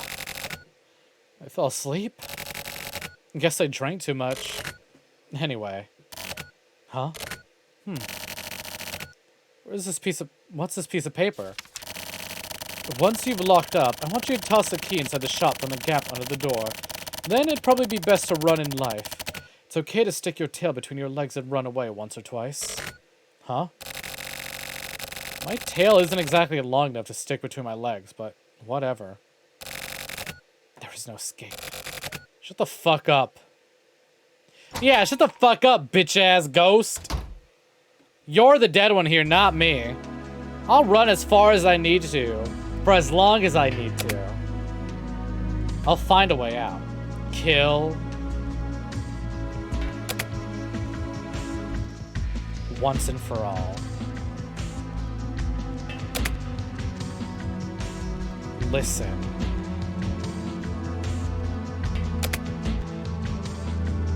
Over here.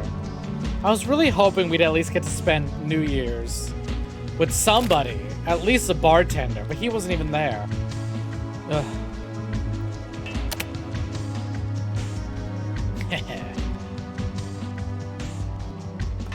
how much of this is happening, how much of this is just in my mind's eye. You don't realize? It's pointless. Die.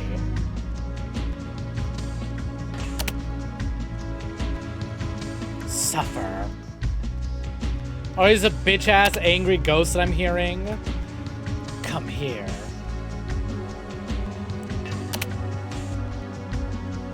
You're insane.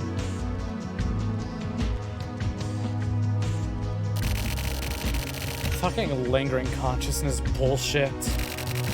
Will I ever be able to accept them? Will they finally just disappear one day? Will I end up unable to take it any longer and simply go insane?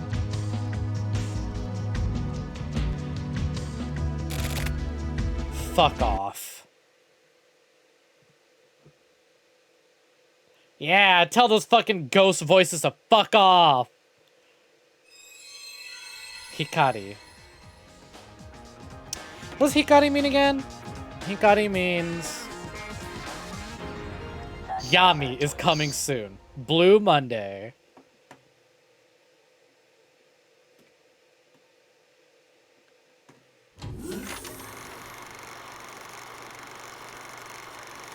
Film window engine. Hot damn, we actually wrapped this up. It means light. Thank you, Amenable. Hell yeah. Light, huh? You know what? Things are looking positive for Morishima, I think. Telling a bunch of ghosts telling you to go die. Telling them to fuck right off. Hell yeah. 78% of the way there. Alright, well that was this session's silver case. I think we're gonna go ahead and call it a day here, huh? What a fucking chapter. You know, I'll say that I still don't quite understand the ending of Snek's chapter, but Morishima really helped tie it all together. So that's who that fucker was, huh? That weirdo in the spinning chair, he was the one in charge of it all. Now here's my question. What happens next? We have two characters who have learned their Kamui. We've lost a majority of the HC unit. All that's left is Snek, the new Ayame, Tetsu. Not a whole lot. Wonder where we go from there. At the very least, things are looking up for Morishima. Tokyo's fine. Tokyo's learning to just leave it all behind. Ignore all that fucking nonsense. Let's go ahead and cut on over to chatting.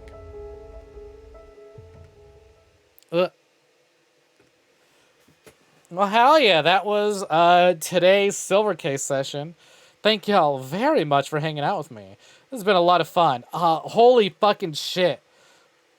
What a bunch of revelations. I think, if I'm correct, I think next week is the big finale. Well, obviously, like, where does the game go from here? Like, even now, I'm like, what happens next, you know? So it's like, as far as I'm aware, next week is probably just going to be wrapping everything up, tying all the loose ends. Either explaining everything or dropping a huge-ass bombshell on us. Yeah, thank you so much. I'm glad you enjoyed it. I'm sure you might have... I hope you were able to, like, still follow along as best you can, despite it, you know, being the end of the fucking... near the end of the game. Like, the last 20%, essentially. What was it? Like, we were at, like, 70%, so that's, like, 30% of the game. You could follow it mostly. I'm glad. Yeah, don't worry. I'm sure as much as you understand, I understood. I got some of it, but I didn't get quite all of it. Alright, well, let's, got some fucking thank yous to give. Let me thank... Oh, hold on, let me just mute that real quick. Click that. Alright. Thank you. Vera Duxing, thank you very kindly for the resub. Hell yeah, 5 months. And then Juanito, thank you very much for the biddies. Yeah, of course. I'm glad I could show it off to you. Like, you're already very well aware how much I adore Suda51's work. So to go back to the beginning of Grasshopper Manufacturer's, like, roots is really neat. It's so fun to see, like... So this is what Suda's capable of, right? Because boy fucking howdy are No More Heroes and fucking Silver Case on 2 different spectrums, but at the same time, maybe it's less of a spectrum, more of a Venn diagram. There's so much different about these games, but they're also kind of incredibly similar. It's nuts. I'm excited to see where it ends, and I'm excited to see what the sequel has in store for us. Because Amenable, even though you missed a majority of this, there is a second game. It's called the 25th Ward. Aha. You know what, though? I'm glad you're able to catch what you can, you know? The live stream's rough, because it's like a lot of the fun in the live stream is to be there and react live with the person playing, so I get it. If you don't watch the VODs and stuff like that. Especially having, like, if watching the live streams is when you do have free time. But you know what? I'm just glad you're able to make as many as you can, Amenable. It's been a lot of fun always having you. But yeah, like I said, we got sequel coming up. Speaking of sequels, we got Mary Skelter 2 tomorrow. Has it been a week since... Oh my god. It's been a week since we've lost my boy. I miss him. I think about him every day. I miss him dearly. Thank y'all so much for hanging out. I think, assuming he's not ending. Yeah! Alright, you know what? It's very rare that I get to pay... Video download is canceled. Boo! I have to replay and I'm getting an ad? Whatever. You know, it's very rarely that I go on longer than the Bear Man. So I'm going to go ahead and finally raid Taima back. Taima's a really cool friend of mine. He's playing some Raging Loop, another visual novel, although I don't know much about it because I haven't been able to catch them. So enjoy that. Taima plays all sorts of really fucking cool games. Is another friend who also really likes, you know, the Silver Case and Suda51 and all that. So we share a lot of similar tastes. If you like my style, you're definitely going to enjoy Ty's. Go show the Bear Man some love. Let's see. What's our raid message? Raid message. Oh, you know what? Let's just do Snake Raid. Keep it simple. Because we get Bear Raid, you can have Snake Raid. So, there we go. For everyone who's a subscriber, there's the raid message. And if you're not a subscriber, here is the followers message. Alright, thanks again so much for hanging out. I hope you guys have a good one. Show Tama some love, and be polite, be nice, behave yourselves, take care. I'll see y'all, I guess, later today, tomorrow, within 20 or so hours. Take care, y'all. Bye-bye.